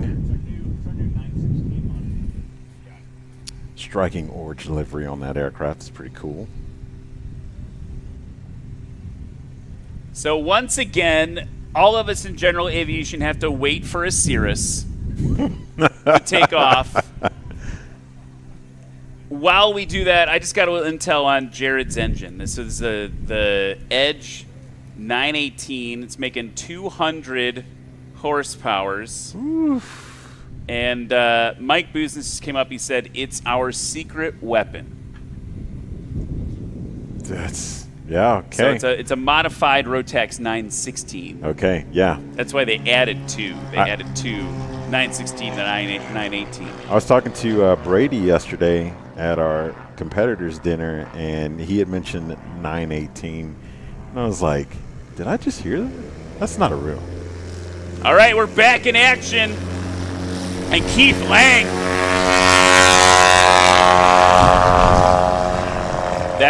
I feel like that's going to be a big improvement. This is what Keith is such a competitor.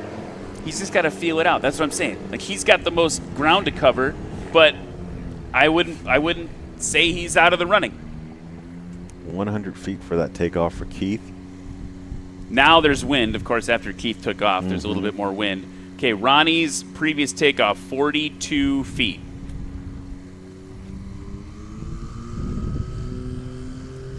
So there's also a story here of Sidewinder versus 90.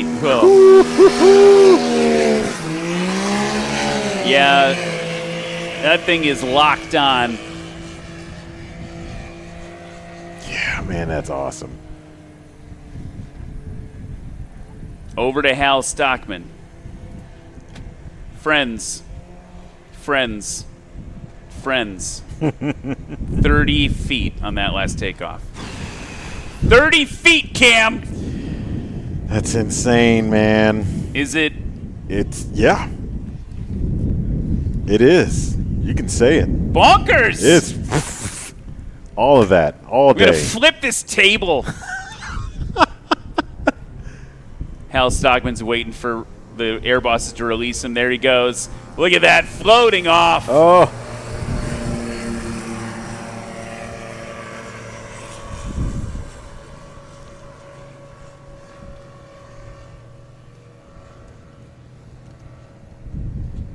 Oh. Yeah, man. Can't breathe. Jody Card. Fully to the right of the runway. He's going to grab as much as he can of this left crosswind.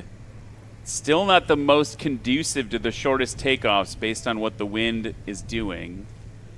Friends. Oh, my goodness. Friends. A 29-foot takeoff by Hal Stockman. Jody Card, what's he going to do? 25? I don't even know. I can't even do it. Just getting more insane. 42 feet for Jody Card on that one. Still crazy number. Still crazy. That is shorter. I mean, you could land. He could have taken off on the back of an F-14. Yeah.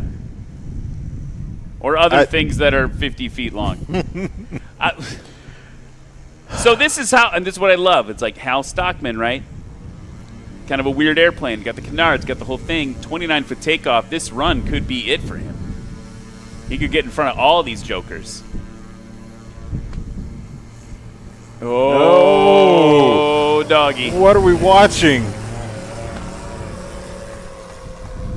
The expert deploying of the flaps, right? Those flaps, you have to, if you do it so aggressively and quickly, all that extra lift you get from increasing the airfoil, and honestly, I think just a little bit of like downward thrust briefly, right? Like all the air getting pushed down. That was a 35-foot. I'm going to cry. It's a 35-foot takeoff from Jared Garetson, folks. We are only on run 2. We're not even halfway. We're just exactly halfway through the unlimited class here in St. Joe. My heart's pounding. I'll let you know if I start to smell toast. Okay, so here comes Keith Lang. Working that rudder. Wow, look at him go. Nice one. Getting it stopped. It just looks barely beyond 100 feet. In any other group of airplanes today, these numbers from Keith would be jaw-dropping. Yes. It is, I mean, comparison is the thief of joy. And his numbers are truly incredible. I mean, he's 234. Also, I'll put it, if these guys keep scratching, Keith is still on the podium. Ronnie Sanner keeping it low. He's going to drag the tail. Scratch again. See what I mean? Keith just needs to stay consistent now. He's on the board. Sander's in with a double scratch. Watch on the replay here that left main well like 4 or 5 feet before the line. Yeah. So not dialed in correctly there for Ronnie Sander. Hal with a 29-foot takeoff. If you're Keith Lang, you're saying, dude, I need you to scratch right now, Hal. Yeah. Hal is fighting through the wind.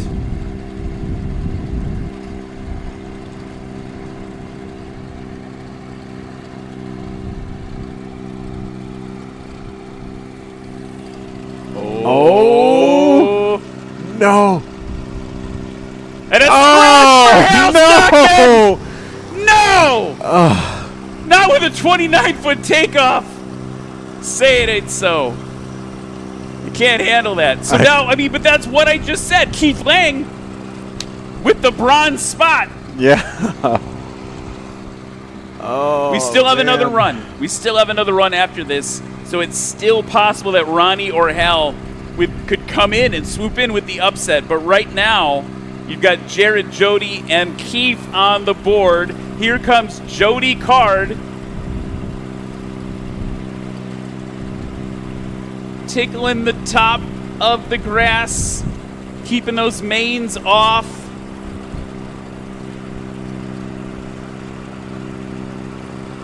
Hold it off, hold it off. I think that's a scratch, That's a scratch for him. He's gonna give it a little power, but it's too little, too late. That's okay for him. He's still in second place, but if he wants to get out in front of Jared, he's gonna have to do better on that final run. Jared now with an 89-foot total. Absolutely insane. Just looking to further extend his lead.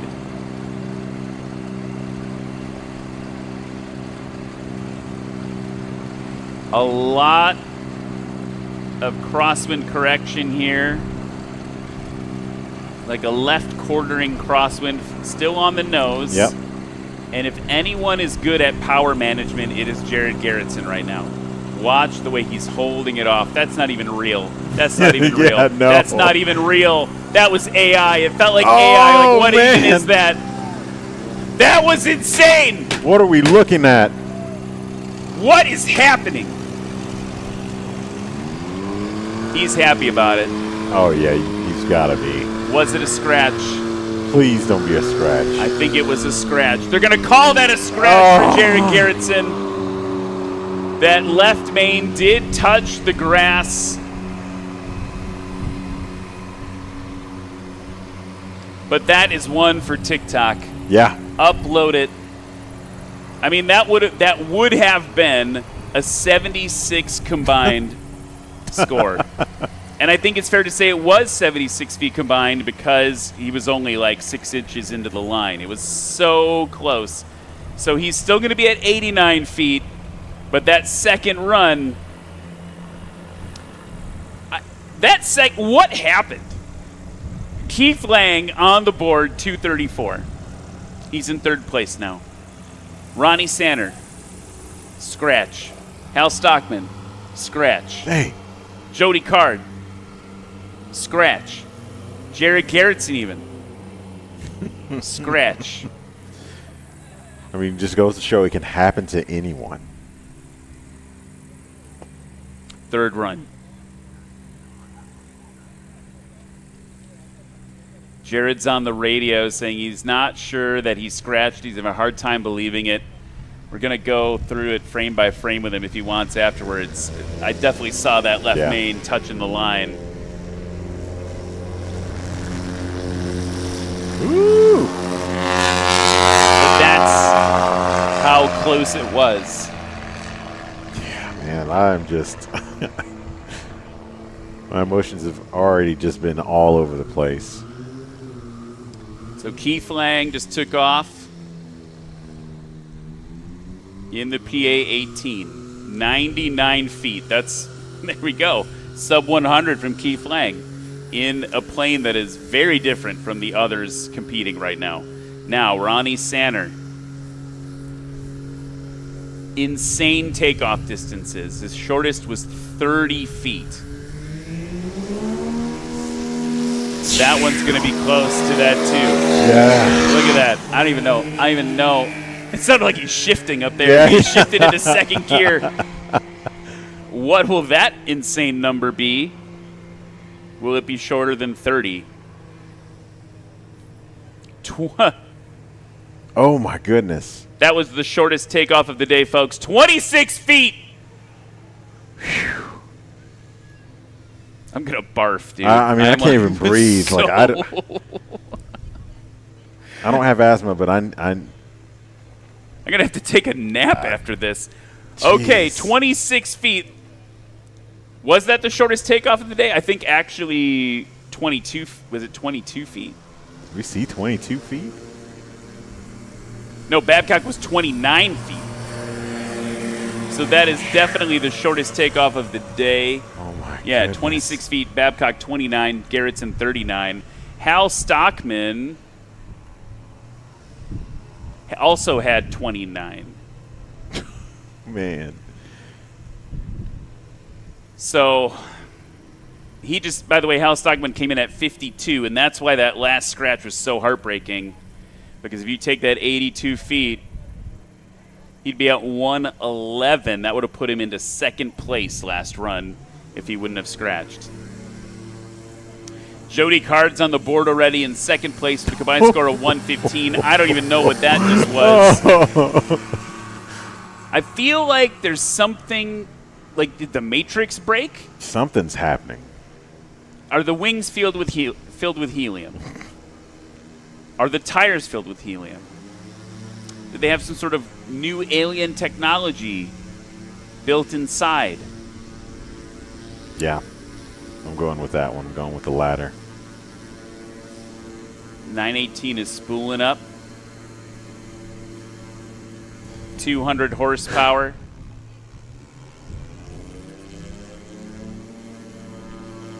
They named it the Ultimate Badlands Traveler. If I'm honest, I scoffed at that. So that's very audacious.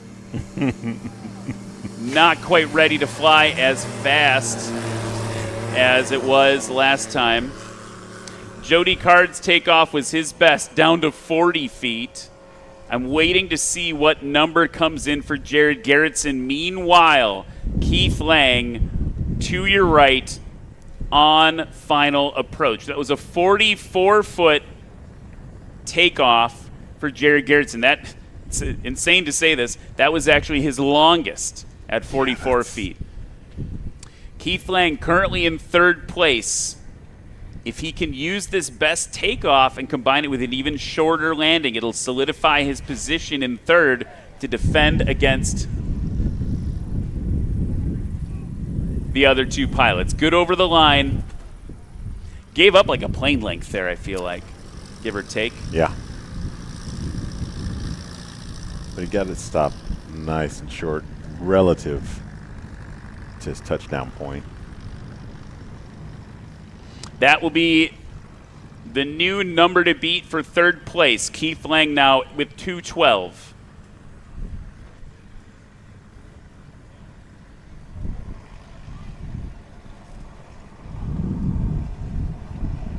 If this doesn't convince anyone to come to Hartford, Wisconsin, I mean, come on. like, yeah, we got to see. Come to Sodbusters because it's going to be a party, man. Yeah.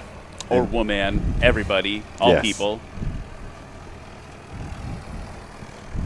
Ronnie Sanner. Oh, little burst of power. More power. Yeah. More power. That left wing wants to drop. More power and rudder. More power. More power. She says good over the line. Yeah. That might be the upset. We'll go to the replay. Look at him balance this thing on its tail midair. Holding it, holding it, holding it. That looks good to me. Yeah. I got news for you folks. There's a new sheriff in town. Oh, man. There's a new sheriff in town. Ronnie Sanner with a 50-foot landing. There's a new sheriff in town. Now, Hal Stockman, 52-foot landing. Oh, big wind for him. Big wind. Hold it off, Hal. Big wind coming. Good over the line. Hal Stockman will be on the board. I felt that wind blowing. It's like, man, if it gets to him in time, it's going to make a big difference with that airplane.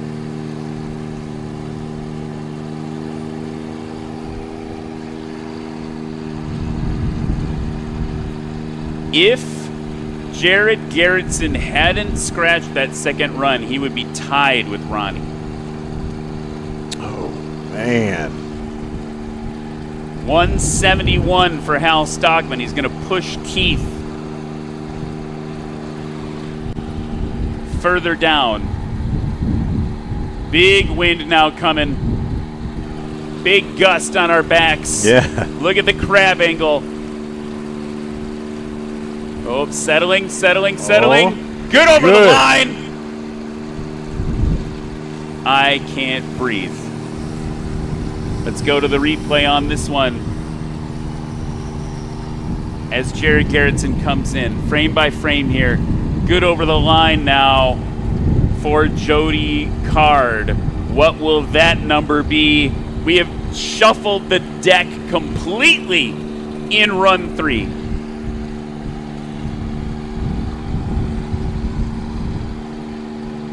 All the pilots stacked up behind us. They're all looking out the left side, watching what Jared's doing right now. Holding it off. Oh, I don't know if you could fly that plane any slower. Holding it off. He's got some ground to make up. He's still holding it off. A little bit of bubble. A little air on, a lot of rudder. Dropping it down. Oh, what is that? On the brakes. Will it be enough? What just happened? Dude, I am like emotionally drained. I'm not even going to say what happened. I'm not even going to say what happened. We are saving that. I can't. I need to go pass out, and we'll be right back. We're going to be right back after Ryan passes out with the conclusion of Pony Express STOL in just a second.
And we are back. I passed out, I regained consciousness, and the unlimited class.